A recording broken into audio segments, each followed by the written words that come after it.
Oh boy, it's Christmas again, and you know what that means. So yes, hello everyone, Diamond Miner Studios here once again, and like I just said, it's Christmas season again.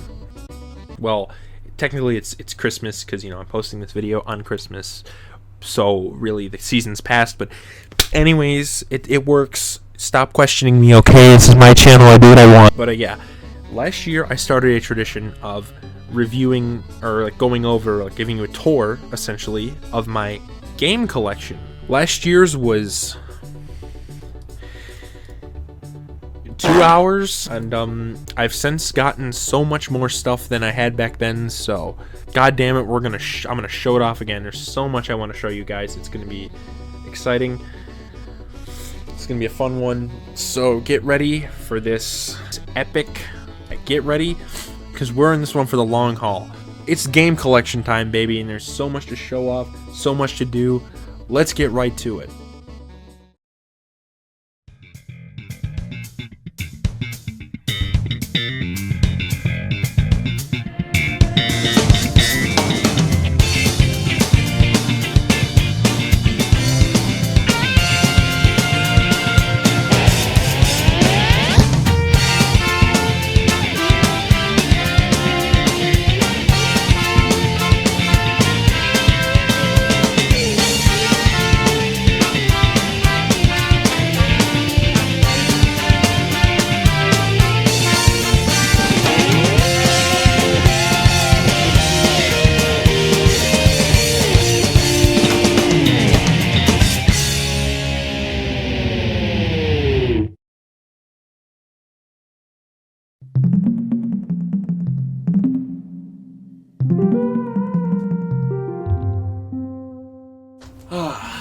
Alright, we're here. Alright, now, see, as you can see, I have a lot of video games. I mean, I should kind of show this off before in my, reviews. But, as you can see, there's a lot of stuff to cover here. So let's, start. And all those consoles there to cover. So yeah, let's do it like we usually do, where we're gonna go platform by platform, going through all the games I think that are worth showing that I have. And yeah, we'll start from where we usually start, the Atari 2600. Oh yeah, be sure to stick around to the end, because there might, maybe, just maybe, do that fabled face reveal I teased like a couple years ago. I know I'm not at 1,000 subscribers, but I have my reasons for maybe doing it now. So, yeah, let's do it.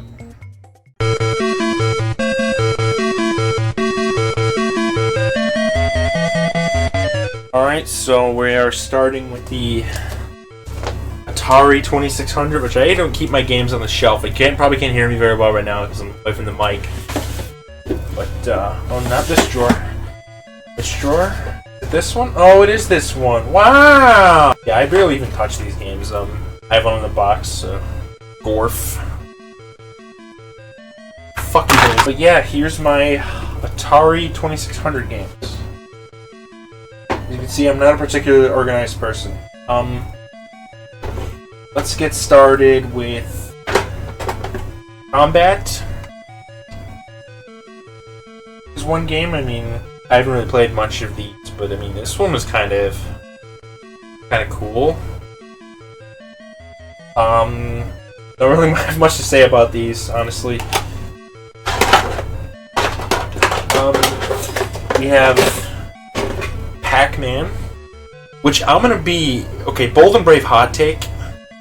This version of the game isn't that bad, okay? It's really not that bad.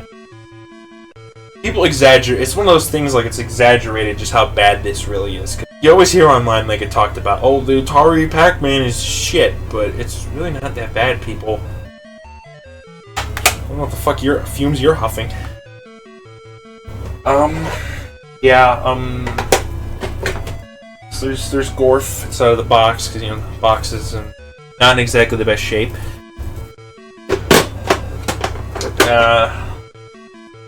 Haunted House, which is apparently really early survival horror. I played it and it sucked. Honestly, boring. By the way, can I just say I hate these cartridge labels, like these telegames, they look like dog shit. It's like it looks like an instruction manual as the label.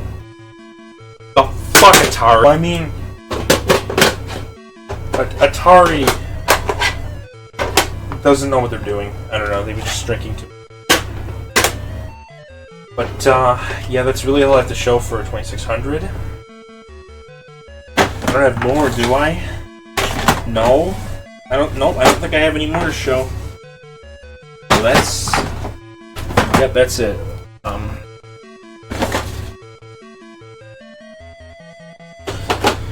Really not much to say about this one. So let's move on to a console that I actually care about.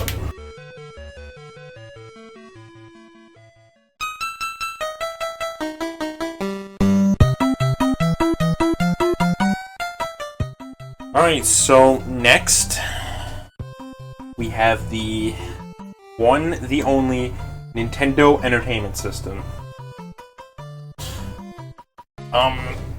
Now this isn't my favorite console by any means. I mean, I've even been critical of some of its games in some of my videos already. But I don't want to make it seem like I dislike the console, because I don't. There's a lot of games in here I like. It's just there's a lot of real poopy ones too. So let's start, shall we? God, there's so much to show off for this one. Super Mario Brothers, pretty obvious place to start.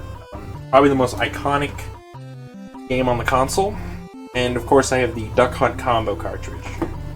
But this is the one I've had since I got my NES back in 2017 for that garage sale deal. Still surprised that I got that good of a deal 4 years later. But since then, I showed this off in my Mario 1 review. I've got the box version. That doesn't have Duck Hunt. Or I mean the standalone version. What the fuck am I saying? But yeah, this... And it's in the box too, which just makes it even better. It's like I showed off, I have the manual too. It's like one of my relatives gave me this. They just had it, and yeah, one of my relatives had this and gave it to me. But Mario 1, pretty much what I said in my review is, if you want to go watch that, if you want to hear an in-depth take, pretty much any game that I have a review on my channel of already, it's going to be more in-depth than this, but basically, I like Mario 1, not without its flaws for sure, that power-up system where you get hit with the Fire Flower and you revert to Small Mario, that's irritating. Hard to find a lot of lives. And, I mean, the controls can be better, but hey, it started the series, and it started it off well, and it holds up a hell of a lot better than most other first entries in long-running series. Basically, it could be better, but good starting point, good foundation for later entry. And next, we have Super Mario Bros. 2, baby! Sorry, I can't help myself. Super Mario Bros. 2. Don't really like this one that much. I don't really like either of the Mario 2s. Especially the Lost Levels version from Japan. That one just sucks anus. This one only sniffs it. This game doesn't... the NES version in particular. I don't know why I'm holding it up there. The NES version in particular is the one that I don't like. Graphics are an improvement over Mario 1, and I mean the stage design is pretty good actually. But man, it's just that stupid health system that just ruins it for me. It just makes it such a chore to play through. If that was removed and fixed to be more generous, then this would be probably... I don't know if it would be one of my favorites in the series, but it would be pretty... I would enjoy it a lot more. Not that I'm hinting at anything to come. So, yeah, that's... Fortunately, don't really like this one that much on NES, but... Hey, if you like it, that's okay. And, of course, next we have Super Mario Bros. 3. Best Mario game on the NES, like, by far. Again, exactly whatever everything I said in my review applies here. I really like pretty much everything about it, honestly. Controls are the best by far of the NES games. No contest at all. Graphics, they're the best of all, overall on the NES. I mean, naturally, because it was the last one they released. Great stage design. I mean, it does kind of suck that there's no checkpoints in it, but levels are short enough where it doesn't really bother me that much. There's a lot of power-ups, and most of them, like, grand majority of them, really, really useful. Fun to use. Especially that hammer suit. That thing is fucking sick. It's got a lot of chances for extra lives. The difficulty's, like, really balanced. I mean, sure, like, maybe the boss fights kind of blow because they're really easy. I mean, that's pretty much like a thing for every Mario game, so I don't think that's unique to this. But, yeah. I really love Mario 3, and it's my favorite game on the platform, for sure. No doubt. Mario 1's the most iconic, but this is the best one, in my opinion. That's that. Alright, next is Mega Man 2. I haven't played this one yet. I have played a little bit of Mega Man 1 through a certain collection we'll get to later. Mega Man 2 is the only NES game I own, Mega Man NES game, that I have an original cartridge for. I was just at like GameStop one day, saw this, and for like 20 bucks, and I thought, you know what? Screw it, why not? And I have yet to play it. I still want to get like the other NES Mega Mans, but they're really not cheap, so yeah. I mean, the first one is like 60 bucks. Some people have bought it for like that much. I mean, not that I should worry about games that are being, you know, too expensive, but we'll get to that when we get to that. But yeah, Mega Man 2, I'll play it someday, but got other stuff I want to do first. Alright. Next on the chopping block, next in line is Tetris. I mean, I don't think I really need to say much about this one. It's just a really fun puzzle game. I mean, you all know it. You've played it. You've had a one-night stand with this one. Yeah, I just like popping this in every now and then to just have a good time. I mean, if there is a perfect video game out there, which I don't believe there is, this is probably a close thing, but the problem is that it just gets kind of boring after a while. It's like most arcade, like, style video games, but hey, it's one of the best-selling games ever for a reason, so that's pretty cool, I guess. But we're still not done here. There's still so many more NES games that I have. Trust me, I didn't just get Mario 1 from that relative. Like, there's a lot more. As you can see here, I have the Legend of Zelda complete in box.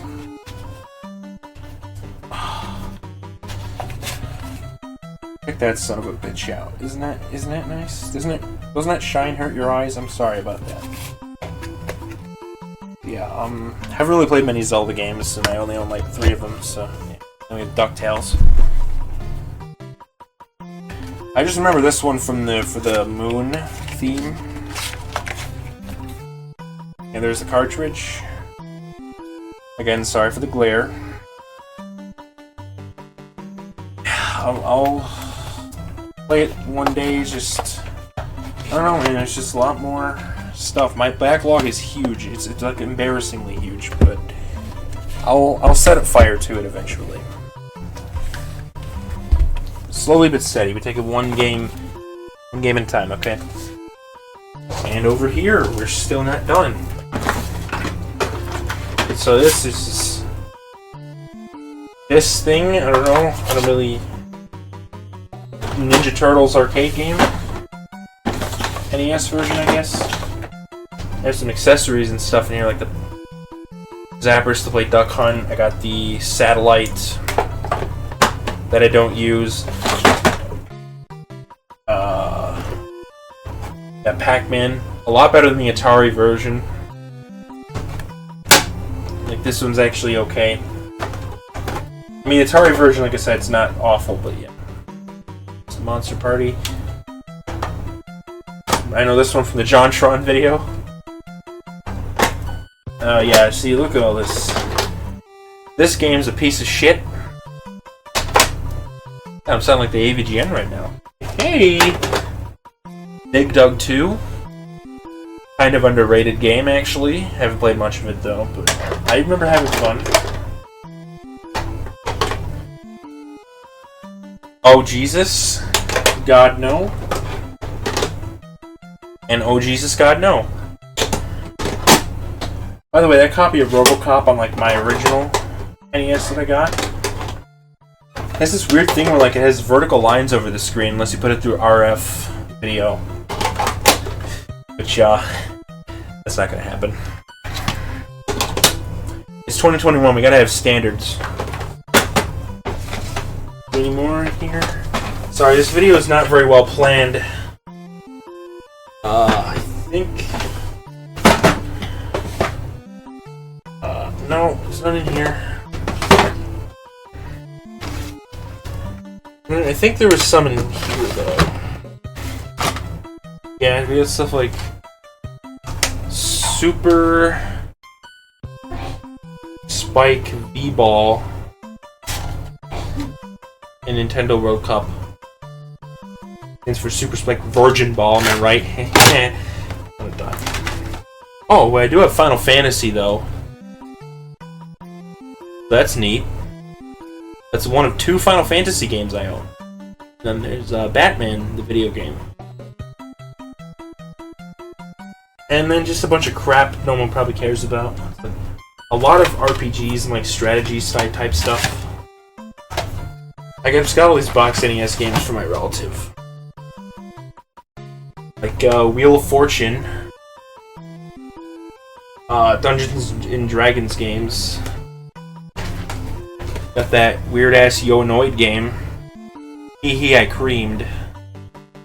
Okay, well, as long as it's not on me then. And I even got a second NES. As you can see there.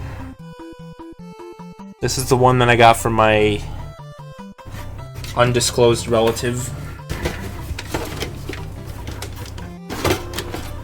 And then over there is the one I got from the garage sale. As you can see. Also, based on the surroundings, you can probably tell this was recorded before Christmas. But yeah, that's the NES portion. On to the next system.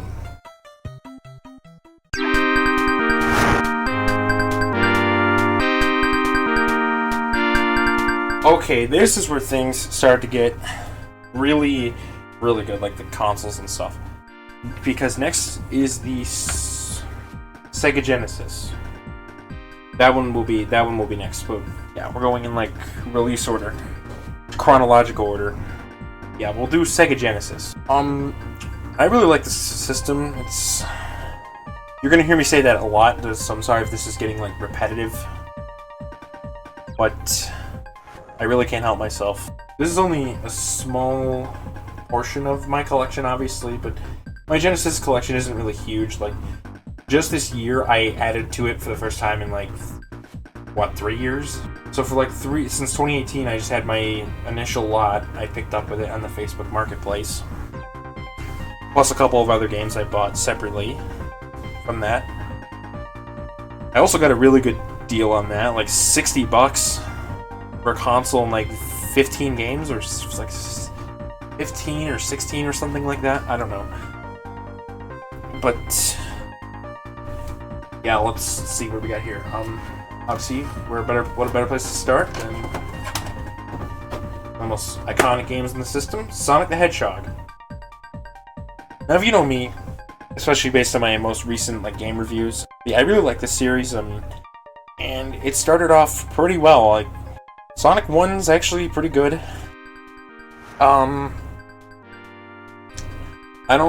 like first entries in game series, I'd probably say Mario 1 is a little better. I don't know. No, actually, no, forget that. This is probably better than Mario 1.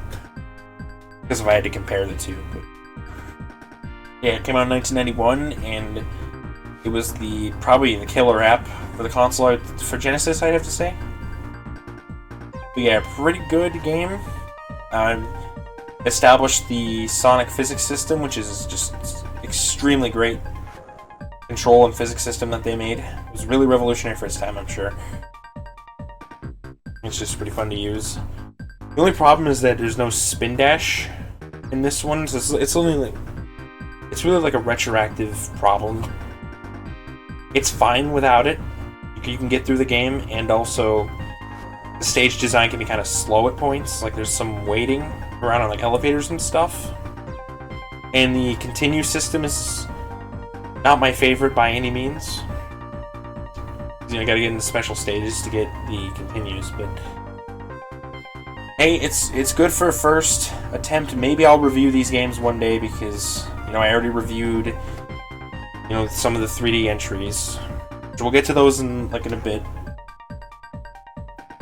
And yeah.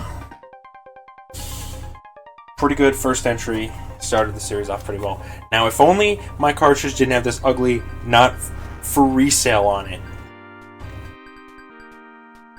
And also the stickers. God damn it. Alright, next is obviously Sonic the Hedgehog 2. Now this is how you do a sequel. It improves on pretty much everything from Sonic 1. I mean, minus like the visibility thing, which I don't know why I didn't bring it up when I was just talking about Sonic 1, but yeah, these games have like screen crunch issues because these are locked in the center of the screen, but that's really the only major problem with this, besides the continue system, which has also been improved. Because now you only have to get points at the end of each stage, like a certain number of points. You don't have to touch those crappy special stages. Thankfully, because they're even... Well, they're a little better than Sonic 1, but they still suck balls here, but... It makes up with that with the Spin Dash. Amazing addition. It really enhances the flow. Great stage design. Even better visuals than the already great-looking Sonic 1. Incredible soundtrack. Which is again even better than Sonic 1's. Pretty much, if I had to describe Sonic 2, it's Sonic 1, the better edition. I don't know if I'd say it's like a perfect sequel, but it's close. Obviously not a perfect game, but perfect sequel. Those mean two different things, but yeah. But yeah, it does everything the sequel needs to do and improves on it, and really push the series in the mainstream, so yeah. If you haven't played this for whatever reason, you should do. But that one is still not as good as the true Sonic masterpiece from the Genesis. Sonic 3 and Knuckles, baby. Yeah, as you can see, this has the fabled lock-on technology. They're good games on their own, but they're a bit lacking. When you put them together... Sorry for the crappy camera angle. I'm holding this with one hand, but... Once you put them together... Absolute masterpiece. Sonic 3 Knuckles... It's my favorite Genesis game, like, by a long shot. There's like, no contest. Like, this... If I'm gonna play a Sega Genesis game, it's probably gonna be this. Like, for some reason, Control feels even better than the other two. I don't know if that's just placebo effect, but it's what I mean. It's just me, probably, but it's what it feels like. It has the best level design of all three. The screen crunch is easily the least pervasive in this one. Bosses are the best. The special stages are actually decent. And I can actually consistently get supersonic.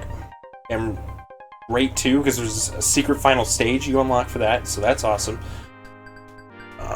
Soundtrack is absolutely glorious. By far the best in the Genesis power portion of the series. Amazing visuals for 1994. It has a save feature, so that's great. It still does have continues, but that's only so you can continue from like Act 2 from each zone instead of like having to restart it the whole zone. But there's a save feature, and it's even an autosave feature, so that's double points for that one. Yeah, I just like pretty much everything about Sonic 3 Knuckles. Like it's one of my favorite Sonic games by far. And I mean, I could see why so many people consider it their favorites, like, but it's not. And if you've seen my videos already, you know it's not my absolute favorite in the series. Because there's one particular game that somehow overtakes this masterpiece for me. But we'll get to that when we get to it. But yeah, Sonic 3 and Knuckles, really, really great game for sure. Alright, but so next up, we have the game I added to my collection this year. It's the 6-pack. It's more like obviously a collection of 6 games. It's a multi-cart. We have Sonic 1, and then a bunch of other shit that I don't know. Yeah, just kind of joking. There's the stupid camera with focus. There's Golden Axe, Streets of Rage, Revenge of Shinobi, Columns, and Super Hang-On. Now, the only ones of those 5 I have interest in are Golden Axe, Streets of Rage, and Columns. No idea what Revenge of Shinobi or Super Hang-On even are, honestly. I'm sure there's at least one guy in the comments that's gonna be, Oh, I do not remember my favorite childhood game, Revenge of Shinobi. Are you hag fraud? but, you could shut your mouth. Just kidding. Yeah, I just picked this up because, you know, it was like a garage sale I went to. It was $13. I mean, I know I already have a copy of Sonic 1, but I need more copies of Sonic 1, damn it. But yeah, I'll play Streets of Rage and like Columns and maybe Golden Axe through this.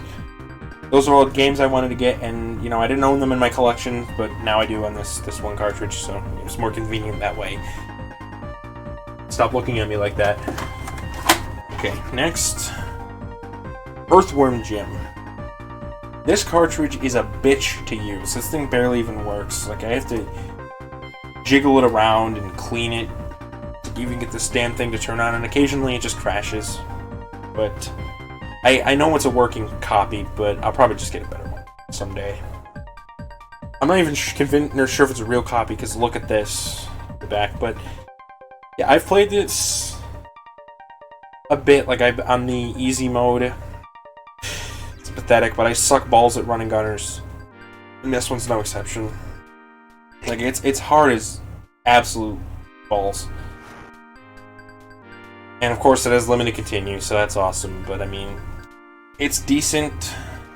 I mean, it controls decently, the stages are decent enough. Really good music and, like, visuals. But the difficulty balancing, man, it's just crazy. It's not an easy game. It's not an easy kids platform, that's for sure. A lot of games from this era weren't, but not that that's a bad thing, I'm just saying. Just be advised if you're going to play this. And yes, I don't own the sequel, I only own the first game. What are you going to do about it? This is a pre-recorded video, you can't do anything to me. Haha. Boy oh boy, and it's still not all of them.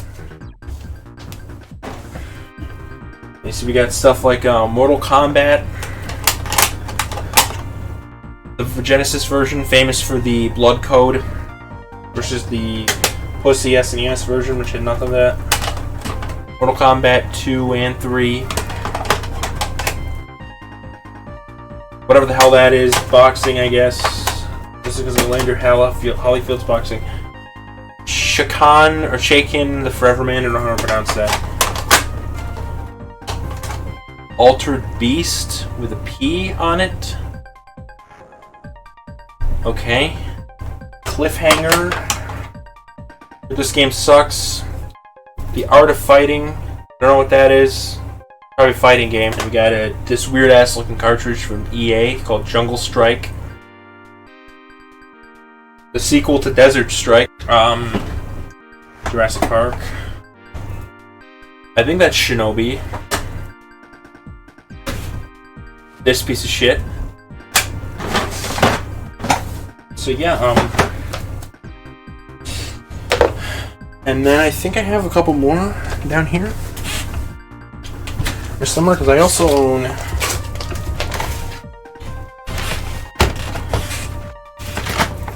Lion King and Aladdin. 2 Disney games, oddly enough.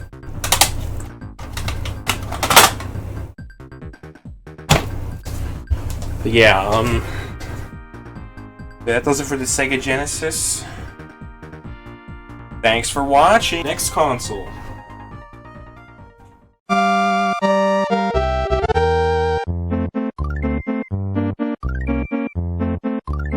Okay, for the last console, I might have said, oh, things are really getting great now, but now they really are getting great. Because we've reached the Super Nintendo Entertainment System, baby. And the first Nintendo console, I'd say, is truly, like, holds up, no strings attached. A lot of these games are, like, still great today. So, let's start it, shall we? First, Super Mario World. This is my favorite 2D Mario game by a pretty wide margin. Well, not a super wide margin, but like a decently sized one. If that makes any sense. What am I talking about? Oh yeah, Mario. Best level design in the 2D series, in my opinion. It's got better controls than even Mario 3, honestly. I don't know if that's controversial or not, but that's what I think. The graphics, in terms of like actual like color and stuff, are the best. I really like the interconnected map with the secret exits. I've like since the last collection video, I've gotten all the exits, as you saw in the review if you've watched that. It was really fun, and yeah, it's just I can pop this game any day and just have a good time with it. The only real issues I have are like the power-up system reverted back to Mario 1, which unlike Mario 3 where you can like hit with like a fire flower, you go back to Big Mario. Here you go back to small again, but there's an item reserve system that kind of mitigates that. It's a band-aid solution though. And yeah, not to mention the music's awesome too. I can't believe I didn't mention that. I am so discombobulated. Woo! Yeah, Super Mario World, great game. If you haven't played it, what the hell's wrong with you, dude? One of the best entries in the Mario series, for sure. It's probably my favorite game on the SNES, so. Or at least, if not, one of mine. Next is Super Mario All-Stars. This was a great release. It's just a collection of the 4 8-bit Mario games remastered fully in 16-bit with Mario World sound effects and sound font and stuff for the music. It's just really good. I mean, it's got the best version of Mario 1, a great version of Mario 3, and those 2 games alone make it worth it. Unfortunately, on Mario 2, the 2 Mario 2s really haven't improved very much, but hey, those other 2 games are great enough to make up for that. And those remakes are better than their originals, like those Mario 2s, because the games actually have save features now, which is pretty sweet. They're not the best save features ever, but yeah, they work. So yeah, if you haven't, like if you don't own an NES, I mean, sorry, I can't talk, then this is a great thing to own in your SNES library, because you won't even need a NES for the old Mario games now, so. They feel really nice on a Super Nintendo controller too, so there's that. But even better, Super Mario All-Stars plus Super Mario World. If you're gonna get any Super Nintendo game, pick this one up. It's obviously Mario All-Stars, so it has all those games, and then it has, of course, Super Mario World included, and it's the definitive version of Mario World. It has an actual Luigi sprite, it has an extra save file, which is convenient, I suppose. It's not changing much. And yeah, if you're gonna pick any version of those 2, why not just have it on one cartridge? It seems more convenient. Since I'm a collector, you know, I own the standalone too. Because I'm weird, but everything I said in my review applies. This is the definitive version of Mario All-Stars. And by the way, spoilers, I'm kind of planning by the end of the Mario retrospective, which will return soon, by the way. There's like maybe 1 or 2 more videos I got planned before that returns, but I will be doing a sort of tier list of the Mario games that I've reviewed at the end of the retrospective. This is what's going to be what I'm going to count as Mario All-Stars. Like, the original is fine, but this is the definitive one for me, so this is what it's going to count as. But yeah, great part going in your collection. Alright, next. One of the few examples of a reboot done right. Donkey Kong Country. I'd like it if the camera would focus. Whatever, it's not a big deal. So yeah, Donkey Kong Country. I really like this series of games, and the first one it's got the series off to a really good start. I don't dislike like old arcade Donkey Kong, but this is like when I think of Donkey Kong, this is the series that comes to mind. Like DKC in general, it has really awesome music, which that standard was established in the first game. Here, of course, they're incredible pre-rendered visuals, which look really, really slick even to this day. I mean, this one's kind of starting to show its age a little bit visually, but it still looks fine. Controls are incredible, especially that somersault move. It's great stage design too. Really takes great advantage of the mechanics, and it's challenging and in a fun way. The animal bodies are, I mean, they're not super fleshed out here, but it's a nice mechanic. The save feature isn't the best, but it's still enough. It's great that it has a save feature at all. There's even an there's also an infinite life trick, which comes in handy. Yeah, I could pop in DKC and have a good time. The problem is that there's some visibility problems on like Sonic 1 and 2. The minor screen crunch issues. I don't know, I can't really think of anything else to say about it. Donkey Kong Country is just it's a really fun game. I can pop in any day, have a fun time with. But it's not the best game in the series, because immediately after that, 1 year later in 1995, we got one of the defining examples of a perfect sequel, Donkey Kong Country 2 Diddy's Conquest. This game kicks ass. Where do I even start? I mean, it's got the best visuals on the console, looks gorgeous, music is... it's magnifique. Controls are just as great as the first game, so, it plays just as well. The level design is challenging, fun, it's so amazing. It's like the best in the entire series. The 100% completion is a lot better than the first one, and I've actually done it and enjoyed it a hell of a lot more there, like finding the bonus rooms and stuff. And I would do it again. I might do it again real soon. I really want to review these games, and I would do it for that. There's just so much character and charm in that, and you know me, I love that stuff. Yeah, this is like a really impressive game for like a Super Nintendo game, even with the knowledge that it's late release. It came out super late in the system's lifespan. I mean, that shows they really took advantage of this, and Rareware, I think this is their best game they've ever made, honestly. It's easily one of my favorite platformers ever. Just if you haven't played this already, play it, goddammit. It's super damn good. One of the best games in the Super Nintendo. I honestly can't decide if this or Super Mario World is my favorite on the console. I would probably say Mario World just for the extra nostalgia of like playing it on my Wii when I grew up. So yeah, incredible game. If you haven't played it, again, what is wrong with you? No offense, I'm just kidding. Finally, for this series, we have Donkey Kong Country 3, Dixie Kong's Double Trouble. Honestly, this is the weakest game in the trilogy, like, by far. It's not a bad game. I think it's okay. I mean, stage design's alright. I mean, the gameplay, like, the actual controls are still fine. Music is, like, but when the visuals are alright, it's just... It honestly just feels like such a step down from the other two. Like, levels are like, they seem, for some reason, like, slower to me. I don't know if that's just me or not, but especially in the early game. There's some really annoying gimmicks in here. Those goddamn bobsled stages, like, fuck those. The stupid water levels and the buzz saws. Just, oh god, it's annoying. 100% completion, you can count me out of that one. It's just irritating beyond belief. The bosses are okay. And I like the world map and stuff, but it's just, yeah, this one's got like a lot of problems, honestly. I don't dislike it, but I don't know, it's just not as solid as the other two. This feels like a step down. But, yeah, I'd really love to review these games one day. Like, that would be pretty fun. And I'd probably go for 100% completion, so, oh boy. I've tried, and it's the only one I still haven't gotten full completion in. Oh well. Not a bad game, but could be a lot better. On a more positive note, Mega Man X, baby. This is the best Mega Man game, no contest. Hands down. This is another one of my favorite games in this console. And I would know that because I just replayed it like a few weeks ago. Like a month ago or so. And it was just, it's been just as fun as it always has for me. The soundtrack is a fucking banger. I mean, the visuals look a little dated, but they're still appealing. It's so much better than classic Mega Man, because, you know, the wall jump and dash they make the gameplay so much more, they make it flow so much better, they make you able to save yourself, and it's just a lot more fun in every way.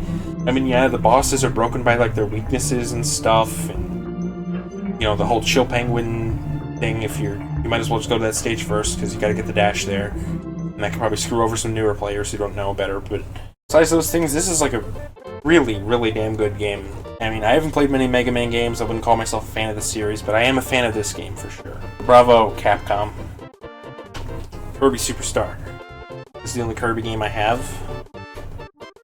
I really haven't played it that much. What I have played, it's fine. I mean, if I could say anything, the visuals and music are pretty good. Especially the music is really... Gourmet Race. Great fucking song. I mostly know that from the Simple Flips thing, the oatmeal.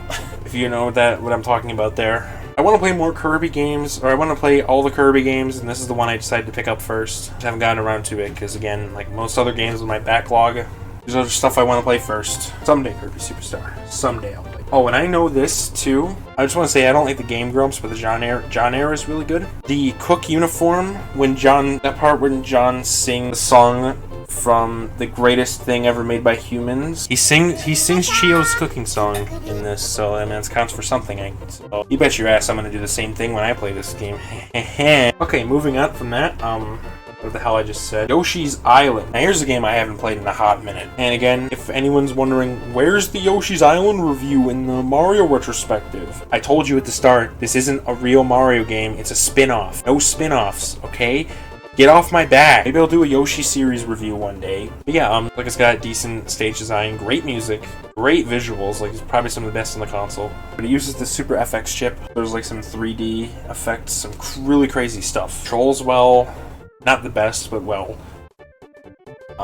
It's just that there's some, like Donkey Kong Country 3, there's occasionally some really annoying gimmicks, and some maze-like stages that are annoying to navigate. Honestly, this game's a little tad bit overrated, if I had to be honest. Not that it's bad, it's fine, and I can enjoy it, but some people say, but the best SNES game, honestly, for me, I don't even know if it's top 5. Don't take that as me, like, disliking it, because I like it still. But Castlevania 4, or, Super Castlevania 4, because every single fucking game on this console I'd have Super in front of it. Yeah, this game's pretty good. It's the only Castlevania game I own, and it's my first one, obviously. Still want to get stuff like Symphony of the Night, or, you know, more the classic Castlevanias, but one will do for now. I haven't played much of it, though. Which, again, just wanted to get to other stuff first. Konami, as shitty of a company as they are, they a decent game here. One that I want to play at some point, but got other stuff to do. Alright. Next, Legend of Zelda: Link to the Past. This is the second of 3 Zelda games that I own. Again, still haven't played it, so nothing's changed since the last collection video. Just been so much. This is just basically going to be me for like half of this video. It's like going over my backlog and my regrets for not playing this stuff. I do want to play Zelda games. I want to get more of them. Just the unfortunate thing is, I don't know, it's just I've been more interested in other stuff. I don't really know what else to say, man. I mean, I haven't really pre-planned a script or anything for this. So if I'm repeating myself, I'm sorry. Just how things are, I'm just telling you how it is. Alright. Star Fox, this game reeks. Frame rate is bad. Controls suck. I mean, I'm sure it'll be a really good game, but it's buried under those technical problems from like the dated. I know it's all problems because it's on a 3D game on Super Nintendo, but maybe that should have made them realize they shouldn't do it because it doesn't really work because of the frame rate, control issues. Didn't really like Star Fox, the original one. I've just accepted it at this point. Next, Super Metroid, tragic story. This is still the same cartridge that has the dead save battery. Yeah, I haven't gotten a replacement yet. Really, I've been thinking about getting one recently. Believe it or not. Like, I genuinely have been thinking about that. because I really want to play the Metroid games, especially with Metroid Dread coming out, which, yeah, it's real, guys. I don't even know. Still trying to process that a little bit, but yeah, I want to play the Metroid series, especially the Prime trilogy, and this one, and Metroid Dread too, which that game looks pretty good, by the way. Even as someone who's not a Metroid fan. Yeah, it just sucks that my save battery in this is dead, because I paid like $40 on this. Story of my goddamn life, huh? Now, last thing on this shelf is the Super Game Boy add-on, which obviously lets you play Game Boy games, which I have stored under there, on your TV. I've gotten some use out of this. Like, that's how I recorded my Mario Land footage for my reviews. And I'm probably going to record all my Game Boy games. Honestly, I don't really feel like if I can get away with not using an emulator, then I will not use one if possible. And this thing helps with that, because I don't want to use the Game Boy. It's not on my GameCube now, but the Game Boy player with the GameCube D-pad for the games. But Game Boy games feel really good on a Super Nintendo controller. So, well, we're still not done. I'll be quick here. We got stuff like Mario Paint in here. Pretty fun MS Paint clone, I suppose. Star Wars. Super Star Wars, I mean. WrestleMania arcade game. Doom Troopers. It's Doom Troopers, not Doom, unfortunately. The real Super Nintendo Doom port looks like ass. John Madden. Yeah, I got Madden here. I got more Madden. I got more Madden. Don't really care about Madden. I'm sorry to all the people named Scott in this world. And we got other stuff like NHL, WWE, Bill Walsh College, boxing, and Bill Walsh College football. We got boxing and stuff. Really crappy LJN WWE games. Sim City, that game's boring on Super Nintendo. Wing Commander, that game's also boring. Yeah, that's really it. Sheesh, that took a while. I just have a lot on this system. So yeah, that's the SNES. It's not my favorite Nintendo console, but it's got some great games on there, some real gems that make it one of my favorites. And also the controller it has is great too. Next console.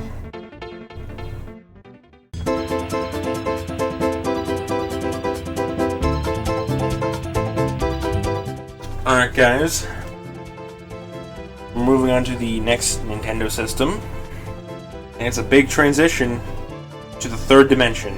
It's the Nintendo 64, baby. This system, I'm sure it's kind of underpowered, even for like 1996, but it's got some real bangers on there.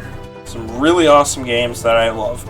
So let's get to it. First up, the one, the only, Super Mario 64. Hell yeah, this is one of my favorite games ever. Like, this is probably my most played game, period, besides like maybe Minecraft. I grew up with it on the Wii Virtual Console. I mean, I originally had the DS version, but I really later got the N64 version, like through the Wii. 3 years ago, I picked up my N64, which, yes, by the way, is golden. One of the rarest items in my collection. And I got this, of course. Can't have an N64 without Super Mario 64. This is my favorite game on the console. They've really hit it out of the park with this one. It's one of the best Mario games ever made. It's just moving around and, jumping around and all that. It's just so fun. Like, the controls are just so fucking satisfying in this game. There's a reason like the speedrunning community is so widespread. Which, by the way, yes, I did see the recent world records. Liam with the first 137 in the 120 star category, and Ouija with the 46, 58, and 70. But I just love watching speedruns of the game too. They're just so fun to watch, and it's extremely fun to play. Stage design is open-ended. It established the entire collectathon genre. Essentially, this was the grandfather of collectathons. It's really, really fun to just run around these stages because of those controls and how open they are. There's like so many different ways of tackling the solutions. There's so much freedom it gives you, and with the great move set and everything, it's just so much fun to go after all those stars as quickly as you can. Even if you're not like speedrunning to get a world record in PB, it's still fun to do that. It wasn't made for it, but it almost feels like this is one game that was like made to be speedrun. And I mean, the music bangs as well, especially the wing cap theme. It's probably one of my favorite video game songs ever. Maybe one of my favorite pieces of music, period.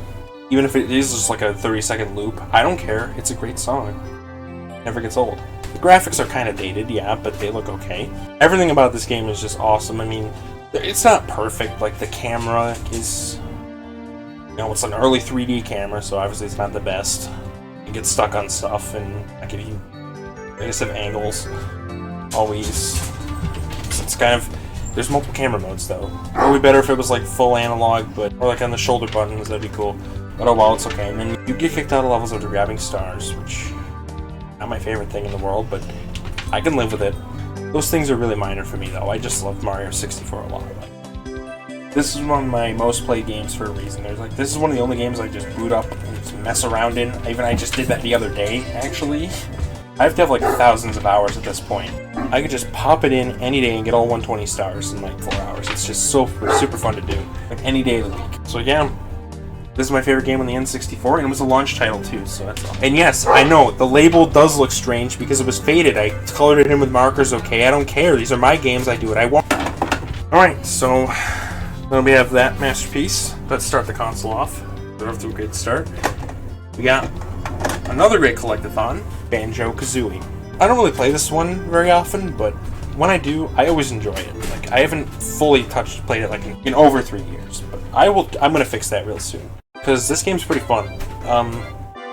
It kind of controls well, the moveset, it's fun to experiment with, they got some really cool puzzles there.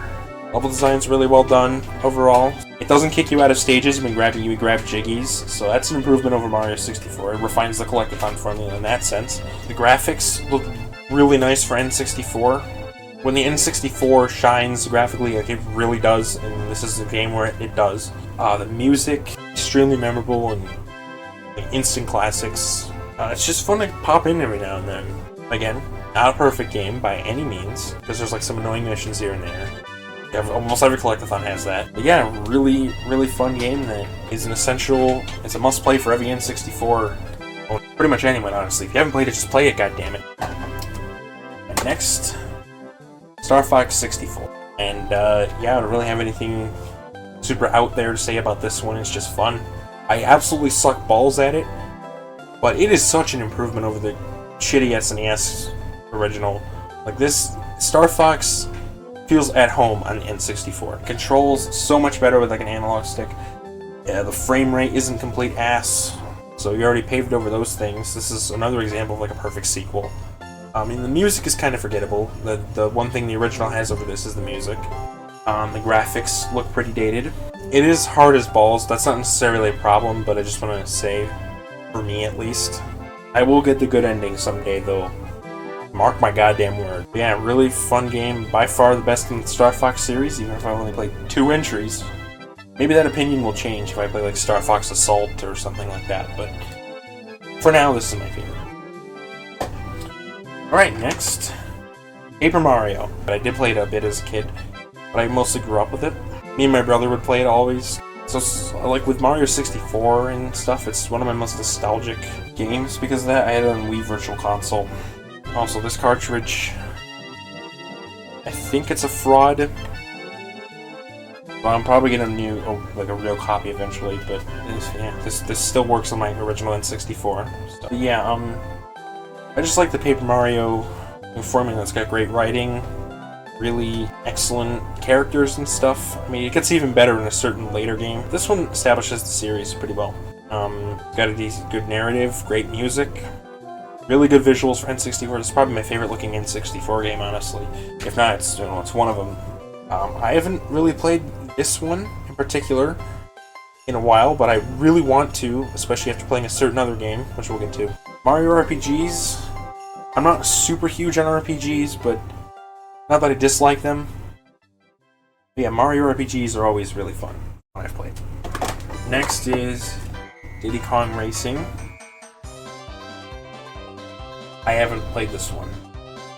I know I've sinned, but please forgive me. I don't really play kart racers that much because I'd rather focus on other stuff. Kart racers are more fun with friends anyway. I don't have many friends, but yeah, I'll get to this eventually. I've heard the single player mode's fun too, but I'm not. Kart racers aren't like super interesting to me. Single player, yeah. Everyone wanks this game off, so I'll play it. So speaking of kart racers, Mario Kart 64. I also grew up with this one on Virtual Console, and my lord, is it showing its age. It's not a bad game, but out of like the, I don't know, 4 Mario Kart games that I own and have played, this one might be the weakest. I don't know. I mean, the graphics and stuff, they look dated, but it's nostalgic in a way. There's still charm to it. That is probably the nostalgia talking though. But one thing unambiguously good about it is the soundtrack, especially the Yoshi Valley theme. That track slaps, especially the Mario Kart 8 version, and like some YouTube covers. Like there's this one guy who did like a violin cover of it. It's really good. Yeah, I've seen some people who don't really like this game that much, which is okay. I can understand. It's really bare bones. Mario Kart's like real, true 3D debut. It's kind of bare bones. It could be really fun multiplayer, but I haven't really had anyone to play it with. Just like Diddy Kong Racing, so oof. Anyways, reached the last Zelda game that I own, Ocarina of Time. Just like the other two, this one's just still sitting in my backlog. Obviously, just a lot more stuff I wanted to play first. Trust me, I will play it one day. Just please be patient with me. Okay, there's other stuff I want to play. I feel like a broken record right now, but honestly, that's just how things are. I've heard nothing but good things about OOT, so I'll get to it. Last on the shelf, we have Toy Story 2, Buzz Lightyear to the Rescue. This is kind of an underrated gem, if I'm being honest. The N64 version is okay. It's the one I've played first, actually, but it's the weakest. It's not bad though. It's the weakest of the 2 good console versions, which are that and the PS1 version. Like the music is kind of downgraded and the controls don't feel as good as the other version, but like I swear, like things are less responsive. The collision is busted on this version, kind of, but and the frame rate kind of blows dick hole. It's still a fine game to play on here. It wasn't the worst on N64. Yeah, this is a rare example of a movie tie-in that's actually good. This is one of those rare license games that's genuinely worth playing. So yeah, if you haven't played it, it's really fun collectathon. I don't know what the closest comparison would be. Probably Banjo with Buzz Lightyear. But we still have more. This fucking thing. Oh my god, I'm tired. Banjo-Tooie? This game blows. In all seriousness, yeah, I don't like Banjo-Tooie. Sue me. It's just boring and tedious and monotonous, and I just couldn't get into it. I know that's a controversial opinion, but it's my opinion, okay? I'll speak for anyone but myself. If that wasn't controversial enough, GoldenEye, this game also blows. At least on N64 it does. I mean, like, God, it's a pain in the ass to control. The visuals, like, they suck anus. I don't know, man. It's just this. I mean, I still like watching the speedruns, and like the speedrun strategies and stuff are interesting. I don't know, I just didn't really like playing the game. It's supposedly one of the most revolutionary FPSs out there, but Doom came out 3 whole years before this, so yeah. 007, The World Is Not Enough. Oh boy, another Bond game on N64. Yeah, it's not much better. This is boring. Sorry. NFL Blitz 2001. What the hell is this? Get this out of my face. Who cares about sports games? Not me. But that's it for this drawer. We had to show these off in the... Who cares? Rocket Robot on Wheels. I paid $40 for this. I expected it to be really fun. It wasn't. Man, I have some controversial opinions. Yeah, I don't like this game very much. The controls are way too slippery. There's just a bunch of annoying minigames. It's the first fucking level has like 5 different irritating minigames in there. This is just such a pain in the ass to play for me. I just got so bored of it and annoyed that I just quit. I don't know if I'm gonna look back, honestly. That's a shame. It came from Sucker Punch. Doesn't say on here. But so yeah, Sucker Punch developed this. Those are the guys who, if you don't know, are behind Sly Cooper and like Infamous and stuff. This is where they got their start, and unfortunately, in my opinion, didn't really get off to a great start. But they picked themselves up, so... Yeah, that's it for the N64. I really like this console. I mean, I have 2 shirts for it, so of course I would. It's mostly for Mario 64, if I'm going to be totally honest. Sort of like how the Genesis is just for for Sonic for me, NES is for Mario 3. N64, I mostly just play Mario 64, but there's some really good games on there. It was pretty good for Nintendo's first 3D console. And the controller wasn't that bad, you sons of bitches.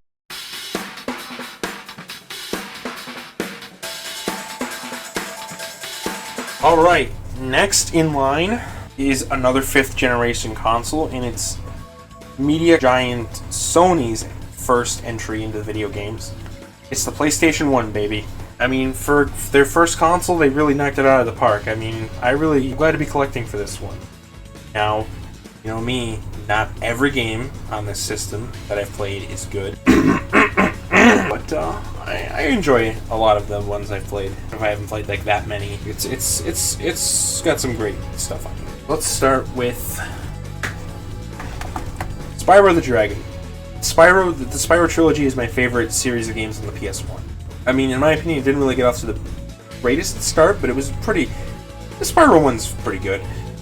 And the speedruns, for one thing, are really entertaining to watch. Like, I just watched Deo Man, like, set a new world record of in the 120% category, full completion, which, by the way, is that, of 1:21:32, I think it was. I just logged onto his stream, and boom, he's at the end of a run, and he sets a new world record, so that was cool. But, yeah, actually, for me, playing the game, like, casually, because, you know, I'm not a speedrunner, it's fine. I mean, it looks kind of dated. The music is probably the weakest in the trilogy. Not bad music, but I appreciate the style and all that. And Wizard Peak is a banger of a track, but I don't know, the rest of it's just kind of forgettable to me. Stage design is overall pretty good.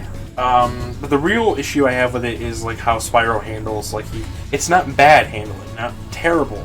You can get used to it, but I don't know, man. He turns really.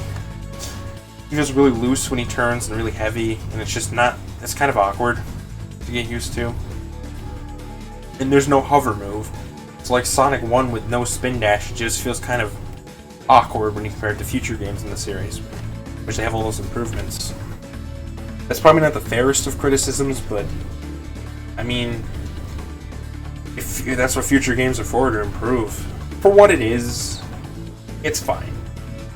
I can see why someone would like it the most out of the trilogy, because it really is like the most no-nonsense collectathon you could ever imagine. Like it's the only real mini games are like the flight stages.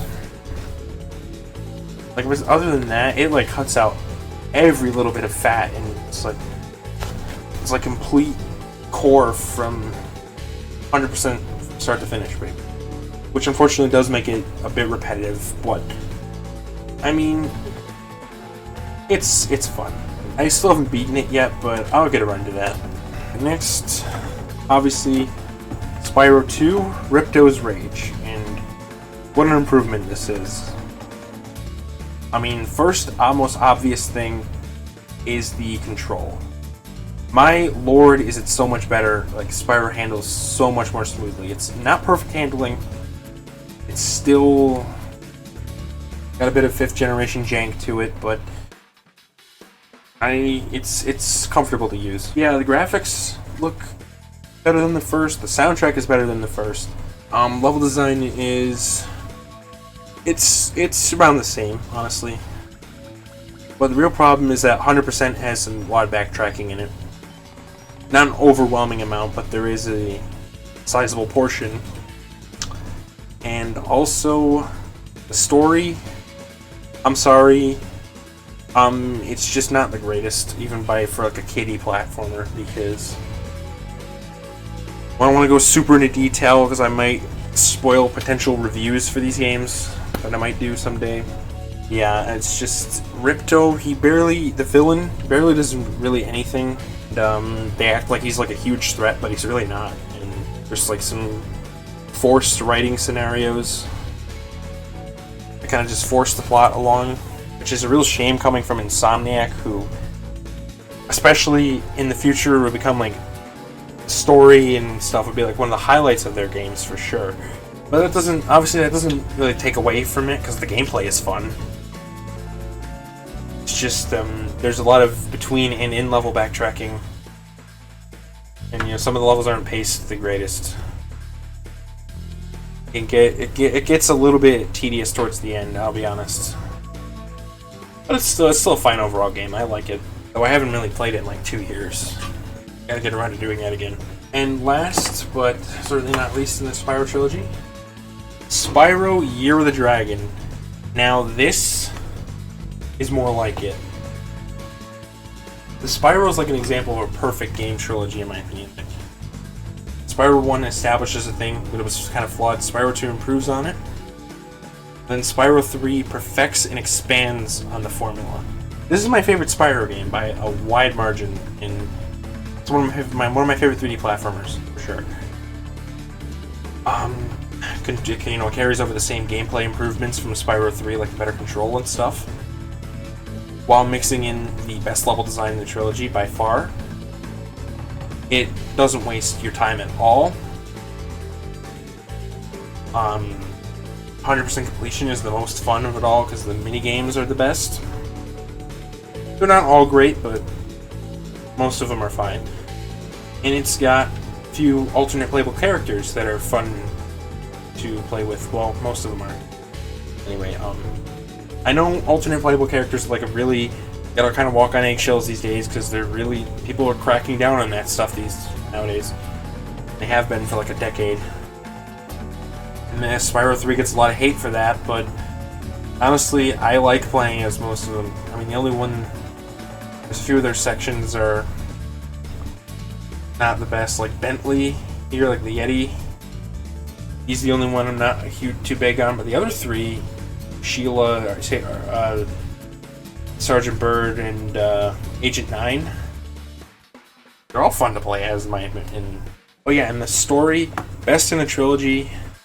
It's not high art, but it actually has real conflict. The only thing that's missing is interactions between Spyro and the Sorceress, which is the main villain, which sucks, but there's actually context provided. There's, the A plot of beating the Sorceress actually lines up with the B plots in the levels. They can join instead of being like completely separate like in Spyro 2.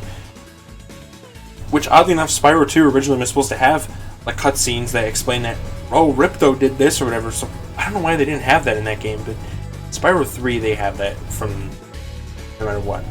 Just the problem is, if you're going to play this game, get the green label greatest hits version, because the black label version has a really bad glitch in it that will actually lock you out of getting 100% if you don't know about it. So, and some of the music is like plays in the wrong places. Like this version, it really annoys the hell out of me that most people consider the black label version the full version, and they just completely ignore this one. Especially even Sony, when they released the black label version on PSN. It's like, come on, how did you guys not know any better? This is the definitive release. God, guys. Like, at the very least, get a greatest hits disc and put it in the black label case if you need all your games to be black label. But yeah, anyway, Spyro 3, awesome game, and my favorite PS1 game for sure. Mega Man X4. That was crit. I'm sorry. Yeah, Mega Man X4. It's another one of the few Mega Man games I've actually played and actually finished. I thought it was pretty good. Well, not as good as X1. My second favorite Mega Man game for sure. Soundtrack is really good. Graphics are probably the best in the series. The level design is, I think that's the game's strongest point. Super great levels, except for Jet Stingray, but talk about that one. The other 7 are really good, even if the final stages are kind of underwhelming. The bosses are fun to fight without their weaknesses because they get broken. Spark Mandrill Syndrome. if you use their weaknesses on them. Yeah, the controls really solid. It's just super fun to play, but it's real shame is that the finale kind of blows. It's like there's that boring boss rush followed by a terrible final boss. Which maybe I'll come back to X4 later and it won't be as bad as I remember the final boss.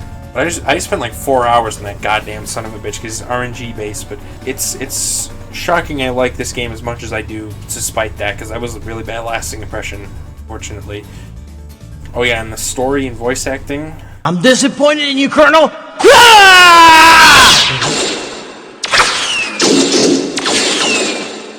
What do you think you're doing? It's not too late. Stop the coup now! Never. If that's your decision, prepare yourself! Yeah, they're not great. I mean, the cutscenes themselves look fine. Like the anime style of cutscenes. They look fine, even compressed. Like the actual animation and art look fine. It's just that damn English dub that just kills the plot. I don't know, but dubs are usually worse than like subs, the subtitle version. I am Akasuga. Yeah, and X4 is no exception, but I mean, the acting is entertainingly bad, I'll give them that. It's really funny. It could probably be fun to get drunk and just watch the cutscenes. But X4, fun game. Just got some unfortunate shortcomings to it. Next, Pac-Man World. 20th anniversary. That's what it says in the spine anyway. Pac-Man World series is pretty fun overall. I like the second entry the most, but this first one establishes the series pretty well. And also, I haven't played the third one, but I do own it. And I haven't finished this one yet, but what I have played of it is fun enough. But, you know, the real problem is that the level design is pretty basic, and it's got some camera hiccups here and there. And I mean, the controls aren't the best, but it sounds like I'm dogging on it, but no, I really do enjoy Pac-Man World 1 fine enough. It's just another one of those games that's rotting in my backlog at the moment. Just 'cause there's... I don't know, I'm really busy with certain other games and other such things, you know, life and stuff. I'll finish this one day, mark my goddamn words. Holy shit, his face is disturbing. And here is Toy Story 2, Buzz Lightyear to the Rescue. PS1 version, the definitive version of the game in my humble professional opinion. If you're going to pick any version of this game up, play it on the PlayStation. The controls feel a lot better, the mechanics feel a lot more rock solid. Like on the technical aspects. The music is so much better, especially Al's Toy Barn. It sounded terrible on N64, but it's just an eargasm here. I don't know if that word is stupid, but yeah, I find this game really fun. It's an underrated gem for the PlayStation and N64, but mostly for PlayStation because this is the better version of the game. If you haven't played this, because it's, you know, kind of being a movie game, go and play it. It's pretty fun. Even if it doesn't follow the plot of the movie perfectly. I mean, no games do, but man, just playing the game made me want to watch the movie again, because I haven't done that in a while. Yeah, this is one of the best tie-in games ever. One of the best licensed games. You should play it. Next, Frogger 2: Swampy's Revenge. This is a fine game. It's a decent like Frogger tile hopper that's been reworked into like more of an adventure style kind of thing, like an adventure platformer, I guess you could say. It's still really arcadey in nature. It's pretty short and not, but it does have a decent amount of challenge, which is nice. It's could be annoying on occasion, but it's mostly fun. The real problem with the PS1 version here is the damn frame rate. It's like 20 FPS or something like that, and occasionally I think it drops even below that. So that kind of blows. It just makes the inputs kind of unresponsive occasionally, because, you know, lower the frame rate, there's less frames for the game to respond and, you know, check for inputs. So, but I still enjoy this.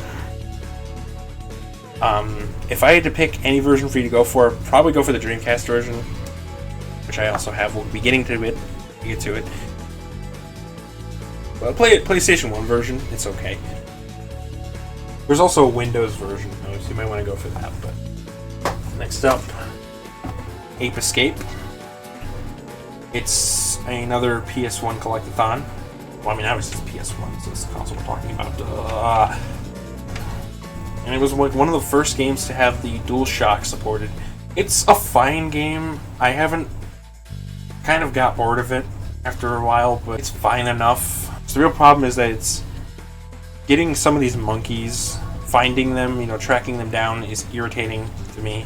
Some of these levels are just, they feel, I don't know if labyrinthine is the right word because they're not super big, but, and also the rowing boat mechanics sucks anus, but it's not a bad game. It's fine. I'm sure if I played it more, I would have more to say, but again, it's another game that just sits in my backlog waiting for me to finally complete it. It's still nowhere near the best ape-centric platformer. Those are still Donkey Kong Country. But, fine, it's fine enough. Oh yeah, and then there's one more game I forgot for PS1.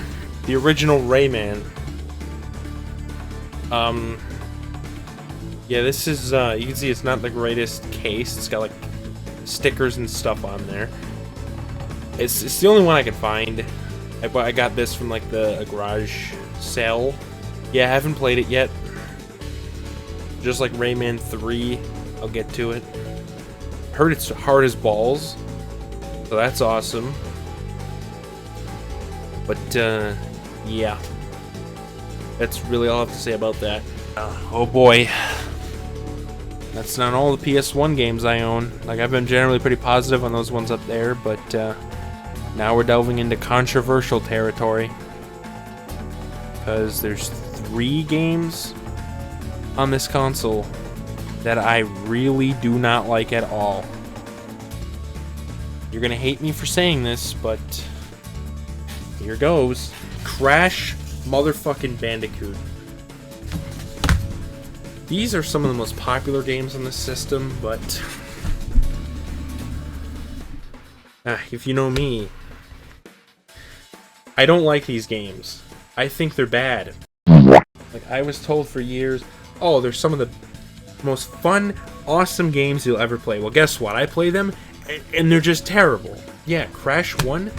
This is the worst, most trash, garbage game I've ever played in my goddamn life. Everything about this game is just bad. Okay, controls, dog shit. Level design, atrocious. Graphics, I mean, they're okay, I guess, but still nothing impressive, even for 1986. Music, completely forgettable. It's also extremely glitchy. Such an unpleasant game to play. Like this, I hated every single second of my playthrough of this. And one thing, the best action platform game I've ever seen or played. Yeah, well, Die Hard game fan, you have shitty taste, alright? Screw this piece of shit. And we have Crash 2. It's better than Crash 1, but it's still awful. It's one of the most boring fucking games I've ever played. Pretty much all the problems, I mean, it does improve the controls from Crash 1, but pretty much every other problem that game has, this one has too. Just not as terrible. And then you got the third game, Warped, which I don't know where I'd place this. This might be the least terrible of the 3. It used to be my most hated one, but after playing Crash 1, that just changed. But yeah, this is really fucking boring. Alternate gameplay mechanics, like the motorcycles and stuff, they are terrible. Not fun at all. Just such a pain in the ass. And then there's also those stupid airplane stages. The story is insulting with a terrible ending. Just you suffer through this game and then they say, oh, you gotta find the gems to get the real ending. You're like, fuck you. Okay? Fuck these fucking games, man. They're so shit. I mean, I know, I get a lot of people grew up with them and they like them, and some other people just play them now and they enjoy them, which that's okay. But you're not changing my mind. These are some of my personal least favorite games ever. I'm not saying like they're the worst games ever made. There's far worse stuff out there, no doubt. But just for how much promise these had compared to what they are actually like, these are some of the most disappointing games I've ever played in my life. I don't know. I'm just that contrarian asshole who doesn't like them. And I might make a video soon in the future talking about exactly. I mean, I've already done that, but it was a shitty video. And so like I did with my Sonic Adventure reviews, I might want to redo it, like remaster it essentially, to be in line with like my later stuff that came this year. That's probably a side project, but yeah, these games, I really hate them, especially the first one. I mean, it's fine if you guys or anyone watching this likes these. Just don't make me play them, okay? Enough salt and negativity. That's the PS1. Pretty good system. I don't actually own an original PS1. I just played through PS2, but yeah, I still enjoy collecting for it. It's just not one of the consoles that comes to mind when I think of my favorite game systems.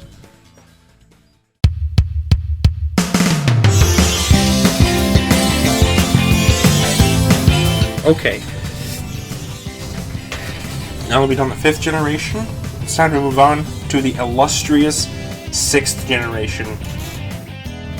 This is my favorite generation of games, easily. Even if I'm like, I grew up in the 7th gen, but primarily, retroactively, this is my favorite generation of games. And it all started in 1998 with a little system called the Sega Dreamcast. It was Sega's last console, and it was a great one to go out on. By the way, I own 2 of them. Here's my primary Dreamcast, and this is my Dreamcast in case I get lasagna on that one. So it's actually a funny story. I actually just asked for a controller for Christmas like last year, like 2 years ago, and I ended up getting a second whole console. It was actually in better condition than my first one I bought here, like back in August 2019. So yeah, I just replaced it basically. It's still nice to have backup. But alright, enough dilly-dallying, let's get to the games. Starting off with Sonic Adventure, which of course, like, you know, I heard about Mario 64, that was Mario's transition to 3D. This is Sonic's transition to 3D. And despite what those big hat critics on YouTube will tell you, it was pretty good. But yeah, I really like Sonic Adventure. It's not a perfect game, but for a first attempt at 3D, they did way better than the average. Graphics for this game are really nice looking, especially on this version. The soundtrack is a masterpiece. Just phenomenal.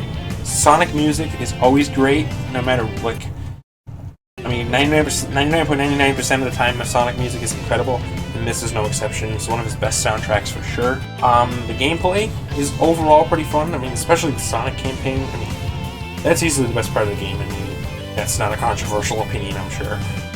But Knuckles and Gamma are pretty fun too, because there's 6 different campaigns and playable characters, which this game gets a lot of flack for, just like Spyro 3, but honestly, I'm not bothered by it as long as they're good, and I'd say like 50% of the campaigns are fun, and Tails and Amy are boring and big, you know, just big, the catfishing blows, but I'll take the bad with the good to enjoy it. It's still a fun game to play every now and then, but the real problem with this is that the Dreamcast version is the weakest. Yeah, I said that. Like, basically, the reasons I went into in detail in my review of Sonic Adventure, obviously this version is capped at 30 FPS, and it's not even consistent. It frequently drops frames like it's on N64 or something, but like games like Star Fox 64 on that console have better performance than the 6th generation game, even if it's an early one. And the most annoying thing, I didn't even bring this up in my review, there's a part of this that runs at 60 FPS. The Twinkle Circuit minigame runs at 60 on this version, which is just doubly insulting, because why doesn't the main game run at 60? And that's not even mentioning the fact you can't skip the cutscenes on this version, and they're repetitive and boring to watch on repeat playthroughs. It's just, this version is not the best like everyone will claim it is. If you see people claiming that, I don't want to say they're wrong, because it's opinions and preferences, but I couldn't disagree more if I tried. Like, people are seriously telling me they'd rather sit through those boring cutscenes and have less responsive controls and stuff because of the 30 FPS. All because the graphics of this version look better. But yeah, I mean, it's not a bad game on Dreamcast. I can still pop this in and have fun. It's just, this is not the version I'm going to rush to when I replay Sonic Adventure. So yeah, that's that. So it's still one of the Dreamcast's better games, though. But it's not the best. You know what is? You know me, you already know exactly what game I'm talking about. It's Sonic Adventure 2, baby! Hell yeah! This game's a masterpiece. I'm just gonna say it outright, okay?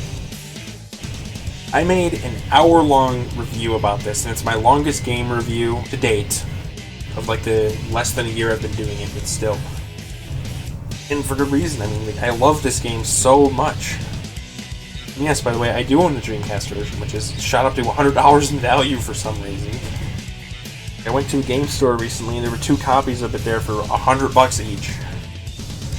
I don't know what the hell happened there, but because I got this for like $40 back in 2019. I'm sure collectors who have just started are salivating at the mouth after hearing that, but yeah, collecting was just so much cheaper even back then. But anyways, the game itself, it fucking rocks. Okay, like everything I went in my review still applies here. Like the controls are great for everything. The visuals are a huge improvement.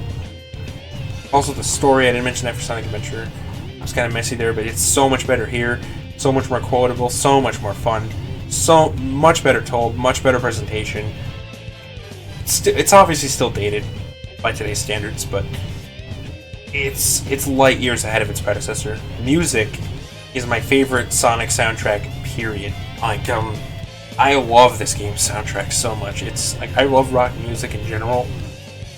I mean, Escape from the City and Live and Learn alone, absolute bangers, but that's even just only saying those would be doing a disservice to the rest of the music, which is also incredible. It's just a masterful soundtrack. And then the gameplay is incredible. Like I already brought the controls up being great, but this game just takes the 3 gameplay styles that worked the best in the original Sonic Adventure, which were speed, mechs, and treasure hunting, and just it streamlines them in every way imaginable. The speed stages are so much more fun, like the actual levels. I mean, the spin dash from SA1 was a little better, just because it's super fun to like the spam dash, if you will. It's been nerfed in this game, but it's still fun to use, especially after dash canceling, whatever, with the action button again, if that's what they call it. Just those speed stages are so much fun to run through, but that's only the tip of the iceberg. Mech shooting is so much better than Gamma. Like the control's so much nicer. It's fun to just lock onto things and get those high combos. Treasure hunting in this game is even better than the first one. Okay, controversial opinion, yes, but it just is. I don't care, I've mentioned this in my review, but I prefer the hints and radar in this one. It allows you... these gameplay styles are so much more in-depth, fleshed out in the first Sonic Adventure, and treasure hunting is probably the most obvious. It's just so much more fun here, because it actually feels like you have to put some effort into playing them, like instead of just victory being handed to you like in Adventure 1. I don't really know what else to say. It's like it's so much fun. And then there's the ranking system, which is just the cherry on top of this whole package deal. Like it's such a great incentive to replay the game and master it, and not to mention like the game has Eggman and Sonic at their best. It introduces Shadow and Rouge the Bat, 2 really good characters from the series, some of my favorites characters. It's like the Dreamcast version is absolutely beautiful also, especially out of all 3 versions. Yes, there are multiple versions. Just like Adventure 1. But yeah, this was like the last big first-party release on that console, and my god, what a way to go out. Like, I'm just gonna say it, this is by far my favorite Sonic game ever. Yes, it's that game I mentioned, I was talking about 3 and K. It's the one, somehow it manages to be better than that already masterful game, and just because... my god, honestly, for me, SA2 is like almost perfect, honestly. I called like my review title. I titled it "A Perfect Sequel" for a reason. Like, it improves on everything from Adventure 1. It's just I played it so much more. By this point, I'm kind of sick of SA1, but this one I never get sick of SA2. I can play it any day of the week, and it just never gets old. Seriously, man. Easily the best game of the Dreamcast and everything like that. Best Sonic game ever. I love it. That game alone is like the reason I love the Dreamcast, honestly. But moving on. We have Rayman 2: The Great Escape. This is the I also own like the PS2 version, but this is the one I played. It's pretty good. Nothing amazing. Like, some people say it's the best platformer that's not Mario. Gonna have to doubt that one, but it's not a bad game. It's fun. I'm basically just saying the same things about games that I enjoyed, like good controls, good stage design, and yada yada yada, that stuff. I wish the whole LUM progression system thing wasn't there, but it never gets in the way because there's just so many of those things around. Like, usually in linear platformers like this, I don't like collection quests. That's for open-ended collectathons, damn it. Rayman 2, this is my first Rayman game, by the way. I want to play more in the series. Again, it's mostly my backlog, but I have finished Rayman 2, good game. Next, Jet Grind Radio. So yeah, I really haven't played this one much. I feel like I've said that a lot. Yeah, I just really like the style this game has.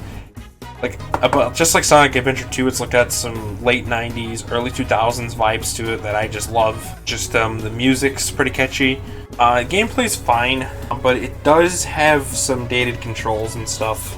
I mean, it's more like an arcade style thing. It's just fun to pop in for short bursts every now and then. But I'll be honest, I haven't really touched it since like last October or November or something like that. So like a year ago at this point. That was during my first semester. I remember my one play session that I did was like in my dorm, just waiting to get like picked up for the weekend, and I just thought, I'll play this, why not? And it was okay. I played the tutorial. I'll probably play more of it like later. But yeah, that's another victim of my backlog, my expansive backlog. But next. I don't have the manual for this one, unfortunately, but yeah, as you can see, it's Crazy Taxi. This one's a decent enough arcade game, just like kind of like Jet Grind or Jet Set Radio, as it's called in like other regions. Because I'm an American, that's what I call it, Jet Grind.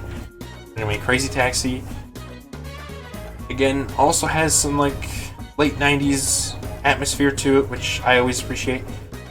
It's like early 2000s atmosphere. I can pop this in every now and then, like most arcade games. It's most fun in short bursts, but not anything that really holds my attention for super long.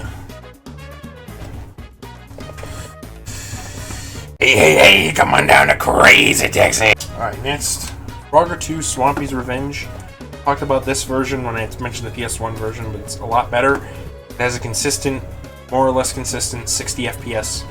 It's just the problem with my copy is that the disc has a tendency to like crash. I can beat the game on it, but it crashed a couple times across my playthrough. And the D-pad of the Dreamcast isn't the best for the game. Like the PS1 D-pad's a little better, but the frame rate makes it more responsive, so it's like it's kind of a pick your poison kind of deal, but either way, it's a fine game. And finally, Miss Pac-Man Maze Madness. Now, I'll admit, I haven't played this game yet. Just strange, because I mean, it's in the Pac-Man series, and me being like a fan of the Pac-Man World series, This is like a side game from that. It also came out on N64 and PS1, but I bought the Dreamcast version because I heard it's the best, just like Rayman 2. And Frogger 2. Jeez, a lot of games I don't have 2 in their title, but anyways. I heard this is like a puzzle-oriented kind of game. And that's really all I know about it. I mean, you know me, I'm a huge platformer fan, but I'm open to playing anything, and as long as it's, ends up being good. I mean, I'll try anything. And yeah, I want to play this eventually, but again, backlog. This video should really just be called Lamenting Over My Backlog, the video. Yeah, that does it for my small Dreamcast collection. Only 7 games, but the ones I own are pretty quality. Especially SA2. Like, if you're gonna play any game from this console, play that one. And then Sonic Adventure also, Sonic Adventure 1. But yeah, I like the Dreamcast a lot. Hell, I really like the controller too. It's a good controller. Just like N64, it's totally fine. I don't know why it's so controversial. Like, at least at N64 I can kind of understand what Dreamcast, And the VMUs are pretty interesting, pretty cool idea. Oh no, it's just a really great console for Sega to go out on. It's easily my favorite console they've ever made. I mean, yeah, I only have played the Genesis and Dreamcast here, but those are the only 2 Sega consoles I even own. But out of those 2, it's my favorite for sure. Yeah, that does it for that, but we're only getting started with the 6th generation. Oh, trust me, it gets even better from here. So, let's dive right into that, shall we?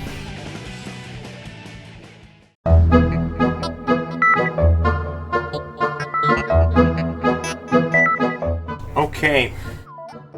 Continuing on, next in line is the PlayStation 2. Of course, the sequel to the PlayStation, and it's still to this day the best-selling game console ever. It's like PlayStation is historically the best-selling console line ever, and PS2 is the main reason for that. It sold 155 million units, and that's for good reason too, because it's a great console. Got some really awesome games on there. Let's get started with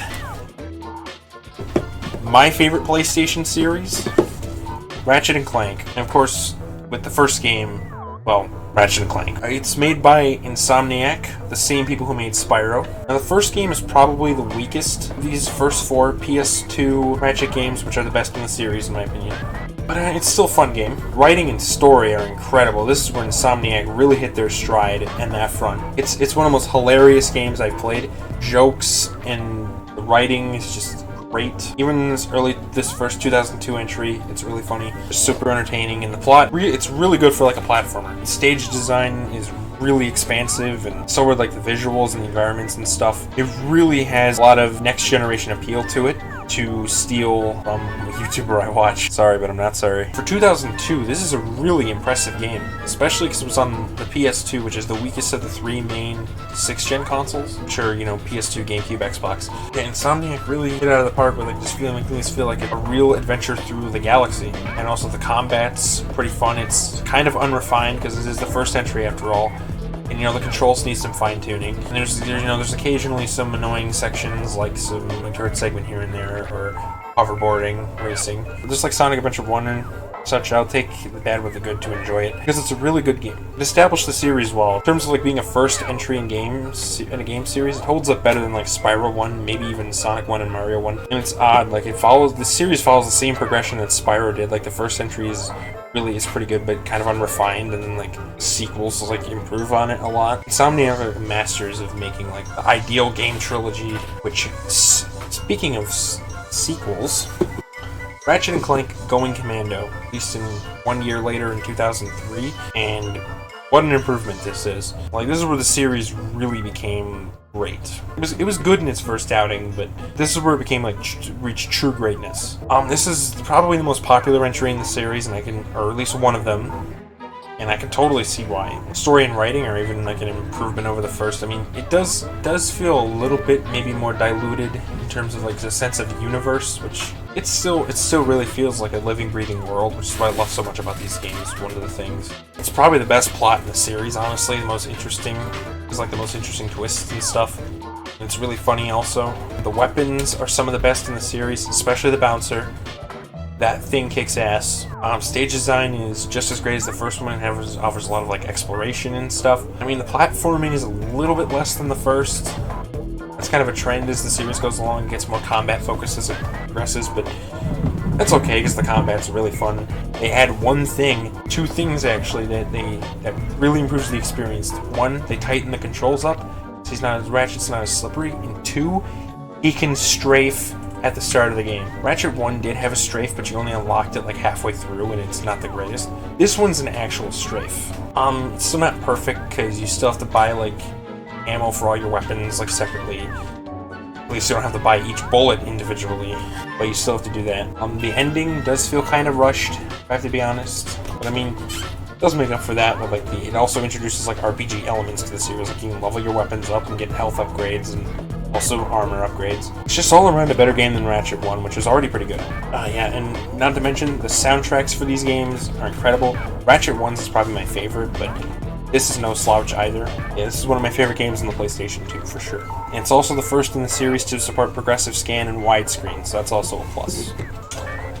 And we've reached Ratchet & Clank 3, also known as Up Your Arsenal. This is my favorite game in the series, I'm gonna be honest. It's basically going commando, but with some quality of life improvements that make it just that tiny bit better for me.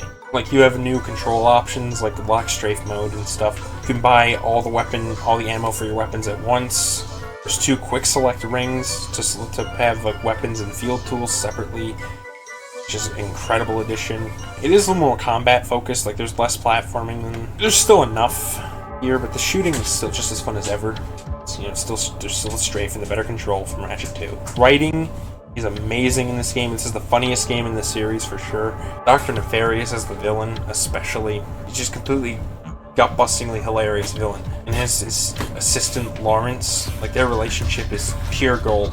The graphics are also best in the series so far. And there's a really fun Quark vid-comic sections. It also cuts out the annoying races and stuff from the previous entries. The weapons are some of the best. It even carries over Going Commando's weapons, like the Bouncer, which is awesome. And it has like the Rift Inducer and stuff, which is great. This is just an amazing game. It gets my vote for the best title on the PS2. It's also the best-selling entry in the series, for good reason.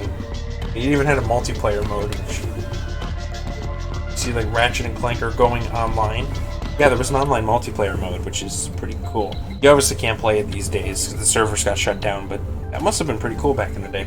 Yeah, anyways, finally, Ratchet Deadlocked, which is 4th and final entry on the PS2 for this series. No, totally no other games came out for this series in PS2. No, totally not. What are you talking about? This is basically like the arena battles, which were a great feature from Ratchet 2 and 3, which I'd be like, will help you level your weapons up and gain more bolts and stuff.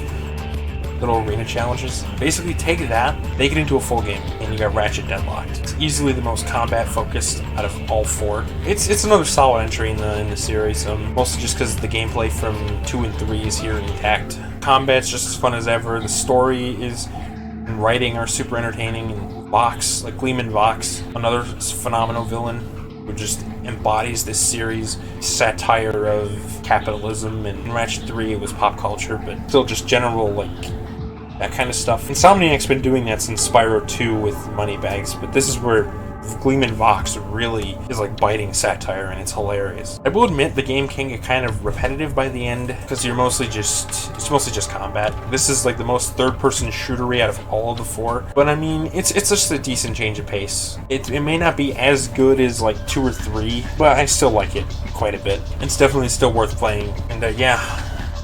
So this series' first 4 outings in PS2, sublime. Oh, man, I gotta sit down. Next up, Jak and Daxter: The Precursor Legacy. Now this is Naughty Dog's follow-up to the Crash trilogy, which, by the way, if you remember, I hated those games, but thankfully this game is actually not that bad. It's pretty good. It's a collectathon for PS2, which those kind of games are kind of falling out of style in the 6th gen. There weren't as many because, you know, they were kind of moving out of the way for like mature shooters and stuff like that, which even would be reflected in this very franchise. But the first entry was pretty straightforward, like no nonsense kind of platforming, very Super Mario 64-esque, and I haven't finished it yet, but I mean, I haven't. It's the only one I've really played out of this series, but I think it's fun. Like, it controls well, a lot better than Crash, that's for fucking sure. It's got a lot of appeal that all their collectathons have. Like, it's just really streamlined and fun to go for 100%. Because I always go for 100% collectathons. It's just a genre made for completion, so that's what I do. I really like collectathons, if you can't tell. It's like some people say it's like a inherently dated genre, but I just can't agree with that. It's just, this isn't like my favorite one by any means, but visually, it's great also, especially for 2001. Like, that day-night cycle, holy crap, that is impressive for the year of release. 2001, the early 2000s in general, just with the golden age of video games in my eyes. It's not like a perfect game, of course. No game is perfect, but it's a fun one. I'm really digging it so far. And then here we have Jak 2.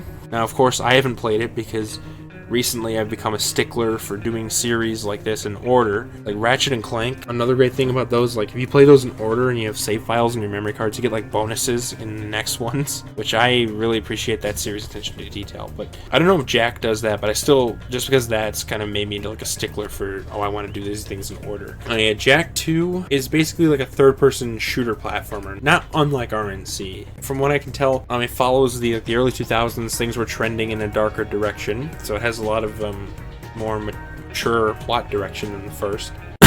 From what I've seen, it's executed a lot better than, you know, that. But I don't know, we'll see when I play this. I've heard it's really hard, which, hell yeah, I'm up for a challenge. I'm totally fine with that in my video games. I mean, hell, Donkey Kong Country 2, I love that game a lot, and that's gonna be hard as balls. I'm all for it. I'll enjoy it. What remains to be seen is if I'll like it better than Jak 1 or not. And also, by the way, getting a working copy of this was such a pain in the ass. I ordered the one you might have saw earlier down there. Didn't work. Like, it didn't load on my PS2. Either of my PS2 models, but oddly enough, on my PS3, it did. But I wanted one that worked on my PS2s. So I picked this up, and thankfully it worked. So that's good. Yeah, dealing with broken games, never fun. Like broken game copies. Anyways, Jak 3, which continues the trend from Jak 2 and being like a third-person shooter type game. Now, this is the Jak game I know the least about. Honestly, I really haven't seen much footage of it either. When I play it, I'll be pretty much going in completely blind. Like, I have almost no knowledge of what it's like. Besides, like, it takes place in like some kind of desert plate scenario or whatever. I'll get to that after I finish Jak 1 and 2, whenever that'll be. That one for now, that'll sit on my backlog, just like most of the other ones. Sly Cooper and Amphibious Raccoonus. And it's a lot better than Rocket Robot on Wheels, I'll tell you that much. Now, I haven't finished this game yet, because I think my copy of it might be screwed up, because when I was playing it on my PS2 like a year ago, it froze on me, so I might have to pick a new copy up. When I played, it's a fun game, so I've heard it's like Crash Bandicoot style, but the difference between this and classic Crash is that this actually controls well and isn't a pain in the ass to play. So yeah, and the voice acting is really great. Like Ratchet, Jak, and Sly, and the animations of the cutscenes and voice acting are all great, but not so much in Sly. But the voice acting and presentation in Sly are really good, though. Speaking of which, we got Sly 2, Band of Thieves. This was the first of the 3 I picked up, actually, over 2 years ago at this point, most likely. This is probably the most popular in the trilogy. I don't know, I haven't played it yet, so I'll have to wait and see which one's my favorite, of course. What I've seen looks good. I think you can tell I'm kind of tired at the moment. Sly 3, Honor Among Thieves. Not to be confused with Uncharted 2 Among Thieves. But yeah, I've heard some people say this is their least favorite in the trilogy. I've heard other people say it's their favorite. It all depends on when I play it, what I'll have to say. Just like Sly 1 and 2, I have to finish it before I can even say much in depth about it. I haven't even played it yet at all. From what I've seen, it looks fun though. Alright, next, here's something more in my territory.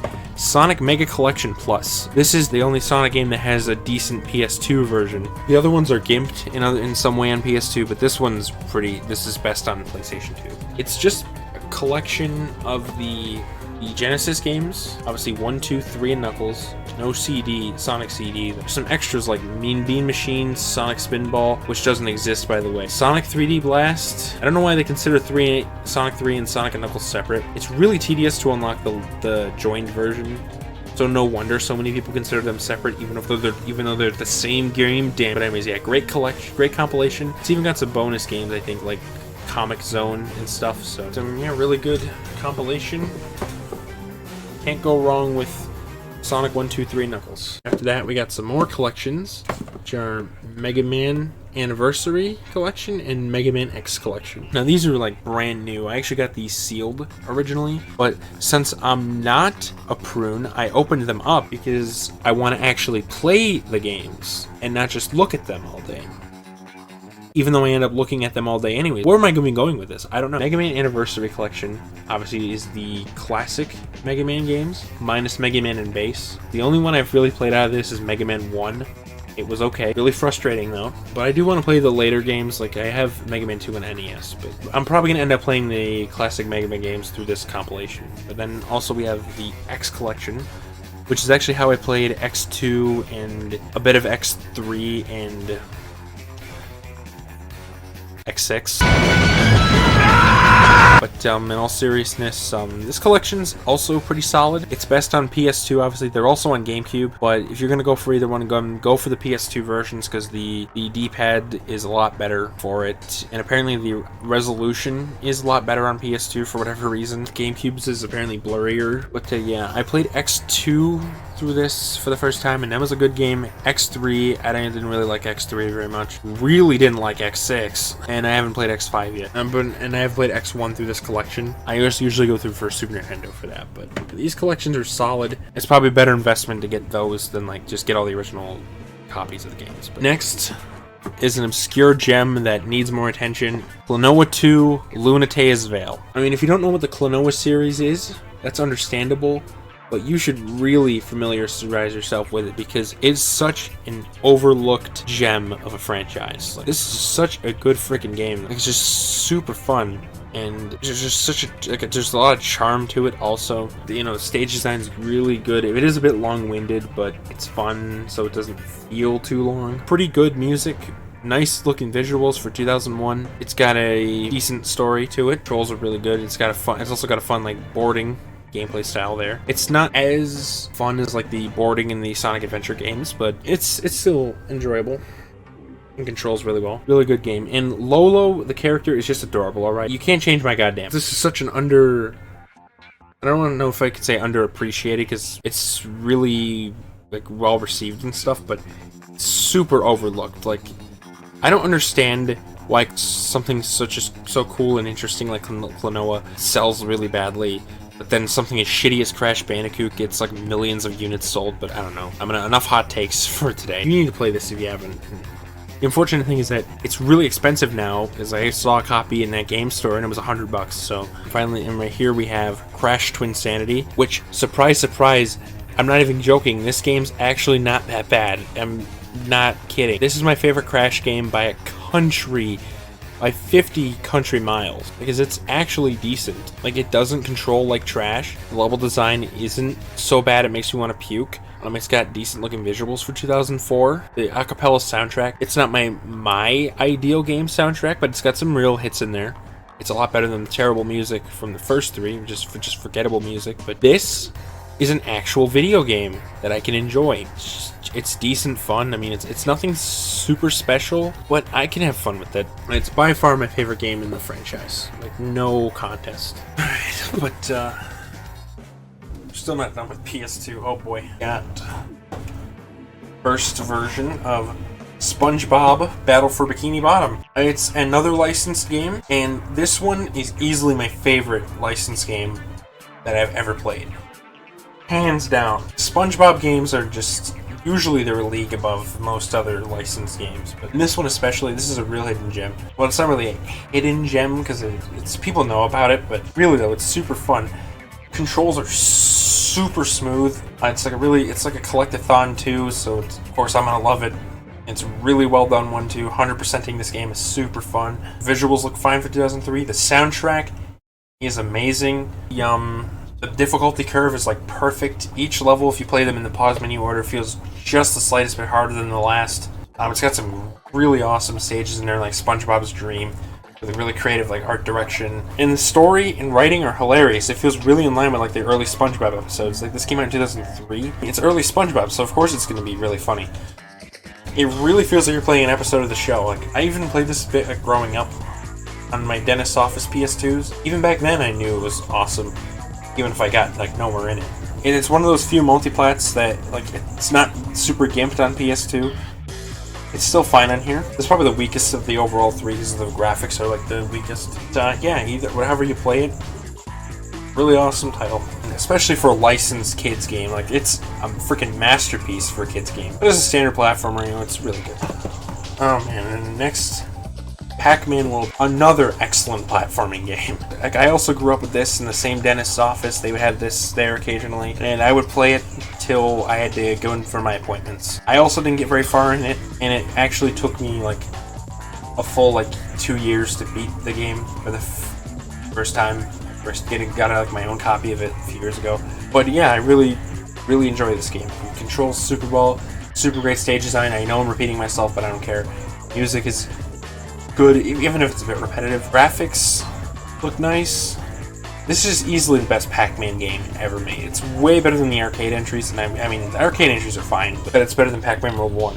I don't know if I'd say it's one of my favorite games ever, but it's really damn good. I really do enjoy it, especially I know that for sure because I replayed it just like Spyro 3. I just replayed it this summer. Yeah, it was really fun. Although that Clyde boss in like the Clyde and the Caldera can suck it. Whew, jeez, there's so much to go over for PS2. This is my biggest console collection by far. Next is Pac-Man World 3. Haven't played this one yet.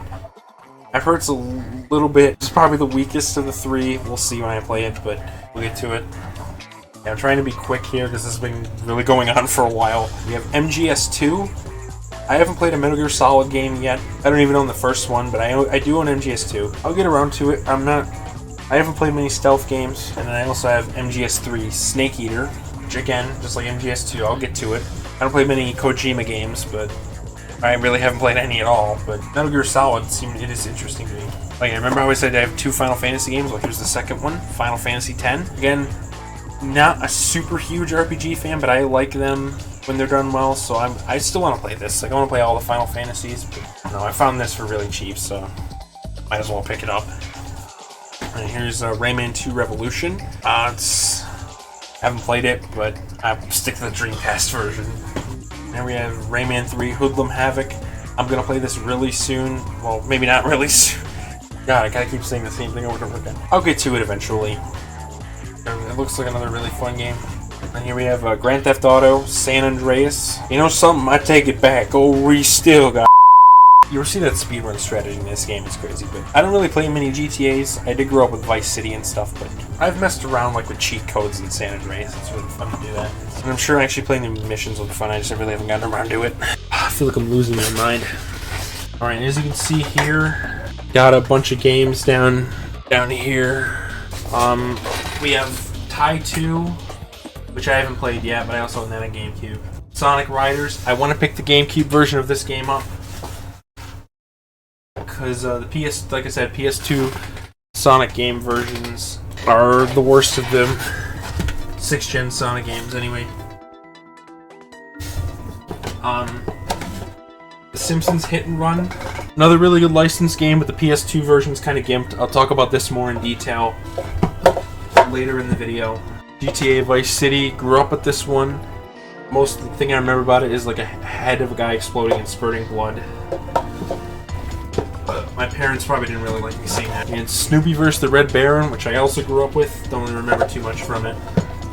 I want to play it soon. We got the Spider-Man 2 game, which is... I'll get to it. The pizza theme is a masterpiece. We have the greatest game ever made, Frogger the Great Quest. Oh, this game's a fucking trip. By the way, I recently got a PB. I've actually done speedruns of this fucking game. And I got a PB of 1:34:27, so that's pretty cool. 1 hour 34 minutes 27 seconds. This sums up the game right here. These sound effects. Seriously. This sums up the game perfectly. So yeah, and as you see, oh damn it! There's more Ratchet and Clank on PS2. Damn it, it's not good. Like, unlike the first 4 games, which were great, but yeah, size matters blows. Secret Agent Clank blows even harder. This is one of the worst games I've ever played. It's super boring, awful, just terrible, shitty, trash game. Shrek Super Slam, absolute masterpiece. Okay, but in all seriousness, it's just okay. And that's not even all of my PS2 collection. I still have so much more. But most of it's just like shovelware, like fucking Wrath of Cortex, which is just boring. And other stuff like Army Men, which was just terrible.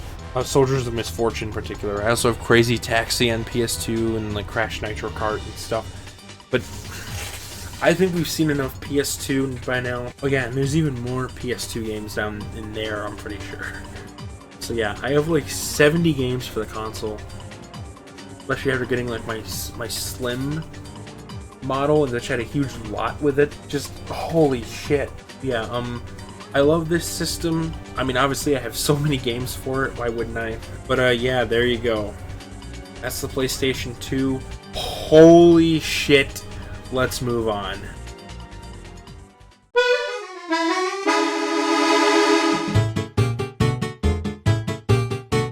Well, next up is another amazing console. We're still continuing that 6th generation train with my favorite game console ever, the Nintendo GameCube. And by extension, it's my favorite Nintendo system, of course. I don't know, man. This console is just such amazing games on it. The controller is incredible. It's just everything about this system rocks. So let's calm down from that hectic PS2 segment with some GameCube, shall we? Alright, first off, starting this one off really strong with Super Mario Sunshine. You saw my review of this game, you know this is honestly my favorite Mario game. Yeah, it even beats Mario 64 somehow. I mean, if it wasn't for this, 64 would be my overall favorite, but I don't know, something, even though I didn't grow up with Sunshine, something about, I don't know how to put it, it's just like the perfect blend of factors to make me slightly prefer it just a little bit. It mostly comes down to the 2 things, which are the controls, which are easily the smoothest of any Mario game ever. They're super satisfying to use. I went into my review about that, but it's both the actual feel, of the movement, combined with the sound design and the satisfying swoosh noises that Mario makes when like he's doing a side flip, for example, that kind of stuff.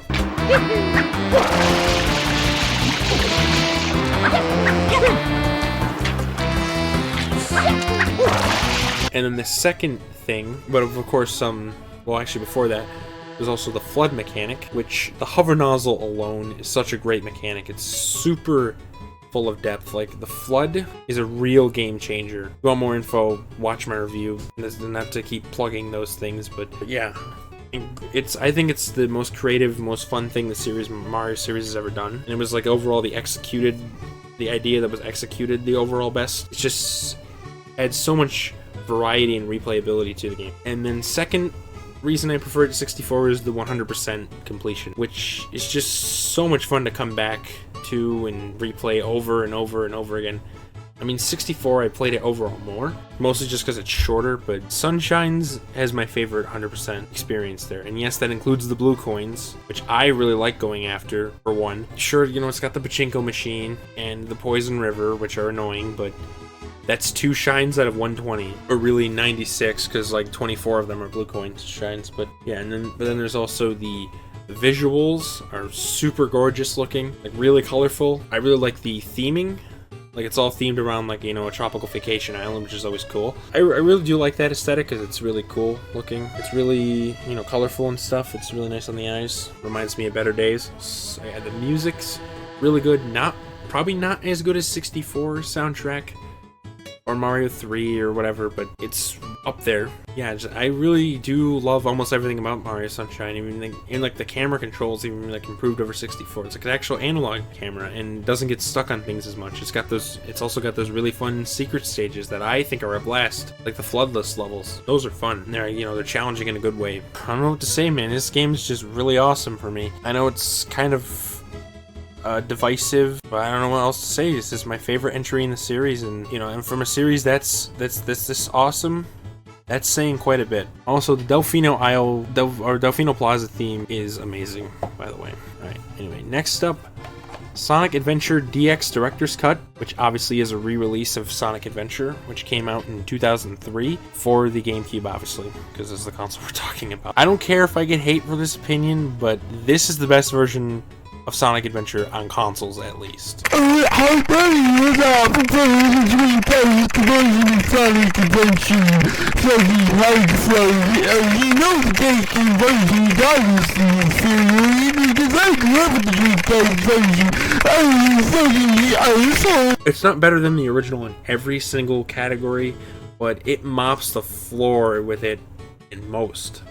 Like, the only thing that's really downgraded is like the lighting and textures and the graphics in general, minus the new character models for like Sonic, Tails, and Knuckles, which looks so much better than the originals, like in terms of poly count and such. But yeah, that's really the only negative this version has. Like, everything else is such an improvement. I mean, first of all, it runs at 60 FPS in main gameplay too, which makes the controls so much more responsive.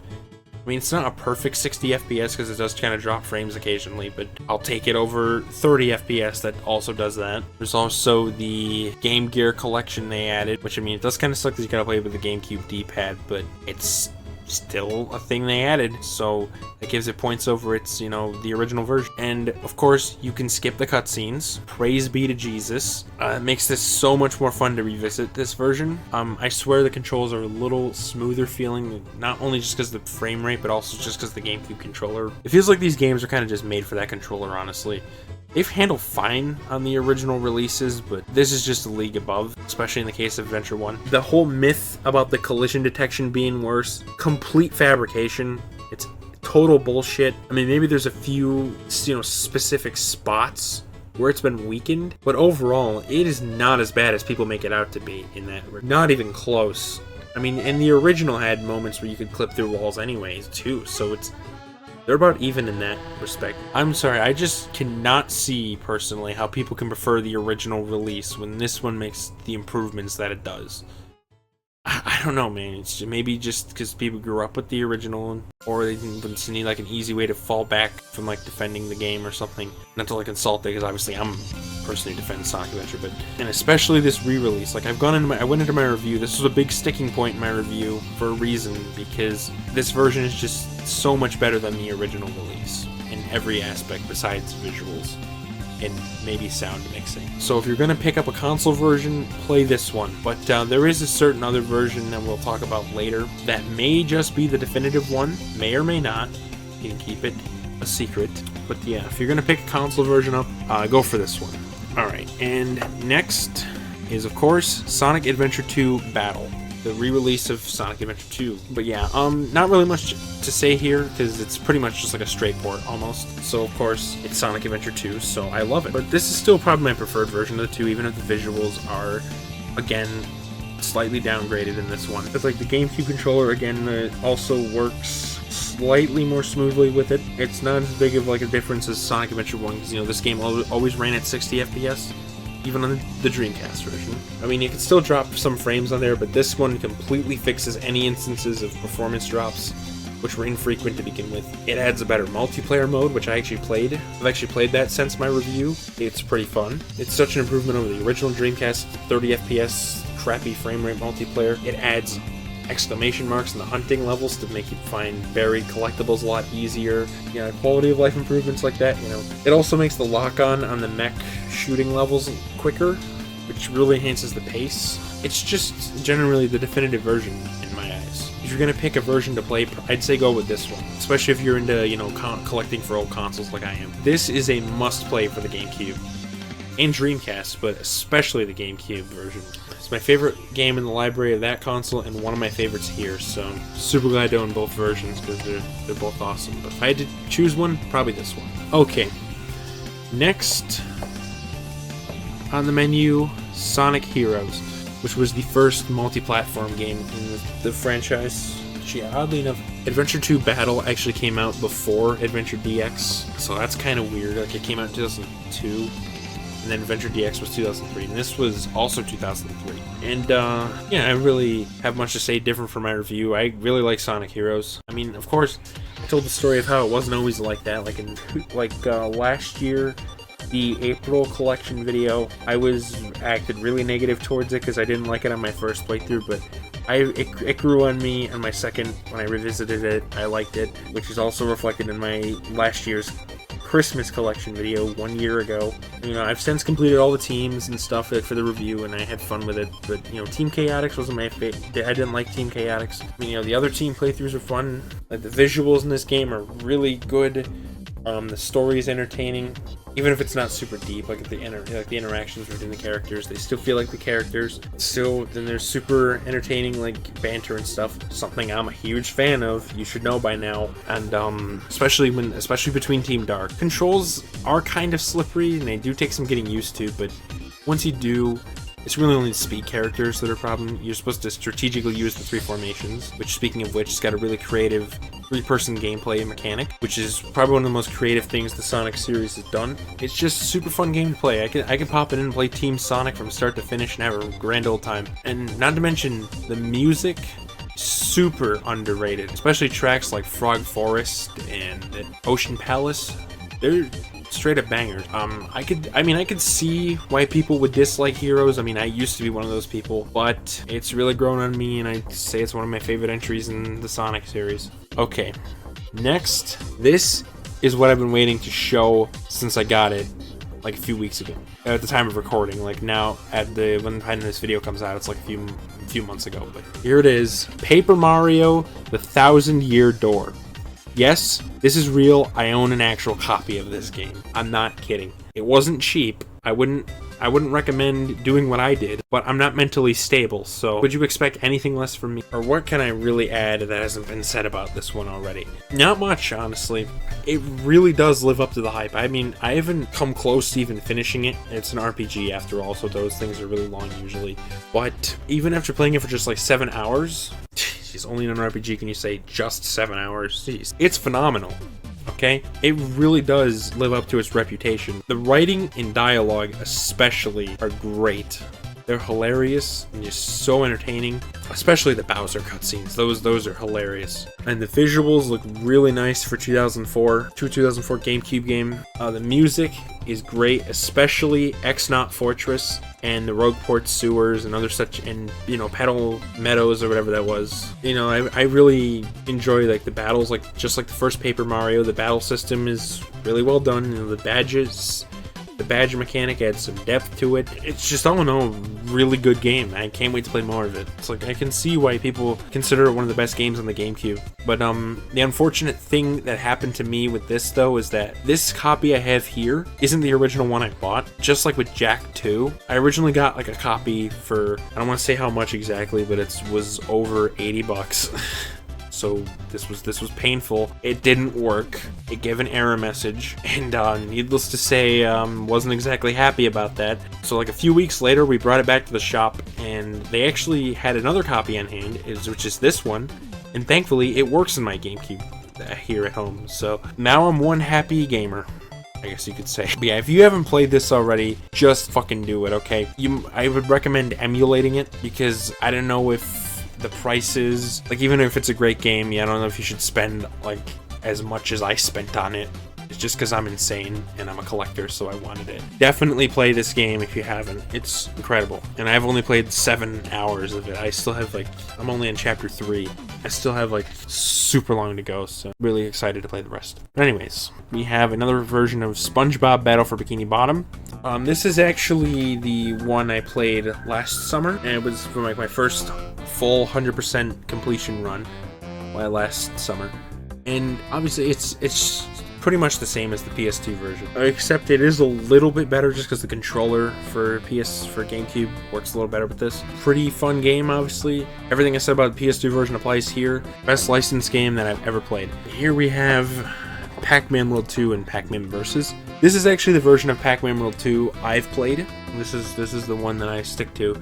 It's actually the one I originally bought for myself back in 2018 when I first got my GameCube. Yeah, it took me like a year or so to beat it, but I don't know why I said 2 years earlier, but it's just really fun. Yeah, I haven't played Pac-Man Versus, but Pac-Man World 2, hell yeah, I played that. I've beaten it twice so far. Like I said, I revisited it this summer, of course, through the GameCube version. But yeah, great game. Here we've got the Ty the Tasmanian Tiger trilogy. So yeah, I played a bit of Ty 1. I enjoyed it. It's pretty average in some ways, but it's a fun collectathon. Haven't played Ty 2 or Ty 3 yet, but I will, of course, once I'm gonna be playing these in order. I first found out about these on Nitro Rad's videos, through those videos. I haven't played these extensively enough to offer like in-depth takes, because I haven't even played 2 or 3. But I've thought about doing like a blind, like semi-blind review series, just going into them and giving my thoughts. Just like I'm considering doing for even like Paper Mario, honestly, or like Pac-Man World. I'll just do like a trilogy review for these. I mean, that could probably be fun. But there's other, just like I keep saying, there's other stuff I want to play first. So like I said, I'm in the middle of Thousand Year Door, and that's probably what I want to play the most. But yeah, we're still not done with GameCube. Here we also have Luigi's Mansion, which I still haven't played much to this day. Great to see I'm making progress. Yeah, I'll get around to it. Don't worry, I'll get around to all these games. I just keep saying they're in my backlog. We have Mario Kart Double Dash, which is pretty fun. I played a bit of it with friend. It's his favorite Mario Kart game, which by the way, Luigi's Mansion is that friend's, like, one of his favorites. But yeah, Double Dash was enjoyable. Again, kart racers they're more fun multiplayer, and I don't really play multiplayer games very much, but it can be fun in like parties and stuff. Alright, and here we have Shadow the Hedgehog. This game blows. It's boring. The writing is just so try-hard and stupid. It betrays the tone of Sonic. Completely fucks up Shadow's character. The controls are awful. The only genuinely decent thing about it is the actual gunplay. The mechanics function fine, but other than that, this game just sucks. I don't like it at all. It's probably, from all the Sonic games I've played, it's probably my least favorite of the 3D ones I've played. It's so sad that the GameCube era of Sonic didn't go out with a bang, but this shit. Well, technically Riders came out after this, but the main platformers, I mean, why did it have to end off with this? But anyways, in here we also have the SpongeBob SquarePants movie. That game also kind of sucks. Sure, I know it's built off of the Battle for Bikini Bottom engine, so the controls and mechanics are good, because it's built on the foundation of an already great game. But it's just the progression gating with the tokens and stuff. You have to play these irritating challenges to move forward, and then there's the driving and slide levels, which, oh god, especially the paddy wagon levels, the driving state. They're not as bad as Crash 3's motorcycles, but they still suck anus. They're awful. I do not like that game, especially on GameCube. That's PS2 and GameCube versions of movies or SpongeBob movie. If God forbid you have to play that game, do it on the Xbox, okay? But anyways, I also have the Game Boy player, which I made a custom case for it, like a DVD case. But I have the actual disc. Yes, this is a rare disc. I mean, it was rare 3 years ago, so I don't even want to imagine what the prices are like these days. I took the Game Boy player off. I don't know, I just wanted it like that, but here it is. Probably gonna end up plugging this back into it soon so I can record. Mario Advance, which by the way, yes, I still haven't started the footage recording in Mario Advance at the time of recording this on November 24th, so that's awesome. But yeah, that's the Nintendo GameCube. Absolutely amazing system. It's easily my favorite console in my collection. Just so many great games on there. I don't own that many for it, but the ones I do have are mostly, yeah, but most of them are great games that I just really love. Especially Mario Sunshine, SA2 Battle, and Thousand Year Door. Those three, for me, are essential GameCube, but the rest of the stuff makes it great too. Plus the controller and all that. So that's that. Let's move on.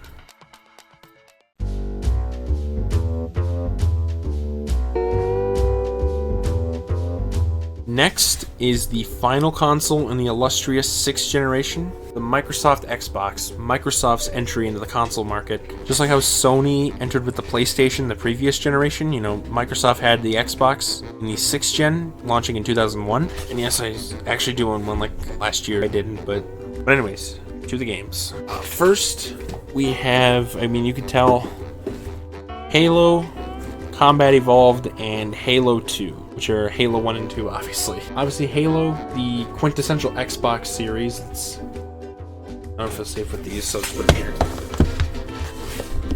The series of first-person shooters, you should know that by now. Yeah, I haven't really played much of them. Played a bit of Halo 1. I enjoyed it. I mean, it wasn't... Controlling it with the controller wasn't as bad as I thought it would be. I mean, I prefer mouse and keyboard for FPSs, but controller is fine. And I haven't actually played Halo 2 yet, but it's because I want to stick to it in order. Those are another things to add to my backlog. Speaking of which, another thing from my backlog, Blinks, the Time Sweeper. This is the Xbox's like first attempt at a mascot. Well, like a platforming mascot, just like the other consoles. Like, you know, Nintendo has Mario, Sega has Sonic. You know, they wanted to make Blinks to like appeal to younger generations, like the main platformer for it. Unfortunately, didn't really go on to be a huge hit, but I'm looking forward to play this. It looks pretty fun. Like, it seems like it has like an interesting time mechanic from what I've seen, and I've heard it's hard as balls, but again, I'm up for it. Looks like a pretty cool game. I mean, I'll get around to it someday. Just again, there's other stuff I want to play first. All right, next. Again, another last version of SpongeBob Battle for Bikini Bottom. And, of course, if you've seen, like, speedruns and stuff, you know this is the best version of the game. Easily. Like, the loading times are the quickest, so obviously it's the version they use for those speedruns, which are super entertaining to watch. The graphics of this version are the best.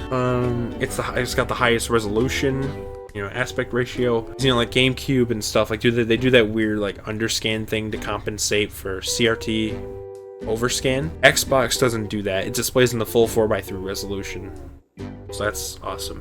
Yeah, if you're gonna play any version of Battle for Bikini Bottom, pick this one. The other two versions are fine, but this is a league above those. And of course, next is SpongeBob Movie. Haha, this game blows. But I mean, the Xbox version is the definitive, like just like BFBB is the definitive one. Don't play this. This game, I don't know if this is controversial, but I don't really like it that much. It's just really annoying to play and just really tedious. Like I said, Battle for Bikini Bottom is a great game, so I'm gonna play SpongeBob game, play that one. Next, The Simpsons Hit and Run. Said I would get into more detail later, and here we are. Just because the Xbox version, just like BFBB, this is the definitive console version. I mean, it's the only one to support widescreen. Yeah, this is just a really fun game. It's not the best game ever, by any means, but it is another example of a solid licensed game. Funny enough, I actually played this before watching, like, the actual early Simpsons, the actual show, which, take that for what you will, I guess, but, yeah, I like the show, and the game's pretty fun, too. It's really funny.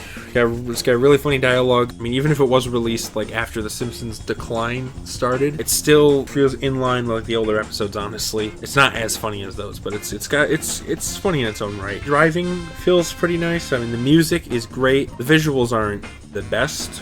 They're okay for 2003. I mean, there's a couple of annoying missions here and there, but all in all, it's a fun game to play. It's not super deep. It can get repetitive over time, too. And the coin grinding isn't my favorite thing in the world, just like how shiny object grinding in Battle for Bikini Bottom. I didn't bring that up, but I really wish that wasn't here, but I can get over it to enjoy the game. Like, it's fun to just boot up and just play in, like, short bursts. It can get pretty challenging, but I don't mind. It's like, I don't find it to be unfair or whatever. Yeah, this is another game I thought of reviewing before, like just like Battle for Bikini Bottom, but I don't know. I think I'll save it for later. Solid licensed game, and I wouldn't say it's as good as like Toy Story 2 or BFBB, but I still like it. Next, Sonic Heroes, which not much to say here because it's almost the same as the GameCube version, but GameCube one's a little better because the frame rate's more consistent. They all run at 60 FPS, but this one has more frame drops and is missing some effects. Like in Grand Metropolis, like those light bridges,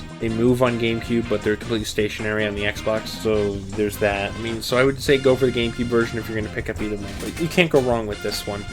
This one's still plenty fine. So if you have nothing else to play it on, go ahead. It won't hurt.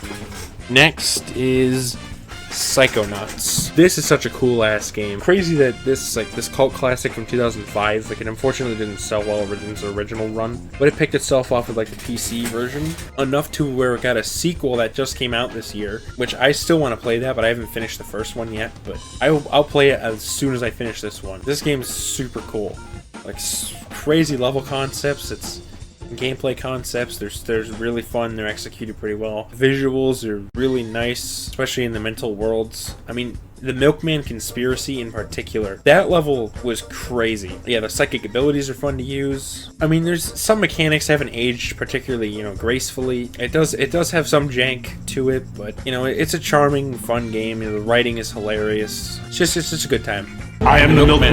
My milk is delicious. delicious. Last but not least on the shelf is Metal Arms Glitch in the System. Well, actually, there's one more, but yeah, I've heard this is like a Ratchet and Clank kind of. It's like kind of a Ratchet and Clank clone, which of course, I love Ratchet and Clank, so this will be right up my alley. I haven't gotten around to it at all yet, but from what I've seen, it looks pretty good. It's not going to be anywhere near as good as RNC, I'm sure, but it'll probably be a nice like alternative, just like a supplement. All right, and last but not least, actually on the shelf is Pac-Man World 2. Yes, I also own all 3 versions of this game too, just like Battle for Bikini Bottom. This version also supports widescreen, just like Simpsons Hit and Run. It's the only one of the version of the game to support that. GameCube and Xbox versions, I haven't played much of this version. Like, I tested it out a little bit. It's literally like just identical to the GameCube version pretty much. They feel almost indistinguishable to me. I'm sure and I remember from playing the PS2 version, they're all pretty much the same. So yeah, whatever version you want to go for, whatever consoles you have, you can't go wrong with any of these 3 versions. I just picked it up because it was really cheap. It was on the same day I picked up that working copy of Thousand Year Door. That's not all my Xbox games. As you can see down there, I have stuff like Splinter Cell, Pandora Tomorrow, Godfather, Tetris Worlds, the Tiger Woods game, which I'm not interested in. I think I had Hulk Ultimate Destruction somewhere on the Xbox. I also own the PS2 version, but yeah, I'm not like super huge into the OG Xbox, but what I've played on there is mostly just versions of different games, but they're usually definitive, and like something like Psychonauts, and that alone like makes the console worth it. That and like maybe the Battle from Bikini Bottom and Sonic Heroes and stuff like that. But I think it's just really cool to own one, even if I do have a 360. It's probably the weakest of the 6th gen consoles, but I still like it. That was all the 6th generation, which is the highlight of video games for me. It was the golden age in my personal opinion. But moving on, there's still plenty of good stuff for us to cover. Even if we've moved past the peak, there's still plenty for us to go over. So yeah, let's get to it.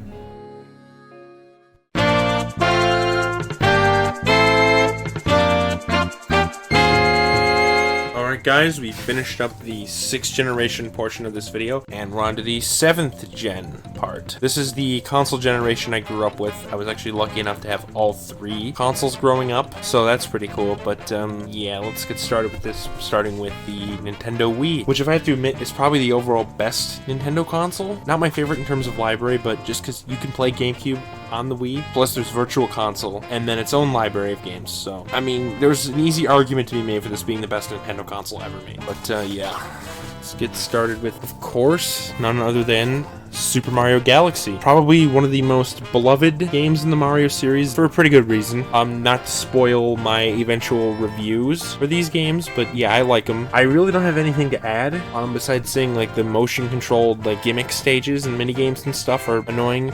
Game's got all the hallmarks of Mario game, like great visuals, great control, great music, great stage design.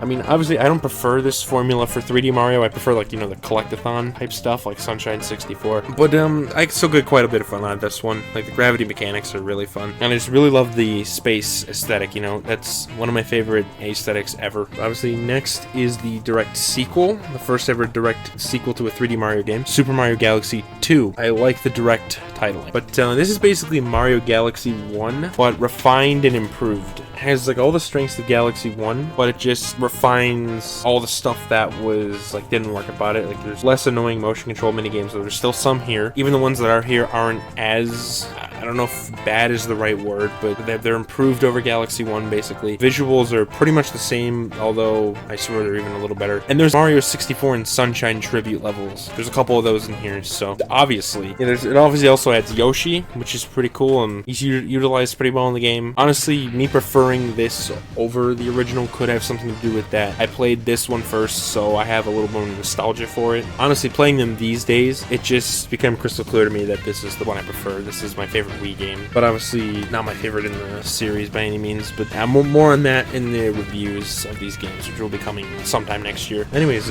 next up is Sonic Unleashed. Yeah, we're getting into this before the 360 version. I haven't actually played any of this version, but I have played the 360 one for like a few hours, but I've heard this one's completely different. It has the same like story and aesthetics, like in terms of art direction, but the levels and everything are like completely different. Obviously, because it's a Wii game. Yeah, I don't know how this one will be. I mean, most people tend to prefer the HD version. That'll probably end up being what I think too, but we'll have to wait and see. I mean, I could just be one of those contrarian weirdos.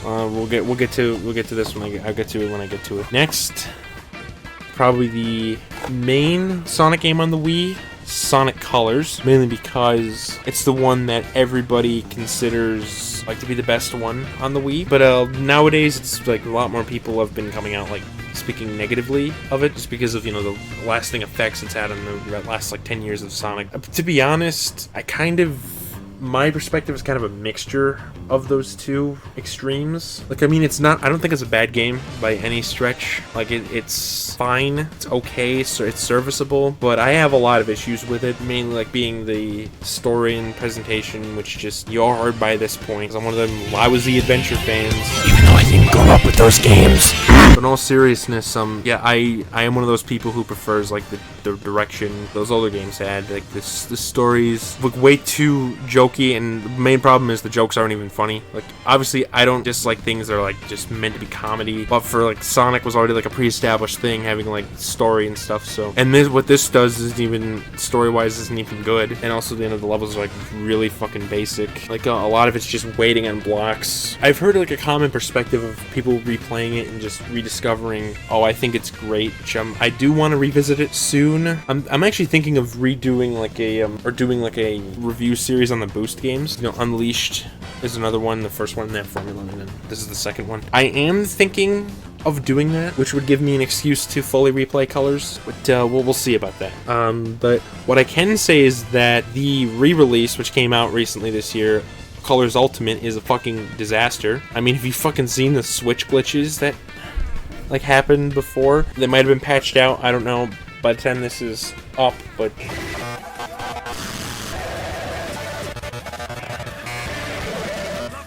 ridiculous. Like, I don't even know what could have caused that stuff. Like, I've heard it's like a memory leak or something, but I have no idea how your code could be so damn buggy to bug out to that extent. But anyway, yeah, Colors on the original Wii version is okay, but it's far from like my favorite entry in the series. Okay, and then next is the oh boy, the storybook games. Just bought these on a whim this year. It was either this year or last year. Yeah, it was this year.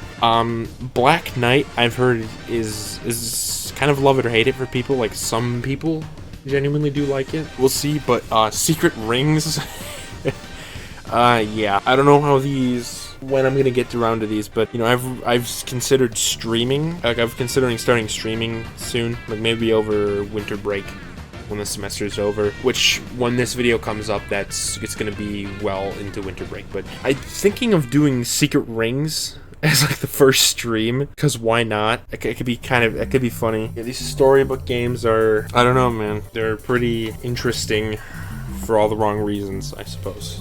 But yeah, got more Wii games down here, as you can see. New Super Mario Bros. Wii, another game I'm going to be reviewing very soon. In the New Super Mario Bros., it's going to be all 4 games in one video. Oh jeez, my dog came down here while recording.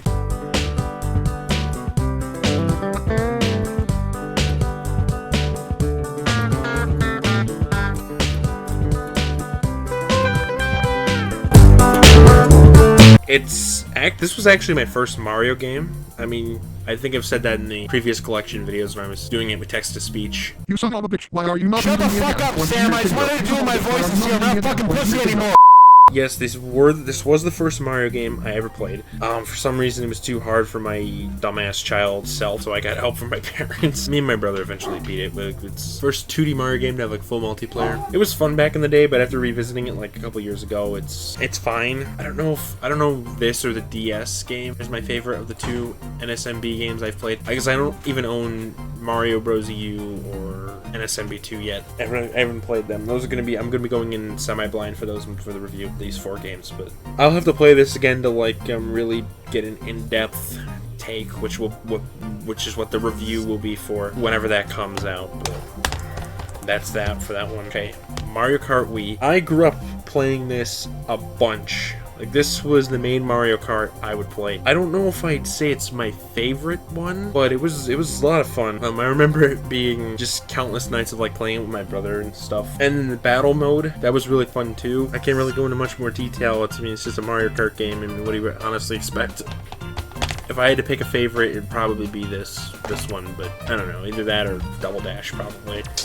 The next is Mario Sports Mix. Also played this one a bunch growing up. Me and my brother would constantly, we would have like a bunch of jokes and like stuff we would make about this one. Like it was some really weird shit. For like example, if someone lost like a game in this, they would be subjected to monkey bathing, which no joke means you would have to fucking keep giving a monkey a bath for like all eternity. That's like the ultimate punishment. It was like this monkey from like some crappy iOS game.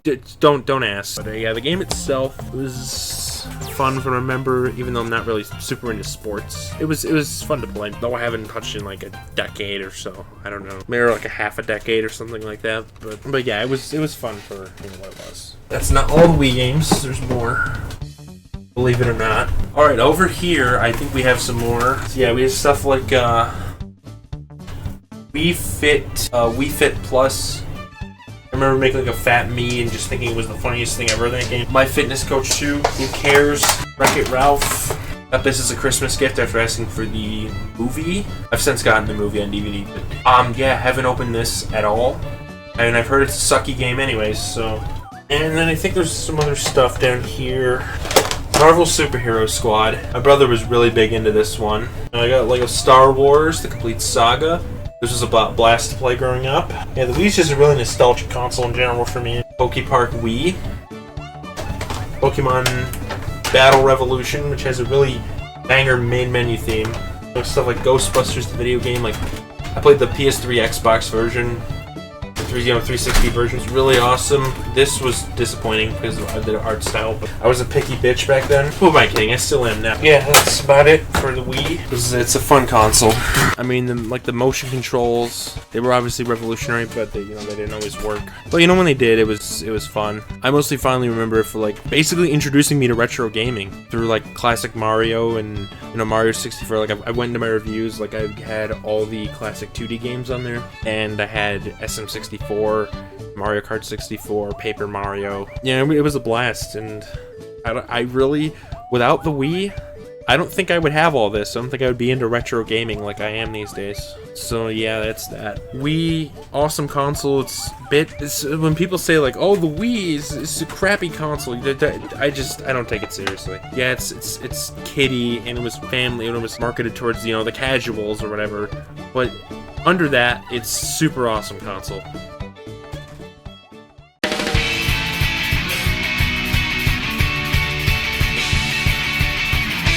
Next in line is the Xbox 360, which I have a ginormous collection for because I grew up with it. I mean, I loved the Wii back then, but I think the 360 was the one I might have spent the most time on, I'll be honest. To be frank, I was became a bit of like a fanboy there, but I mean, I think having all 3 of these consoles made me like the way I am, where like, I like to think I don't have loyalty to one specific brand. That attitude might have been shaped by having all 3 consoles. So obviously it's still my preferences, but alright, to the 360 we go. Starting off with an absolute banger of a game.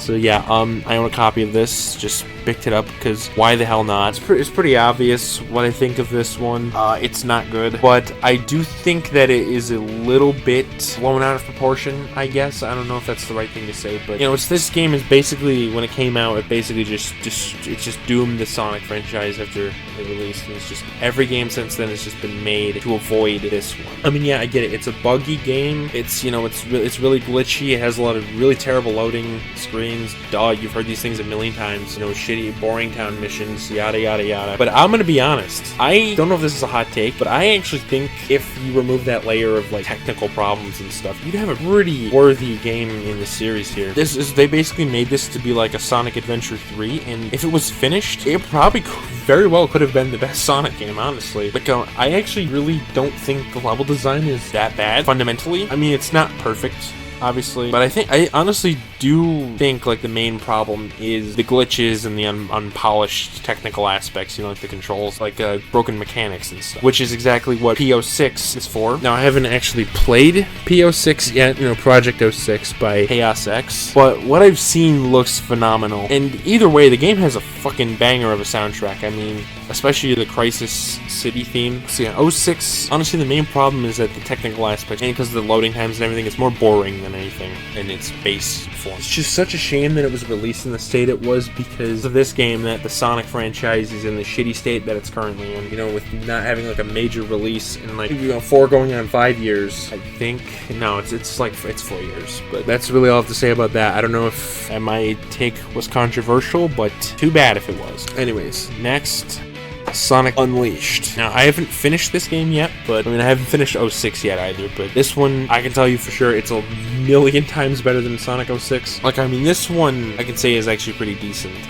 It does have a lot of problems, though. Like, you know, the metal collection drags the pace down, you know, the Werehogs levels, I mean, they're not the worst thing in the world, but, and I'm sure if I played stuff like Devil May Cry, I don't think it's the gameplay style in itself that's the problem. I think it's just because the levels last a while, and it's also a Sonic game, so I don't exactly expect like 20-minute stages. I know Sonic Heroes' levels could last for a while, but they didn't feel that long. Like, it's just because the Werehog isn't particularly speedy. It doesn't really feel like the most fitting thing, but I mean, it's not the worst thing ever. I don't want to dog on Unleashed too much because it's fun to play. I mean, despite like all the things I said, and that the homing attack button is mapped to X instead of A like it should be for some reason. That doesn't mean this game's, you know, a bad game or something. It's not. Day Sonic's pretty fun, and the visuals look pretty nice for 2008. The soundtrack is amazing, particularly Rooftop Run, and just the whole globe-trotting adventure theme is super cool to me. Just seeing like aesthetics from different countries, obviously fictionalized, but it's super cool. I'm gonna play more of this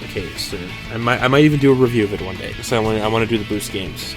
Next is by far the best Sonic Boost game, Sonic Generations. Now this is how you do an anniversary title. I mean, SA2 was also an anniversary title, you know, it was the 10th anniversary, and that's my favorite game in the series, but this honestly works better as an anniversary title. Basically, all the levels and stuff are taken from previous entries, which that is an annoying aspect of the more modern games, but if for like this one-time event in 2011, it was executed pretty well. It's not intrusive, because the entire point is celebrating the anniversary, not just pointlessly bringing back Green Hill iconography just because nostalgia. No, this is a legitimate celebration of this series. Like, it's got really fun gameplay with, you know, the boost controls are the most refined they've been. You know, colors, you know, Unleashed and Colors had some issues with that, but this one, it's almost perfect in that respect. Stage design is the best overall. It just really feels like they're extending an olive branch to every fan of this series, unlike just what they do nowadays with just extending it to classic fans. And the, you know, the remix soundtrack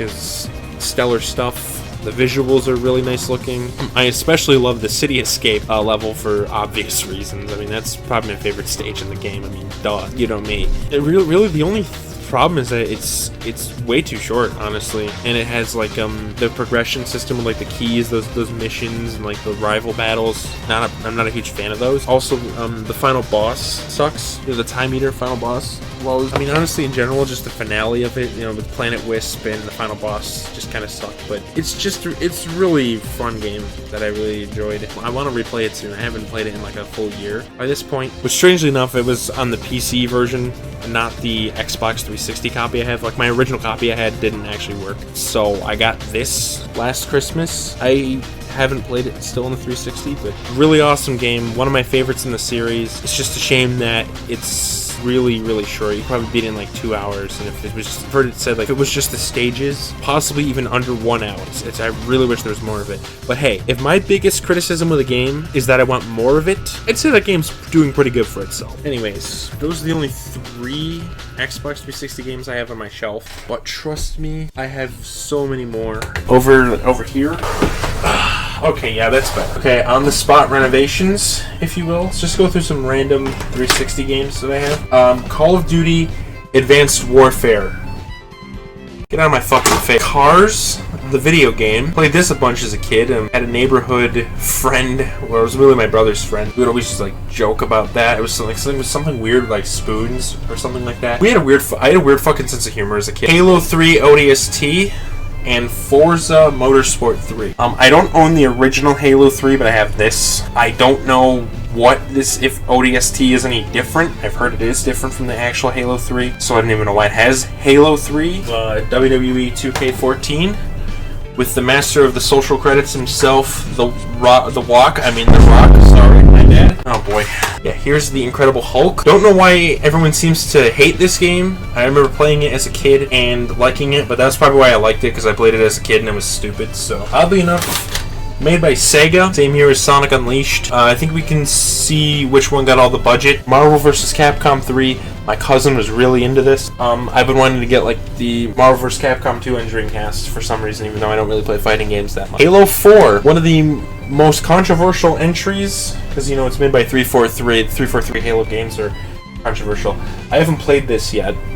I can't comment on it. I haven't even finished Halo 1 yet. Oh boy, this one's a trip. Spider-Man 3. I just remember this one for having a stupid QuickTime event at the start and having the most disturbing lady, you know, the one who said she's going to die. The Wall-E game. Also have like a PS2 version. I think they're different games. Yeah, this one's... Ah, shit. This one's was really fun to play as a kid. It was hard as hell, though. I remember it being like, there's one like flying mission with Eve. I just remember that being really frustrating. I don't know, maybe it's one of those things where it's like really hard as a kid, but you come back to it as an adult, and then it's really easy. Like, so right now, I'm a fully haired penis adult.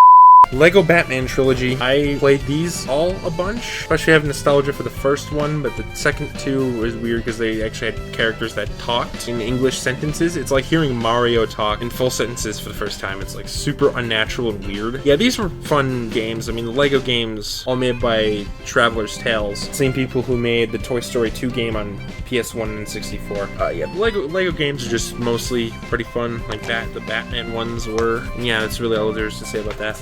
I remember spending hours on the Ghostbusters, the video game. I already talked about this a little bit for we had the Wii version, but this is the one that we really liked. I remember like spending a whole day just playing it and being creeped out by that bear in like the library stage to get to the kids' play area. But this game was super cool. It inspired a lot of my drawings and stuff, like just the concept, for instance, like the library teleporting you to a different dimension and then like the roof breaking up to reveal that dimension. Like, that was super cool.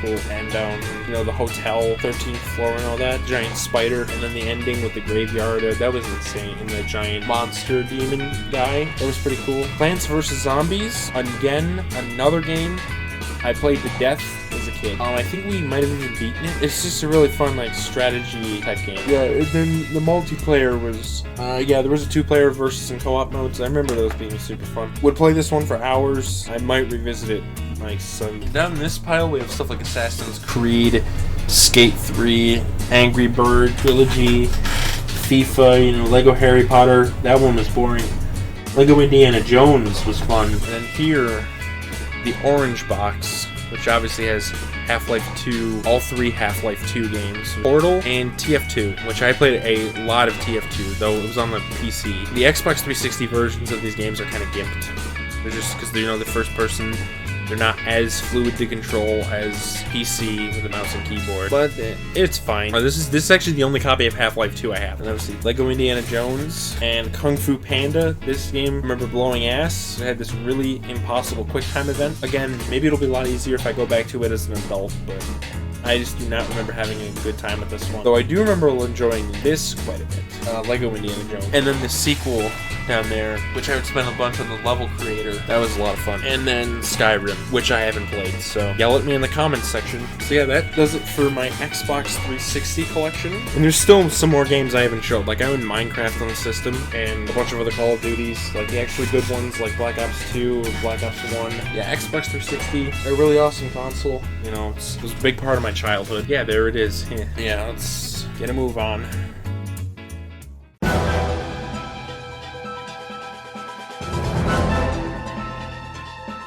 Okay, next is the last PlayStation console that I own games for. It's one of the 2 PlayStation consoles that I actually own, this and the PS2, but I also own PS1 games, just play them on PS2. But yeah, my model is actually an original, you know, launch model. Don't know when I got this thing, because it is an original Wi-Fi enabled, you know, PS2 compatible PS3 with CF card reader. Of course, I'll never forget the CF card reader. I just recently started collecting, like seriously collecting for this system, like this year, really early on this year, because I actually got my hands on this because my family doesn't need it anymore. They got like a DVD player that has like Netflix and stuff on there, so they basically just lent it to me, and now it's mine. So haha, I can play all the games I want. So my collection for this system is pretty small, but let's still take a look at it.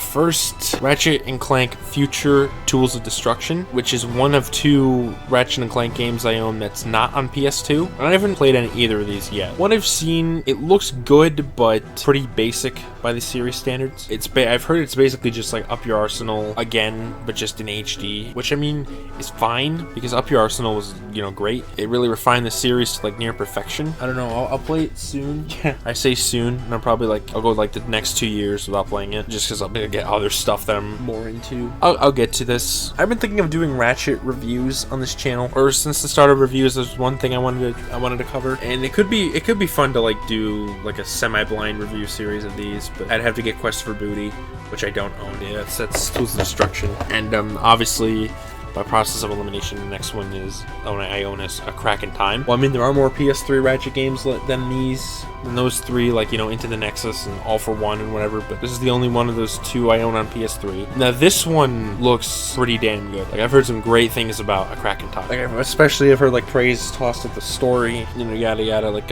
what was his name? Alistair Azimuth, I think that's that character's name. I do want to play both of these games soon, and eventually Quest for Booty. I got other stuff. I feel like I'm a broken record at this point. I've just said that, like, every 2 minutes. But anyways, yeah, I'll get these PS3 Ratchet games soon enough, whenever I get the interest to do it. Alright, next, The Last of Us. This was actually the first PS3 game I bought in years for any of these other ones on the shelf here. Yeah, this is one of the most beloved games for the console. Again, it's made by Naughty Dog, same people who made, you know, Jak and Daxter and Crash Bandicoot, but unlike Crash and like Jak, I'm sure this will be a good game, especially like cause I'm not going into it expecting like this amazing gameplay experience like I usually go into video games for. I've heard this is more like a story focused thing, which I'm all for as long as story's good, which I've heard it's really damn good, and from what I've seen, really gripping plot. I mean, yes, I know there's a PS4 remastered version that runs at 60 FPS instead of this like 30 FPS PS3 version, but I don't own a PlayStation 4 or a PlayStation 5. Well, obviously not a 5. Like who? You know, like almost nobody owns those. But yeah, Last of Us 1. I'll get around to it. Okay, but next on the Uncharted trilogy. The original trilogy for these 3. I mean, obviously it's 3. That's what trilogy is after all. Uncharted Drake's Fortune. Uncharted 2 Among Thieves. Not to be concluded with Sly 3 Honor Among Thieves. Go ahead. Laugh at my terrible jokes. And then Uncharted 3 Drake's Deception. Again, these are Naughty Dog games. They're like a cinematic shooter type stuff, like The Last of Us almost. At least that's what I've heard. Sure, they're not going to be exactly like The Last of Us. They're different. Yeah, I haven't played these, but I'll get around to it. If I was a real Chad, I would have the PS4 collection with a PS4 or 5, but I'm a bitch, so I just went with the PS3 version because that's what I happen to own. And I don't own Uncharted 4 for the same reason. It's on PS4. Why would I buy a game I can't play, or on a console that I can play it on? But yeah, that's the Uncharted trilogy, the first 3 games in the series. That's not all. Yeah, I have a few more PS3 games. Yeah, obviously my collection for this system's expanded a lot since my last collection video. Next, Grand Theft Auto 4. One of the most boring-ass games I've ever played. Not nearly as fun as Vice City or San Andreas or GTA 5, for that matter. Super drab visuals, just not much to do. Goddamn, man. Boring-ass fucking game. I don't know if I'm offending anyone by saying that, but it's my opinion, so. Ghostbusters, the video game. This is what I primarily actually played this on. I typically associate this game being about PS3, not really Xbox 360. The same for Spider-Man, the Spider-Man 3 game. That's just because PlayStation 3 has the Spider-Man font, so yeah. Basically, what I've said about when I was holding the Xbox version, this is an awesome game. I haven't played it in a while, but I'll get around to it. Maybe potentially be a review. Like, I don't know if many people know about this, but if they don't, then it's a bit of an underrated. Motor Store. Attention, please install System Update 1.0880 located in the MotorStorm game disc. Enable Blu-ray movie functionality. Blu-ray movie functionality, excuse me? Just like Sonic 1, it's not for resale. I don't know what else to say about this. This looks like a boring game. I'm not super into like simulation driving. I think that's what it's like. Rock Band. I can't play this game because we basically gave away the old Rock Band set we had for this thing. But I remember playing this son of a bitch a lot as a kid. It was fun. Me and my family would always just be around the PS3, playing this. Either the PS3 or the Xbox 360. Mostly PS3. Can't play it anymore, unfortunately. Or fortunately, depending on your worldview, I suppose. But I mean, yeah, that's my measly PlayStation 3 collection. I still like this system fine enough because it's a really great DVD player. And I like the backwards compatibility and stuff, which is convenient. And I'm sure the games are going to be fun, but I can't really comment in detail so much just because there's so little that I've played on this system that's actually exclusive for it. I mostly used it as like a PS2 back in the day to play like Snoopy and stuff like that. But yeah, that really does it for the PS3.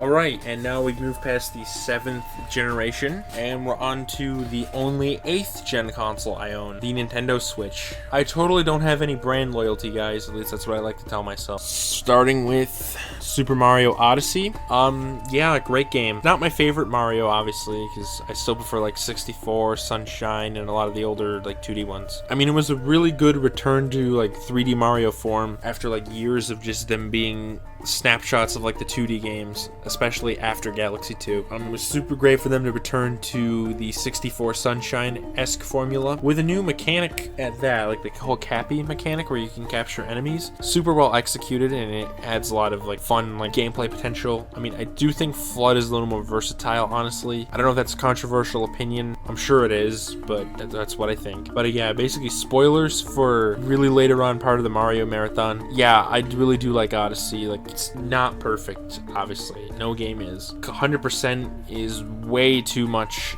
to do, and that's a shame because 100% was one of my favorite things about 64 and Sunshine. And I'm not the biggest fan of how diving was remapped to where you have to like ground pound before you do it instead of just being able to do it like the older games. But it's easy enough to get used to that. I really enjoyed my time with Mario Odyssey, even though I didn't come like even close to fully completing it. And I won't be doing that for the review. I don't know if I'll be doing that for the Galaxy games either, but Odyssey especially, I just cannot do it in a reasonable span. It would take me like a whole year to probably do it. But I guess that's that. This is my favorite game on the Switch, and it's the first one we talked about, so that's pretty cool. Next, Super Mario 3D World, and since it's the Switch version, the Switch port, and not the Wii U version, because why would I own a Wii U? It'd be like owning a corpse. Yeah, this is my first time playing 3D World. I picked this up back in February of this year. But yeah, it was a really fun game, actually. Not my favorite Mario by any means. Not even close. And I haven't played the Bowser's Fury part yet, but 3D World is basically 3D Land, except if it was actually good, which, spoilers, it's literally just 3D Land, but everything is so much better executed.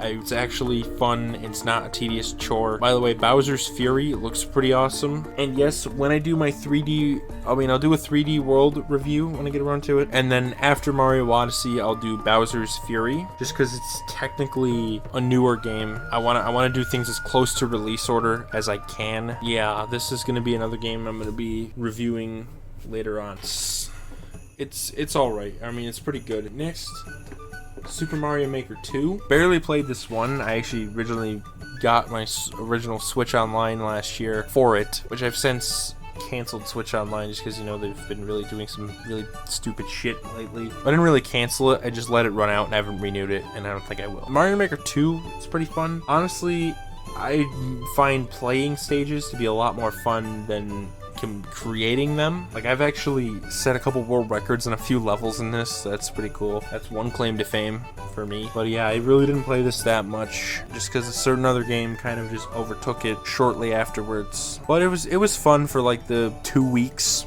I played it for. Captain Toad Treasure Tracker, which is a full game made out of the Captain Toad minigame from Mario 3D World, which oddly enough got ported to Switch from Wii U before that game, because I don't know, Nintendo likes trolling us. This is an alright enough game. It's really piss easy, but it's fine enough. I really have nothing else to say, honestly. But I haven't finished it yet though, just because I moved on to other stuff. And I mean, a certain particular game on the same console that just devoured like 4 months.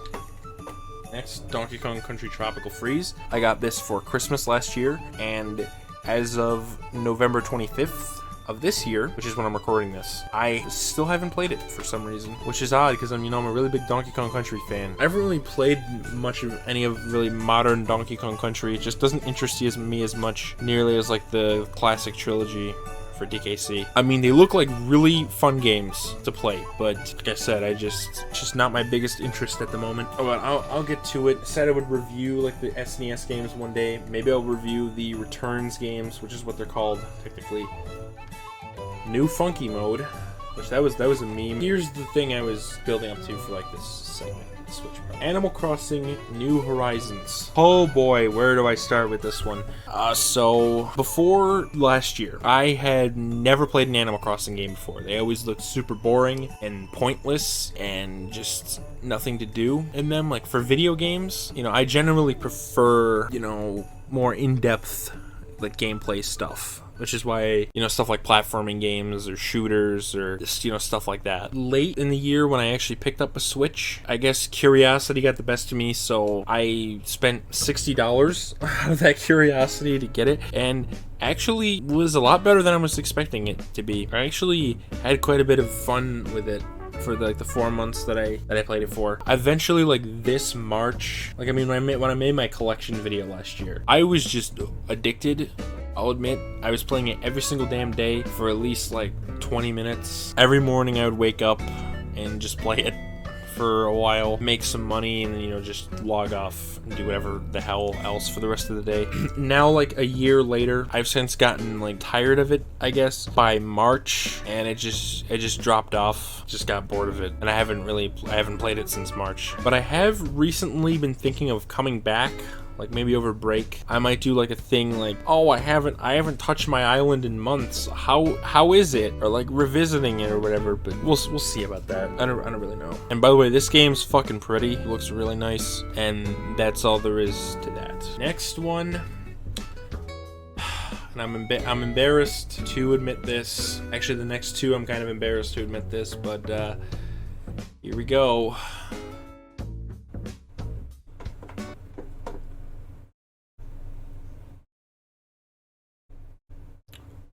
Why can't God just send an ice cream truck to take me out right now? Yeah, I own this for some reason. Because I'm a fucking moron. Yeah, I own the original games, which are better to play in their original forms anyways. This is basically just a $60 cash grab. I haven't even played it yet, but I will be I'm gonna be doing a review of this, and probably like an editorials type thing, like talking about, you know, the whole debacle that happened. Because after Odyssey, honestly, Nintendo's just been treating, you know, Mario not so well, with the exception of 3D World plus Bowser's Fury, and this is an example of that. Like, this is the first port of Sunshine ever, and it was this half-assed. Like, what the fuck, Nintendo? Can you stop being lazy sons of bitches? Like, you just take these 3 games, duct taping them together with like a music player on it. Is that the best you can do? And you know, it's funny to me. You notice how like quickly this was rushed out, like after the SM64 PC port released? I have a theory that they just literally did this just because, one, the anniversary was lining up, and two, because they wanted to have an excuse to do it, which it's still not even a great excuse. If you want to stamp out that stuff, make your version that you have to pay for better than, you know, the free alternatives. Christ almighty, like, especially with the whole Switch Online situation fiasco that's happened. 3D All-Stars version of 64 is actually better than the Switch Online version. God damn, when will this company get their heads out of their asses? They kind of just been lodged up ever since the Switch, you know, started popping off and selling a bunch. They just had their heads lodged up their asses, and they're just making completely dog shit decisions. I mean, they have for decades, but especially nowadays. But yeah, I'll go more into this stuff in like the I'm probably gonna make an editorial about this, like 3D All Stars and the problem with modern Nintendo or something like that, or the problem with Nintendo. I don't know, but anyway. Next, another thing I'm slightly embarrassed about, Battle for Bikini Bottom Rehydrated. I don't own the PC version, but for some reason I got this, which I've heard this and even seen the Switch version. It looks super gimped and just not good compared to the other ones. I mean, Rehydrated, from what I've heard of, is kind of a sort of just okay release. Like, I'm sure, like, the original is technically more polished and such, especially the Xbox version of that game is amazing in particular. I mean, I'm sure if I were to play Rehydrated, it'd be fine, but I'd probably still prefer the original. A bit of a controversial hot take. I mean, the redone graphics look nice, but I think I prefer the look of the Xbox version and the original. Call that another hot take of the day, but it's honestly how I feel. I can't really explain why, honestly. It's just remake serves as like a fan-made look to it, like those unofficial Unreal Engine like re-releases with like Mario and stuff. If I'm gonna play Rehydrated, I'm probably gonna pick the PC version up. But yeah, that does it for my Switch collection. It's pretty small. I'm probably gonna be getting more games for it eventually. I mean, I wouldn't have spent $300 on the system if I wouldn't want to. But yeah, you can expect a few reviews and videos and stuff on some of its games coming. Not for a while though, because there's the Mario Marathon still has so much left to do. Which again, I still haven't started even recording the Mario Advance series yet. And yeah, it's gonna take a while to make these reviews. They're not gonna be coming out as quickly as like last summer, or this past summer, where there's like every week. I only did that because those games are short. Enough about that. We're all done with the home consoles. Switch is like a hybrid, but just because of that, I kind of lumped in with the home consoles. And next is the handhelds and, you know, other things such as that. But yeah, we're going to be doing the handhelds next. So let's get right into that.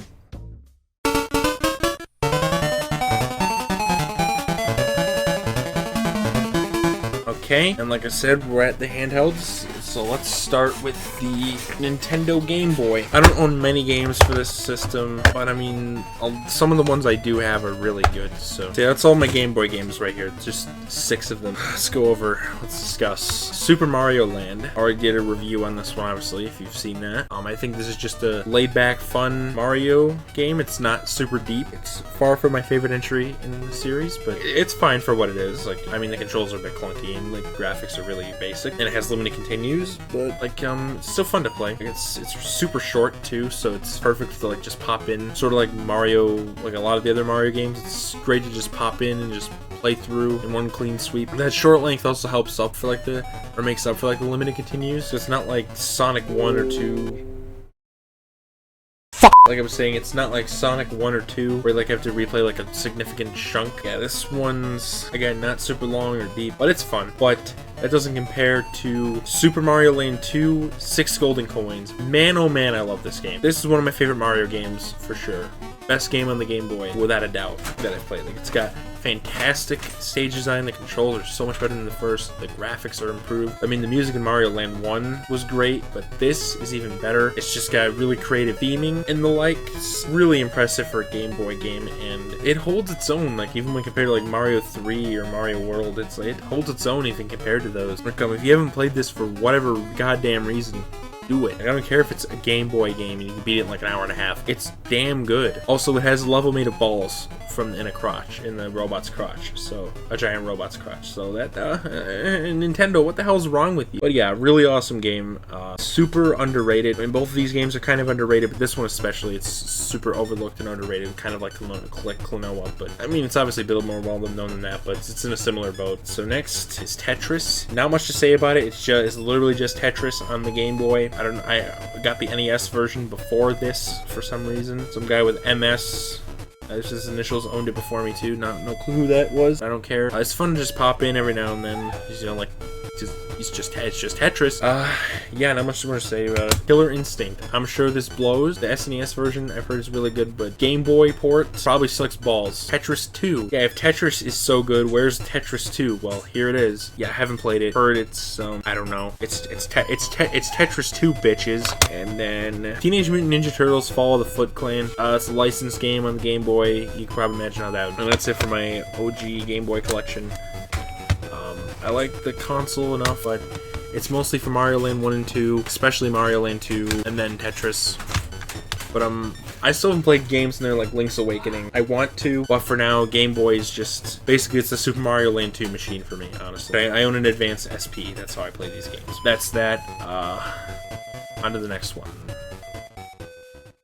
Wait, what is this?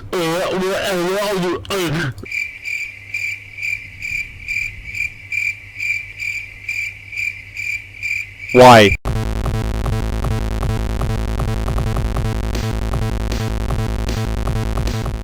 Alright, I just spent a while transferring files because I was running out of hard disk space, but we got some more. I moved them to a secondary drive. Anyways, next is the Game Boy Advance. This is the, in my opinion, the true successor to the Game Boy. Why does the camera keep turning red? I don't know. But anyways, yeah, GBA, I think it's probably the best Nintendo handheld console ever. Got some really great games on there, starting with the Super Mario Advance sub-series, which, by the way, yes, I'm doing a review on these games. That's going to be my next game review, just want to remind you. Super Mario Advance 1, easily the best version of Mario 2, not to spoil things, but oh well. I'll go more into detail why, but it's just such an improvement over the original two versions, and it's honestly, it's just because of mainly one major thing, which I'll talk about that more in the review. We also have Super Mario World, or Super Mario Advance 2. Super Mario World, as it's the full title is. This is obviously my favorite one out of the Advance series, and it's my favorite GBA game, which I know was kind of cheap to say because it wasn't originally GBA, a support of a Super Nintendo game, but I don't care, it's how it is. It's basically just Mario World. Just because of that, it's really good, not much to say. Same for Mario Advance 4, which is just Mario 3. It's a really solid version of the game. I mean, in these two, the graphics are downgraded from the Super Nintendo ports, and the sound quality isn't as good, but that comes with the territory of the GBA, so I can get over that. But yeah, in general, these three games, really good remakes, and yeah, that's that. But then, that's not the only Mario Advance games. There's also Mario Advance 3, which oddly enough is Yoshi's Island, which, like I said, the start of the Mario retrospective, we're not reviewing Yoshi's Island, it's a spin-off. I'm not going to review this one until I do like a Yoshi series retrospective or whatever. This, unfortunately, this cartridge isn't, at least the label anyway, is a fake. Can't tell from the skinny ESRB logo there, but I mean, the cartridge might be real. I'm not totally sure, I haven't opened it up, but the label is a repro. We also have Namco Museum 50th anniversary. It's got another version of Pac-Man and other Namco arcade games. I played this a bunch as a kid, and not much to that one. Of course, we got the Pokemon games on GBA, which oddly enough, even though I got these at Toys R Us, I'm pretty sure that these cartridges are all fake.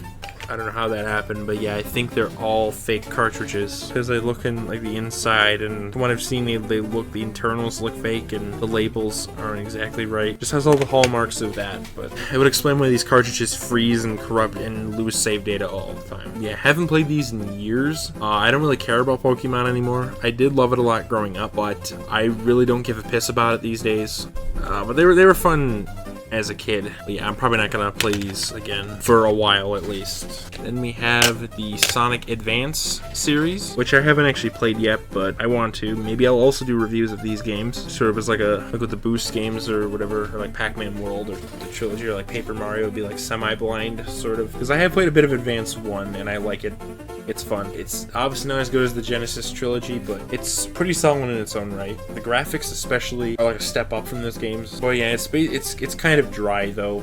It's kind of basic by 2D Sonic standards. Kind of feels like it's going through the motions pretty much, but it's pretty good. But then the sequels, I've heard, change things up a little bit, and by a little bit I mean quite a bit. Like I've heard Advance 2 is like Proto Boost, and Advance 3 is like a partner mechanic, and is a lot more controversial. But the Advance trilogy, I really haven't played them that much. When I get around to it, it'll probably be for reviews when I finally actually finish them all. Which, speaking of that, I do want to do reviews of the classic Sonic games, like Genesis Sonic games, eventually, just not now. Like same for Advance. I'd rather do like 3D platformers. I'm more interested in those anyway. 2D platformers are super hard for me to review because they're super simple, often bare bones, and there's not much to really say unless if it's like a legendarily good or legendarily bad. But yeah, Sonic Advance, the Sonic Advance trilogy, I'll get around to it. After that, we got another trilogy. Sorry, I'm pointing the camera just in random places. Next, we got the Donkey Kong Country trilogy on GBA, which the DKC2 cartridge label keeps making my camera uncolor correct itself to be more reddish. But yeah, these are perfectly fine versions of the SNES games, although I think I mostly prefer the SNES versions, for 1 and 2 in particular. It's like the visuals and like music are obviously downgraded because it's GBA, and that's not the fault of the developers, it's just because of the limitations, which I just think they still did a fine job for what the limitations they had. They're pretty much identical, minus the screen size being smaller, but besides that, they even had some like extra content. Like the DKC2 remake has an extra boss fight in there, which is pretty cool. But the DKC3 remake, I honestly prefer this to the SNES version, just mostly because of the soundtrack and then the fact that there's an extra world. It's easily the one that changes the most, but unfortunately it still doesn't fix a lot of the game's like other flaws. So it does feel kind of rushed, and it's missing a few features from the DKC 1 and 2 remakes, like the scrapbook and stuff. Yeah, I don't know, it's just, this is my preferred version of Donkey Kong Country 3. Maybe my stance on that will change when if I replay the SNES version. These games are pretty good on GBA, but not nearly as good as their originals, except in the case of DKC 3. But again, my stance on that issue might change. That's all for those games. Finally, after these, they're back in their cases. After these, we have... Oh, what the hell is this? Razor Freestyle Scooter. I've heard the PS1 version of this game sucks big anus and wiener. So, yeah, I don't care about this one. And that's it for the Game Boy Advance. Yeah, pretty good system. I own the Advance SP.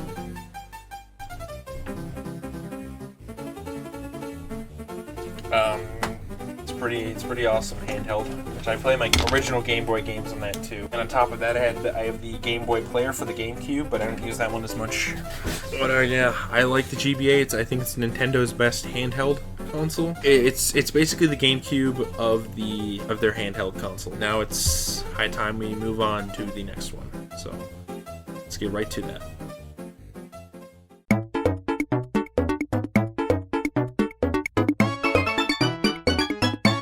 Okay guys, so the next segment is on the Nintendo DS, which it's obviously the next Nintendo handheld console. It was released in like 2004, which oddly enough was still during the GameCube era. So it's just kind of hard for me to believe that's that old, since I grew up with the DS.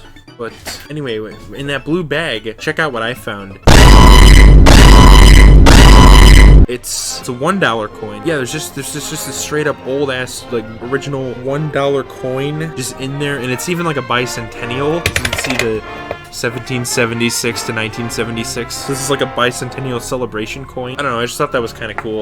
I have a lot of weird like old change and like money and stuff. You know, these 50-cent half-dollar coins or whatever, and like $2 bills. You know, stuff that's out of print, like the old money. Like okay, I got off track. What was I talking about again? Oh yeah, the Nintendo DS. So yeah, this is a pretty cool handheld. I grew up with it. It's also where I played like a lot of my GBA games that I owned as a kid, like Namco Museum and Pokemon series. I had a DS Lite model, red and black DS Lite particularly. Me and my brother both had them, and we just spent hours and hours on those things. Like any road trip, just sitting on our ass at home, we were just usually playing DS. So let's begin. Mario 64 DS. One of the launch titles for the system, and it was made to prove the power of the handheld, that it could run this insane, like, it was meant to be like a huge showcase of 3D, you know, the original. So 8 years later, they ported to a handheld system just because they could. And yeah, I'm honestly gonna be making a review of this soon. I said it'd be with the Mario Advance games, but I don't know. We'll see. I'm thinking I might need to split those two into 2 videos, but we'll see how it works out. But anyways, Mario 64 DS. I actually played this version before the N64 original. Yeah, they crammed Mario 64 into this cheese-it of a game cartridge. That's awesome. For 2004 at least. So yes, this was actually the first version of the game I played, and before I got the Wii Virtual Console port of the N64 original. And even with that said, coming back to it, I still prefer the original by a wide margin. And it's one word: controls. Like, not to spoil my review, but these I mean, it was obviously made for a system that only had a D-pad back in 2004. So obviously the controls aren't going to be as smooth naturally, but I mean, it's just such a downgrade from the original, which I'll go more into detail when I talk about the game. It's not unplayable, but it's a massive down. I mean, I like the new content they added. The visuals are, like, the character models are a step up from the original, and in some ways the environments look a little nicer, even though the colors can be kind of downgraded and look more washed out. B.O.B. Bomb Battlefield, the first stage. That grass just looks like a crop duster came and dropped, like, pesticides on it, and it just killed the grass or whatever, or like grass remover or whatever the fuck. I don't know, whatever they call that. I don't even know if that's a thing. But and like, they added the extra playable characters and stuff, and the new stars, few new stages. Like, they added a multiplayer battle mode, and mini games, and they even made some, like, improvements to some of the stages, which is, that stuff's all well and good, but when it doesn't control as well, you lose that amazing game feel the original had. I'm sorry, but I'd rather stick to that version. Control's, like, super important to me, and this whole 64 versus 64 DS thing, like, embodies that. I have nostalgia for, in some sense of the word, for both versions, and even having played this one before the original, I still prefer the original. I still like 64 DS. Like, don't get me wrong, it's a fine version, but it's like, I think it's Scott the Wise said it best. It feels like they didn't make this because they thought it needed to be remade, but they remade it so they could just say, oh look, the DS can run this, just to be impressive. And it doesn't work out as well, but it's a fine overall version. But anyway, on that note, next, New Super Mario Brothers. I actually don't own the original artwork for this. As you can see, I printed this really shitty scan. Okay, so I made an effort. What, I didn't? Look at that stupid case. So I don't know how I still have the case, the manual, but not the artwork. I don't know how that happens. But New Super Mario Brothers, it was the first in the Bland as All Hell New Super Mario Brothers series. But this first entry was actually relatively distinct. It's odd looking back on the reception of it. Like, it was heralded as like being like an instant classic, and it would be like revered as much as Mario 3 in World. But now, retroactively, it's seen as like not bad per se, but emblematic of like the series' future failings. Sounds really similar to the Sonic Colors situation. Like, it was heralded as like this amazing masterpiece when it released, but like over time it's gotten more like I don't want to say controversial, but people looked at it more critically than they did before, just because of its effect on the later games in the series. But yeah, I mean, this is a fine enough game. Not nearly as good as the classic 2D Marios, because that's just the closest comparison, obviously, but it's all right. It's probably, if I had to pick between this or the Wii game, I don't know which one's my favorite of the two. I mean, I'm equally nostalgic for both of them. I mean, for one, the soundtrack in this one's probably the best of the New Super Mario Brothers series, because it has the most distinct of all the songs. Yeah, it's just kind of the effects it's had on the series. It's kind of soured at me on it a bit, like, kind of like Sonic Colors, but doesn't mean it's a bad game, but far from my favorite. I'll be able to talk more in greater depth in the eventual NSMB quadrilogy review for whenever that happens. Probably not for a while. Alright, so next up, anyways, is Sonic Classic Collection, 4 games in 1. Pretty interesting, because, I mean, this and Mega Collection from the era, like, when they use, like, Adventure Uekawa artwork for something meant to be classic, although I don't like calling it, those games, like, the classic Sonic game. You know, that's the official title they've given it, because, you know, it seems like it's putting them on this pedestal. I mean, they're great games, but yeah, that's just being a picky bitch with Diamond Studios. Son of a... son of a bitch. This one actually includes Sonic 3 and Knuckles from the get-go. You don't have to unlock it. But I mean, it's a fine enough thing. It's cool to have the 2D Sonic games on the go, the Genesis Sonic games on the go, the 1, 2, 3 Knuckles, and there's even, actually, I think Knuckles and, it's the Sonic 3 Knuckles is branded as Knuckles and Sonic 3, and there's even Knuckles and Sonic 2. The only thing is that it's on the DS, and it's emulated, so there's some, there's a few, like, little emulation issues, so it's obviously not as good as playing them on the original Genesis, or, hell, even through Mega Collection, because it's emulated on a handheld, or for what it is, it's fine. It's really funny how in 2006 they released Sonic Genesis on GBA, that horrible, awful, god-awful, fucking dog shit port of Sonic 1, and then like when did this come out again, like 2008 or 9 or something? It was 2009 is what the copyright year on this, the back of the box is. Yeah, so like just 3 years later they released a much better version of Sonic 1 on the DS, which is what they should have done to begin with, the anniversary. Like, Jesus, it was on the same day as Sonic 06 too, originally, but yeah. But anyways, Sonic Classic Collection, pretty decent release for the DS, and it's something I'll definitely bring on road trips whenever I can go on them again. That's not even close to all the DS games I have. Watch this.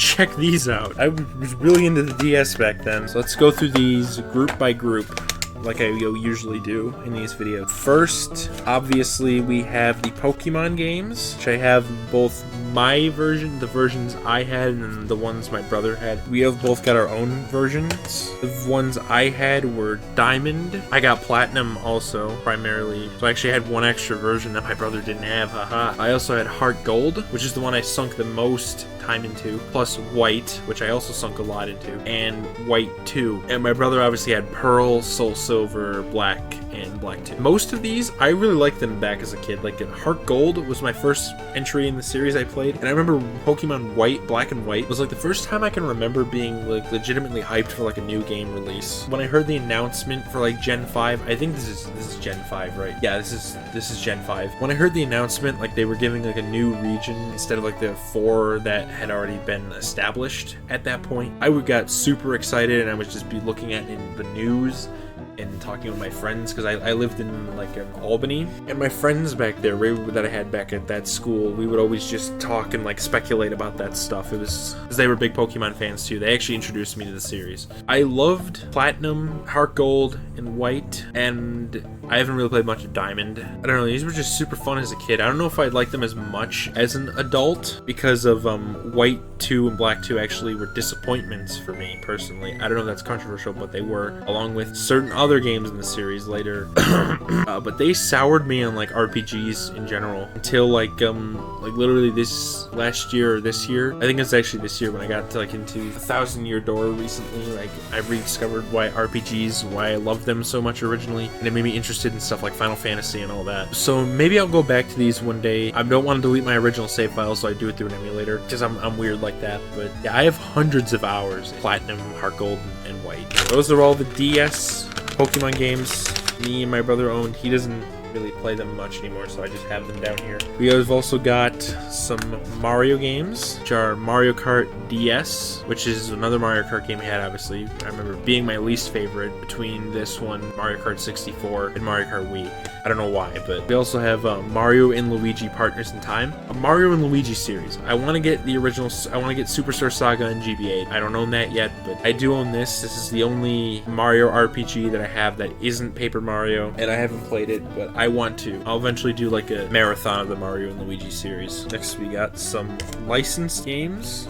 We got Lego Batman, the video game, which I played this not as much as the Xbox 360 version. That version's a lot better than this, obviously, but I remember having fun with it, finding it kind of creepy for some reason. We have a Hotel for Dogs game, which is probably a name you haven't heard for like in a decade, but I remember really liking Hotel for Dogs, the movie. And the game, I don't even remember, it was super strange. I mean, the movie was cool. I haven't watched it probably 8 years or more than that probably, but. And next, How to Train Your Dragon, just like I have an Xbox 360 version of this too, but I I haven't really played this, so I have no idea what it's like. Ghostbusters DS, same commentary as the Wii version. I was disappointed in it as a kid because it was different and therefore ruined from the Xbox and PlayStation version, so I'm sure if I played it again it'd be fine. But Avatar: The Last Airbender, based on a shitty movie, and the game is not much better. The menus barely even fucking functioned. Like the touchscreen menus, it was fucking dog shit. It was just the worst. Couldn't even barely get into the game. When I did, it was boring as hell, and I just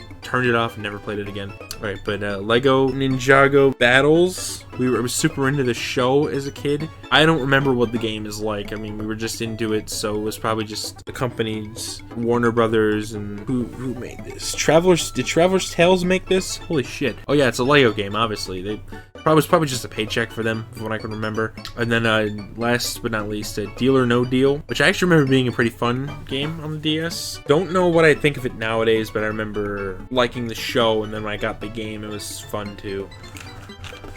But then again, I was a stupid kid, so take that for what you will. And then last two, Puzzler Collection. I remember hating this game. It was unresponsive touchscreen controls, and I remember raging my ass off. This is what really taught me what raging in a bad game feels like. I remember getting mad at Pokemon when I couldn't catch things, and that is what forged my attitude, because I've lost progress in those games before. That forged my attitude of just obsessively saving at every chance possible. That paranoia just has never left me, and I save at every chance. Like my 1000-Year Door footage, it's like half of it's just me saving at save blocks whenever I get the opportunity. But yeah, this game is what really taught me what a truly bad game is like. As if Kung Fu Panda hadn't done that enough for me already when I was younger. I haven't touched this in years and never will again, probably. And then we got Plants vs. Zombies. The Xbox 360 version is so much better than this. This was a boring version. Come on, PopCap, what the hell? I'm sure it's okay, but I just remember being so bored of it as a kid. And that's it for the DS. Overall, pretty damn good console.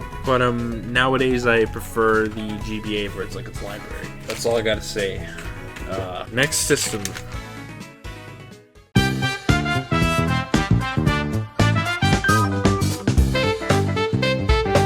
Okay, so next up, the Nintendo 3DS. I have my model right here. It's the 3DS XL. This is the same one I've had since, I don't know, it has to be like 2014, 15. No, it's gotta be like 2013. I mostly use it for DS backwards compatibility, which is really nice for DS games, especially because it's got the circle pad. That really helps in Mario 64 DS, like for instance. It's still not perfect controls, but it's placebo effect. Super Mario 3D Land. I already spoiled it, but remember how in the beginning of my Mario marathon I said there's 3 games in the series I don't like? The original version of Mario 2 on the NES and SNES.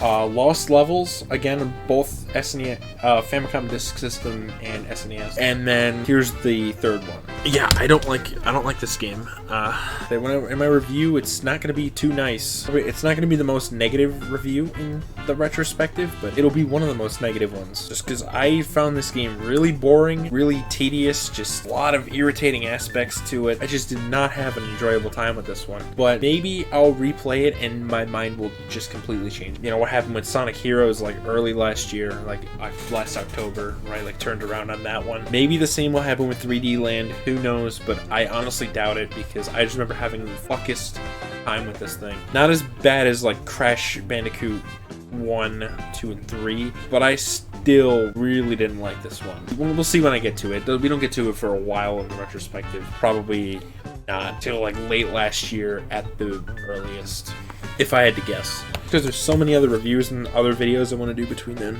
Donkey Kong Country Returns 3D. Just like Tropical Freeze, this was the first one that Retro Studios made. If you don't know who they are, they made the Metroid Prime trilogy, among other things, but that's what they're most known for, is Metroid Prime. And then this, it was the first Donkey Kong Country game since 1996 till like Tropical Freeze, which came out like was that 2015 or 16. This was originally on the Wii, but that version kind of blew because of the motion mashing it required you to do, so I got the 3DS version. I barely even played it. What I can tell, it's gonna be fun. Probably not as good as the first two in the original trilogy. It'll be fine, I'm pretty sure. It's really all I could say about it, honestly. Again, like with the original 3, I want to do reviews of those eventually, so maybe I'll do the Returns games too. Can I really say it? I just love the logo download this game. It looks super nice. Next up, Animal Crossing New Leaf. I got this after New Horizons. It was early on in this year. Time for another bold and brave hot take. I didn't like this one. Animal Crossing is like an iterative franchise. It's more of an evolutionary franchise than a revolutionary one. Like, each new entry doesn't stand on its own. It's like Madden or something. Like, you're gonna play the latest version. Successively, each successor, like, it's hard to go back to these. And like, I got so fucking bored of playing this after like a week. I dropped it. My town didn't even progress past the first goddamn week. I hate that I have to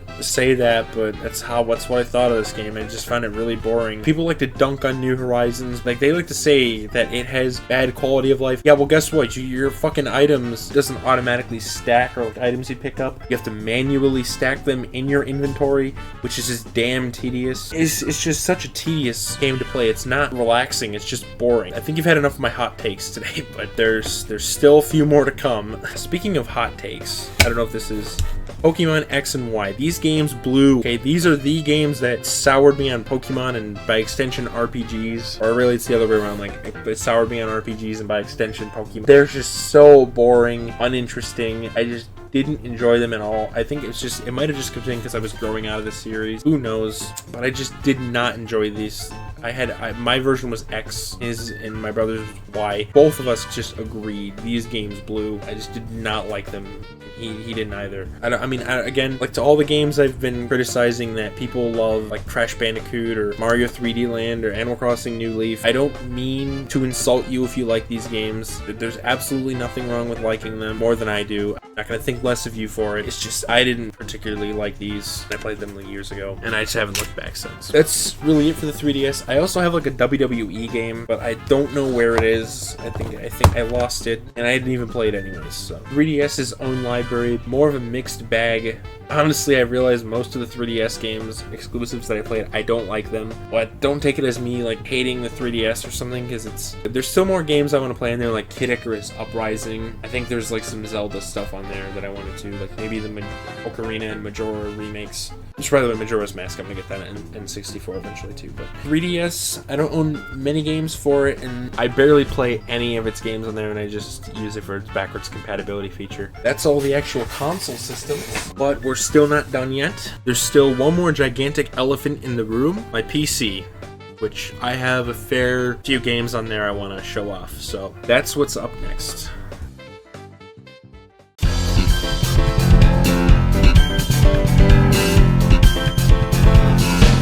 Alright, this is the final thing. PC. As you can see, this is the same PC I've had since summer 2016 when I was a freshman in high school. I've always loved how this has looked, like the orange and black. I just love that color combo. It just looks super badass to me. It's still the same exact Windows 10 PC I've been using since 2016. Like, so around there, my videos shifted to being made on this. This is the same computer I've been making all my reviews on and what have you, like my George Washington, most of that was through Sony Vegas or whatever. I mean, it's what I'm recording this video off of on this very webcam right now, as you can see. That's the drugs right there. It's the thing I sit at every fucking day of my goddamn life when I'm here. There's a couple more things I have to do before we go into the virtual world, or like my digital games through like Steam and stuff. A couple things I have to show off. In here, as you can see on this shelf, this dirty ass shelf. Oh, there's even more Xbox 360 games I've got to like show off, like Monster Jam, and that was fun as a kid. But as you can see, it's a bit of a mess right now. Yeah. I have a bunch of PC games up there, old CD-ROMs or DVD-ROMs or whatever. Old crappy PC games that my dad owned that I haven't even touched or know nothing about. The main PC game, physical one that I own, Roller Coaster Tycoon 3 Platinum. Now, unfortunately, I don't have it installed on my computer at the moment, just because the installation broke, because I had to do like a factory reset earlier this year. Without deleting my files, I just had to do like a restore. I just haven't really bothered to reinstall it, but it's a really fun game to play. To just sit back and play. It's sort of like Animal Crossing, Minecraft to an extent. Just chill and play it. I really like the custom content, and that's always been like super fun. The problem is it doesn't run, because it's like a Windows XP game. I think it's like one of those old PC games from like 2004. Some, I don't know where the recommended operating system is, but there it is. It's on the disc. Recommended Windows 98, 2000, or XP. I own this game since like 2009. I was super into like roller coasters back then, so I got this. It's super fun to just build your own amusement park, because I love amusement parks. Really miss those things. It's been like 2 years since I've been to one. At my local park, my home park, if you will, if you want to do those the roller coaster enthusiasts speak, those fucking nerds. So now I'm a video game enthusiast, bitches. I'm gonna stop. Roller Coaster Tycoon 3, I've always had the platinum version, so I've had the soaked in wild expansions. And something from that I mentioned in my last year's collectible thing, or collection showcase. Just picked that up one day from AmVets. It was like Roller Coaster Tycoon 3 Gold. I didn't mention I misplaced it, but here it is. Yeah, $3 for this. Gold only has the soaked expansion, so I kind of forgot I had the platinum version. I already owned RCT. I mean, the original release was apparently really bare bones, but they had the expansion packs for it. So, yeah. I mean, I kind of like how the golden disc looks, but yeah, I own Roller Coaster Tycoon 3 Gold also. But I mean, if you're gonna go for it, unfortunately they took it off Steam. But if you're gonna go for this old piece, we get it on like a disc. It still works on Windows 10, but it crashes occasionally and has like, performance issues. It still works. It's playable enough. Go for the platinum. That's really it. That's all for my physical PC games. So we're gonna travel into the virtual world next, a realm of bits, bytes, code, logic gates. Let's get into it. By that I mean I'm going to switch to screen recording. It sounds cooler if I say we're going scene transition. Oh, I need to stop. Ooh, alright, we're in. So yeah, here it is, my desktop, my fucking Shrek desktop thing. He's on a fucking deserted island, which, I mean, what else would you expect from me having my desktop background, honestly? Anyway, now let's show some games that I have. Obviously, I have the only Minecraft. Got it back in 2012, April of 2012, going on 10 years ago at this point. Jesus fucking Christ, where's the time gone? But yeah, I played this religiously as a kid. I've just been playing Minecraft for years, almost a decade at this point.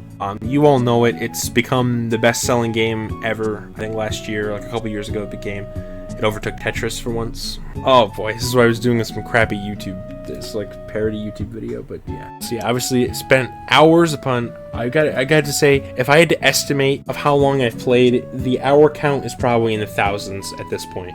Like ever since 2012. Me and even my brother collectively have just played this game for probably thousands, maybe even like 10,000 hours at this point. Who knows?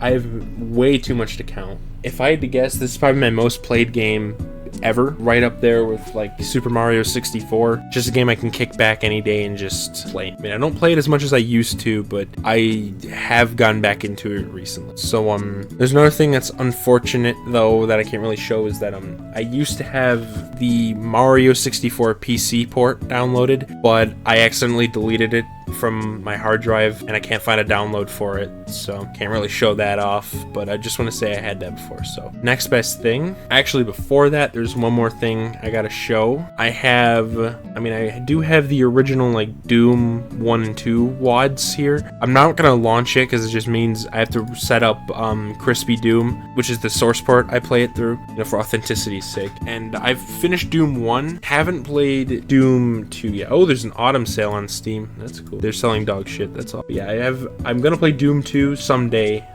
but I have played Doom 1, it was really awesome. And the music kicks ass in those games, by the way. Here's Steam.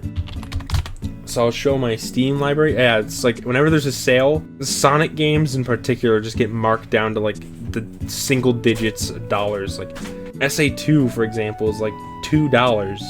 Like, that's a steal. And as you can see, I spoiled it. I own it. Yeah, I got it in one of those sales. It's just such a fucking steal. But yeah, let's go through these one by one. There's all these games here. Let's start from the top. First, Celeste. I haven't played this one that much, but I did sample it a little bit in like I was lucky enough to have a gaming class in senior year of high school, which was just fucking awesome, by the way. I mean, the teacher was super cool. He was also my physics teacher that year.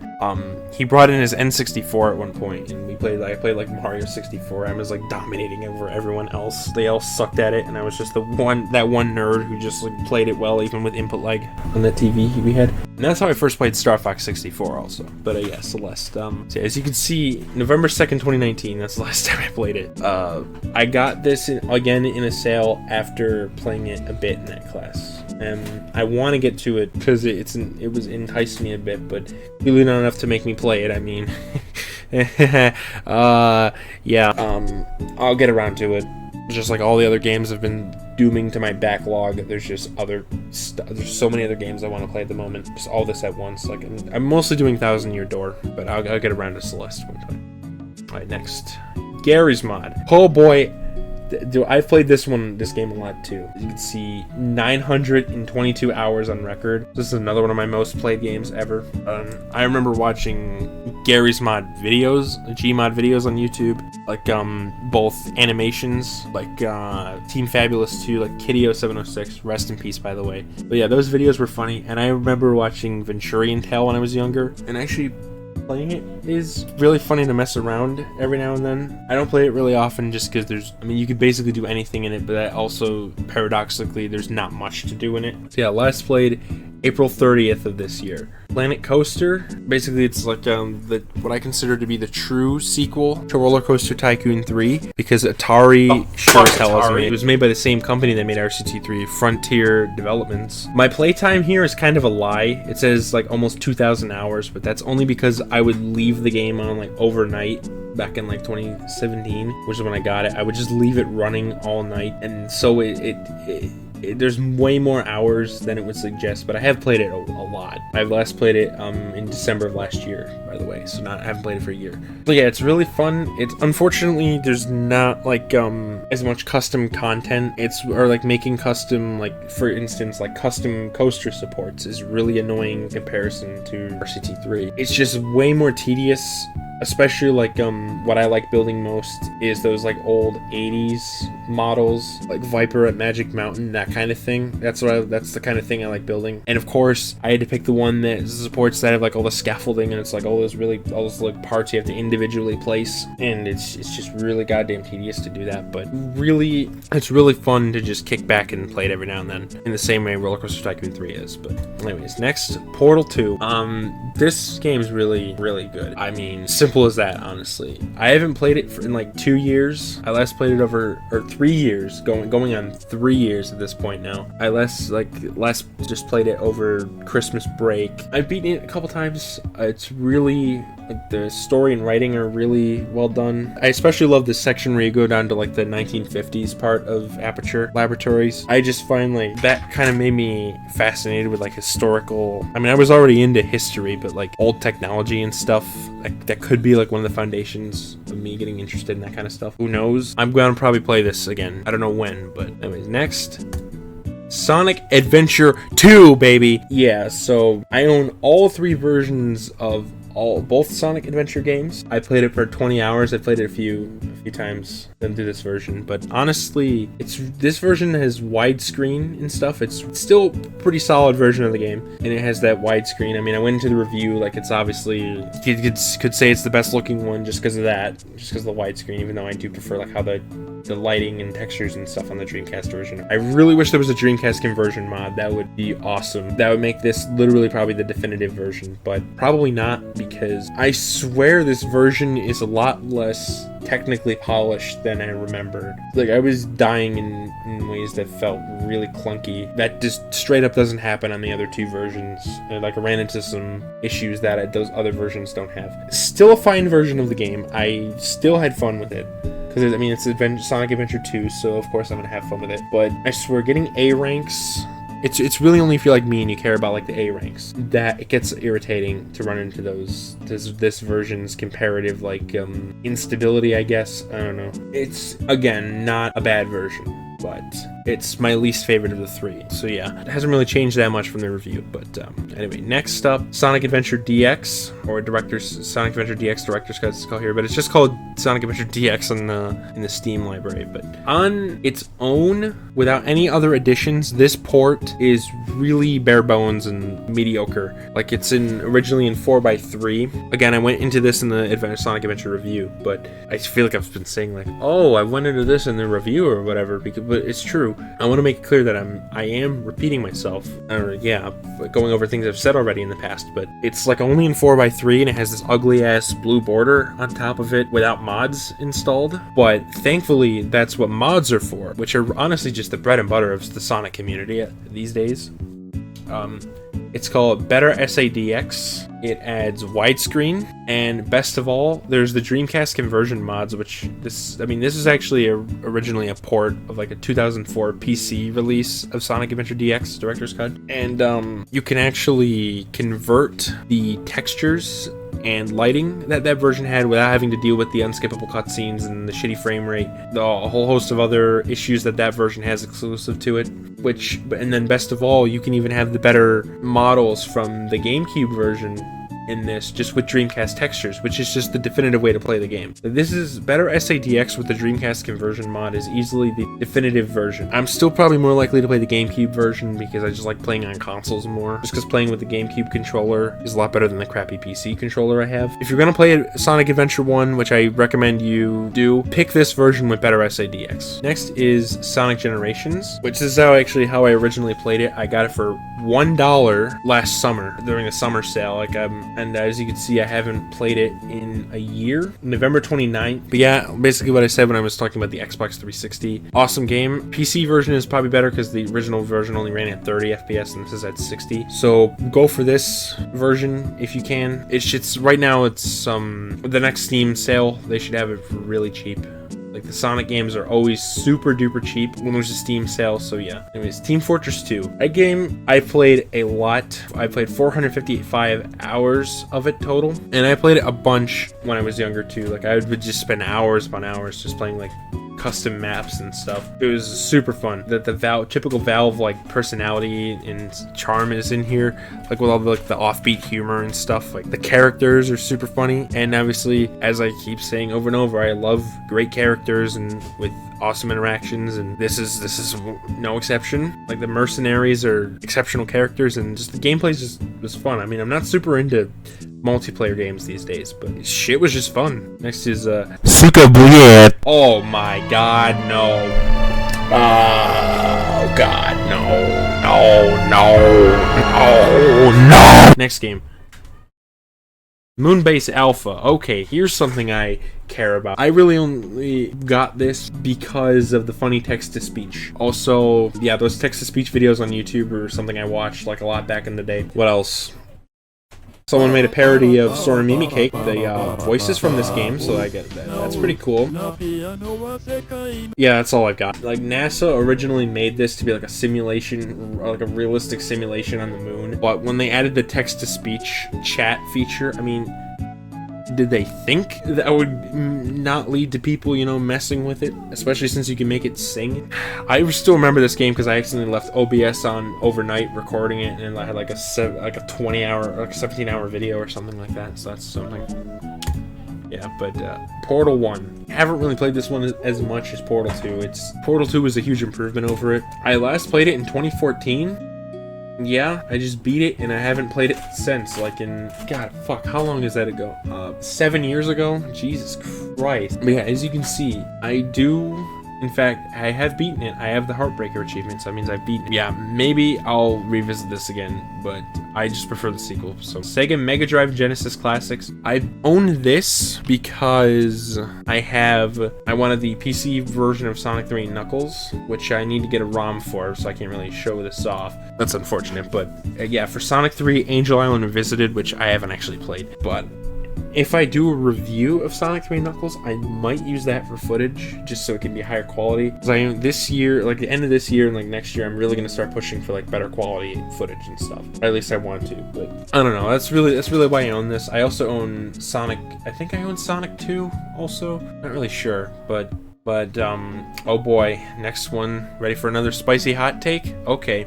You're not enough touch, I'm not enough time, but I'm out of my head when you're not around.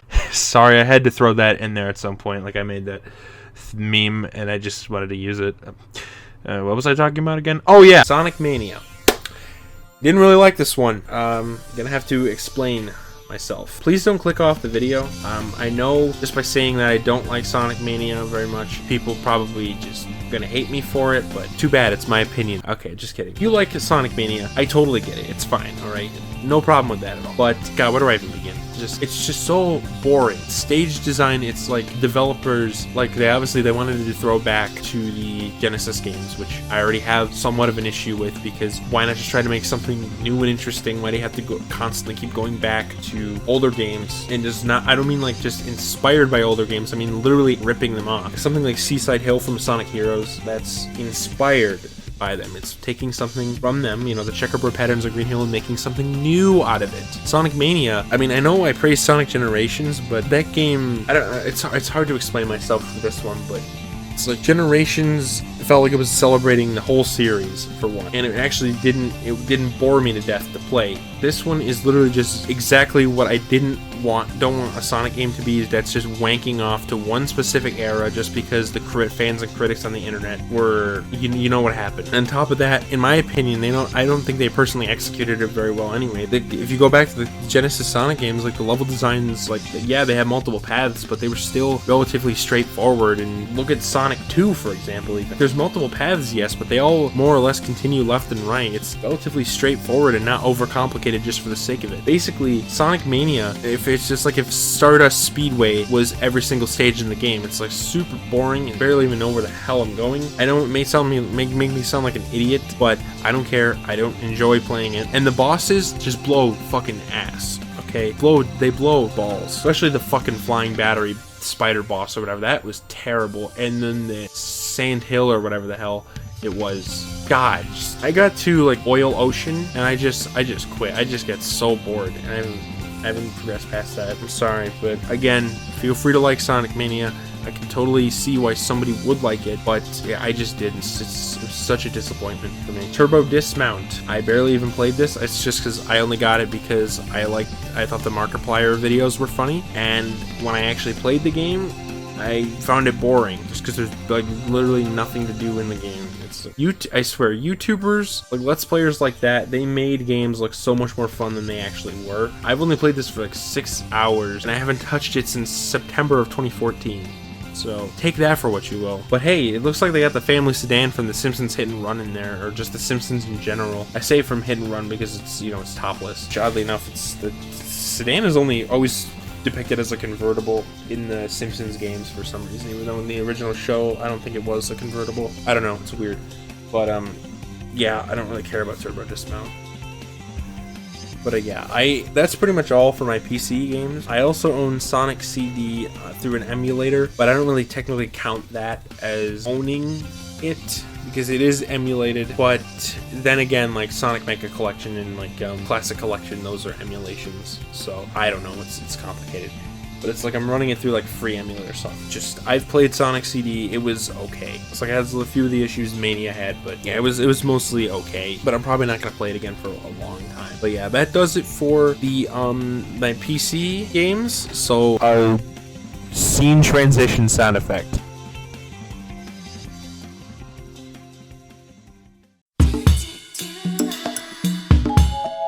Whoa! Holy crap, guys, we're back in the real world. Whoa! Nah, I'm just kidding. But yeah, that's really it. That's all for my PC collection and pretty much my games. So let's wrap this fucker up. Whew, this was a beat. Alright, so moral of the story, or conclusion, I don't really know what else to say. It's really fun showing this stuff off again. Obviously, I didn't show off every single game I own. Showed off most of, like, see, there's my consoles and stuff. Again, you can really tell this was recorded in November, huh? If you don't know what the hell I'm talking about, you'll see soon enough.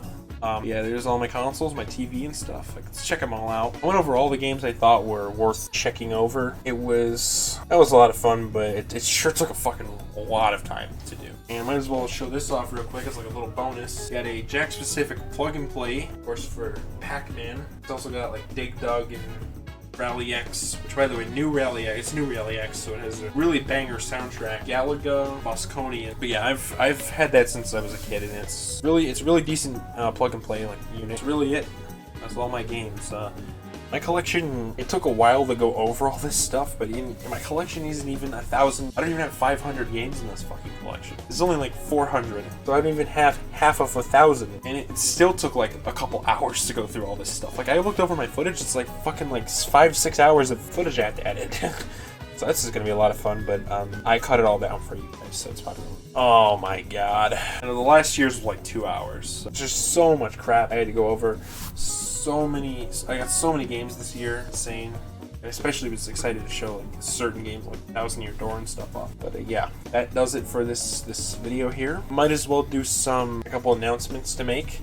You know, since it's coming to the end of the year, this has been a really fun year of videos. I mean, first half of the year wasn't particularly fun for me, but the videos are part of what got me through it. It's been really busy, stressful year. For anyone who's like commented or shown like videos or shown any sort of support, can't thank you enough. Seriously, it makes this all worth it. Just hearing this random guy ramble about like some games and stuff like that, it means the world to me if you show any kind of support, no matter what it is. I thank you guys for that. And I got some new and exciting videos coming up next year. Obviously we're going to continue the mainline Mario marathon with the Advance and 64 DS videos, and then, you know, Mario Galaxy after that. So that's gonna be exciting. It's gonna be pretty interesting, I think, to look at those from the, you know, from the perspective I've had. I think it's gonna be interesting to try those. I might go for 100%. Yeah, I don't know if I'll stick to the original plan of Advance being the same thing as 64, same video as 64 DS. But that's gonna be my next review. I mentioned I might do like a remastered version of the Crash Bandicoot trilogy rant view that I did. I don't know if that'll be for a while. That'll be like a side project. I do have the original audio I recorded, except not pitched down for some reason because I was a fucking pussy, and man, I'm so glad I stopped doing it. There's that coming. And first video next year, by the way, and this is going up on Christmas, but I'm recording it a month before Christmas. I have another very, very special video planned. Like, this one is one that I am super excited to do. It's going to be a bit unorthodox from what I usually do. You know, I usually talk about like media on this channel, but this one in particular is going to be super different from the norm. You're probably going to see it if you sub to this channel and you actively look at it. You're probably going to see it in your sub box and think, what the hell is wrong with this guy? I mean, you only have to watch one of my videos to know that there's something wrong with him. Anyways, point is, that video is gonna seem weird, just like something I actually found out about this year that I've really wanted, and I'm really fucking excited for it. I'm just saying, yeah, it's I have to wait till Christmas though for a particular reason, which this video will be up by then, so it'll come out maybe January. But yeah, that's something I want to do. I'll keep it a secret. It'll be another secret project of sorts. And no, it's not another anime review, so don't ask. I don't know if I'm gonna do more of those. We'll see. But it's not about a piece of media or like anything like that. It's gonna be something completely different. So I hope you'll enjoy that when it comes. Oh, I'll just give you a hint. It's going to be, this part of the room is going to be looking quite a bit different later on, and that's all I'll say. It's going to be a new part of my, like, if I start doing like on camera things, it's going to be a new element of scenery in here. This place is going to look way different from what it does now. Not like super radically different, but there's going to be one gigantic difference, so keep an eye out for that. But yeah, those things won't be coming until next year. This is my last video of the year, so thank you to everyone who's been watching. Appreciate all the support, and feels like I'm forgetting something. Oh right, wasn't I gonna do like a bit of a face reveal? Oh boy, I've been dreading this moment since this beginning of my channel. I said I would, but I promised it back when I would get 1,000 subs. Fuck it, I'm gonna do it anyways. It's gonna make a certain later video less jarring, so I just might as well pull the band-aid off now, get it over with. All right, 3, 2, 1. You're not enough touch. I'm not enough time. I got you guys. Prank. Anyways,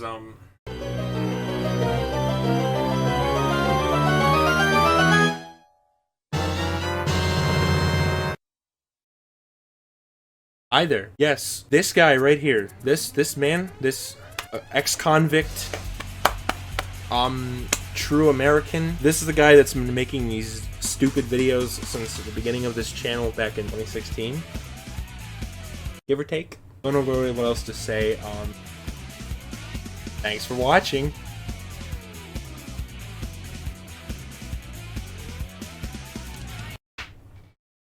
I can't believe this took me this fucking long to do a face review. Jesus fucking Christ. Am I actually this stupid? I think we might have wrapped this thing up. What do you guys think? Cut to the end of the video. Okay, and yeah, on that note, now that you know what I look like, that future video I was talking about is going to be a lot less awkward. So I'm going over all my games here. Let's get out of here. So that's that. Let's go back to whatever I was doing. So thank you for watching, and I will see you guys in the next video. Merry Christmas, Happy New Year, Happy Hanukkah, whatever. We're not discriminatory on this show. Have a good one.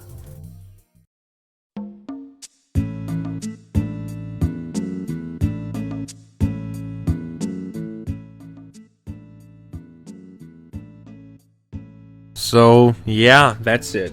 That's all for the game collection showcase this year. If you enjoyed it, because it was a journey, I'll say that. I'll tell you that much. But yeah, especially since I actually did a face reveal, which is insane to me, honestly. Never thought I would do that, but here we are. Now you know what my ugly mug looks like. It's the rapist-looking guy that's made these videos since that's 2016. But anyways, thank you for watching again. Like I said, Merry Christmas.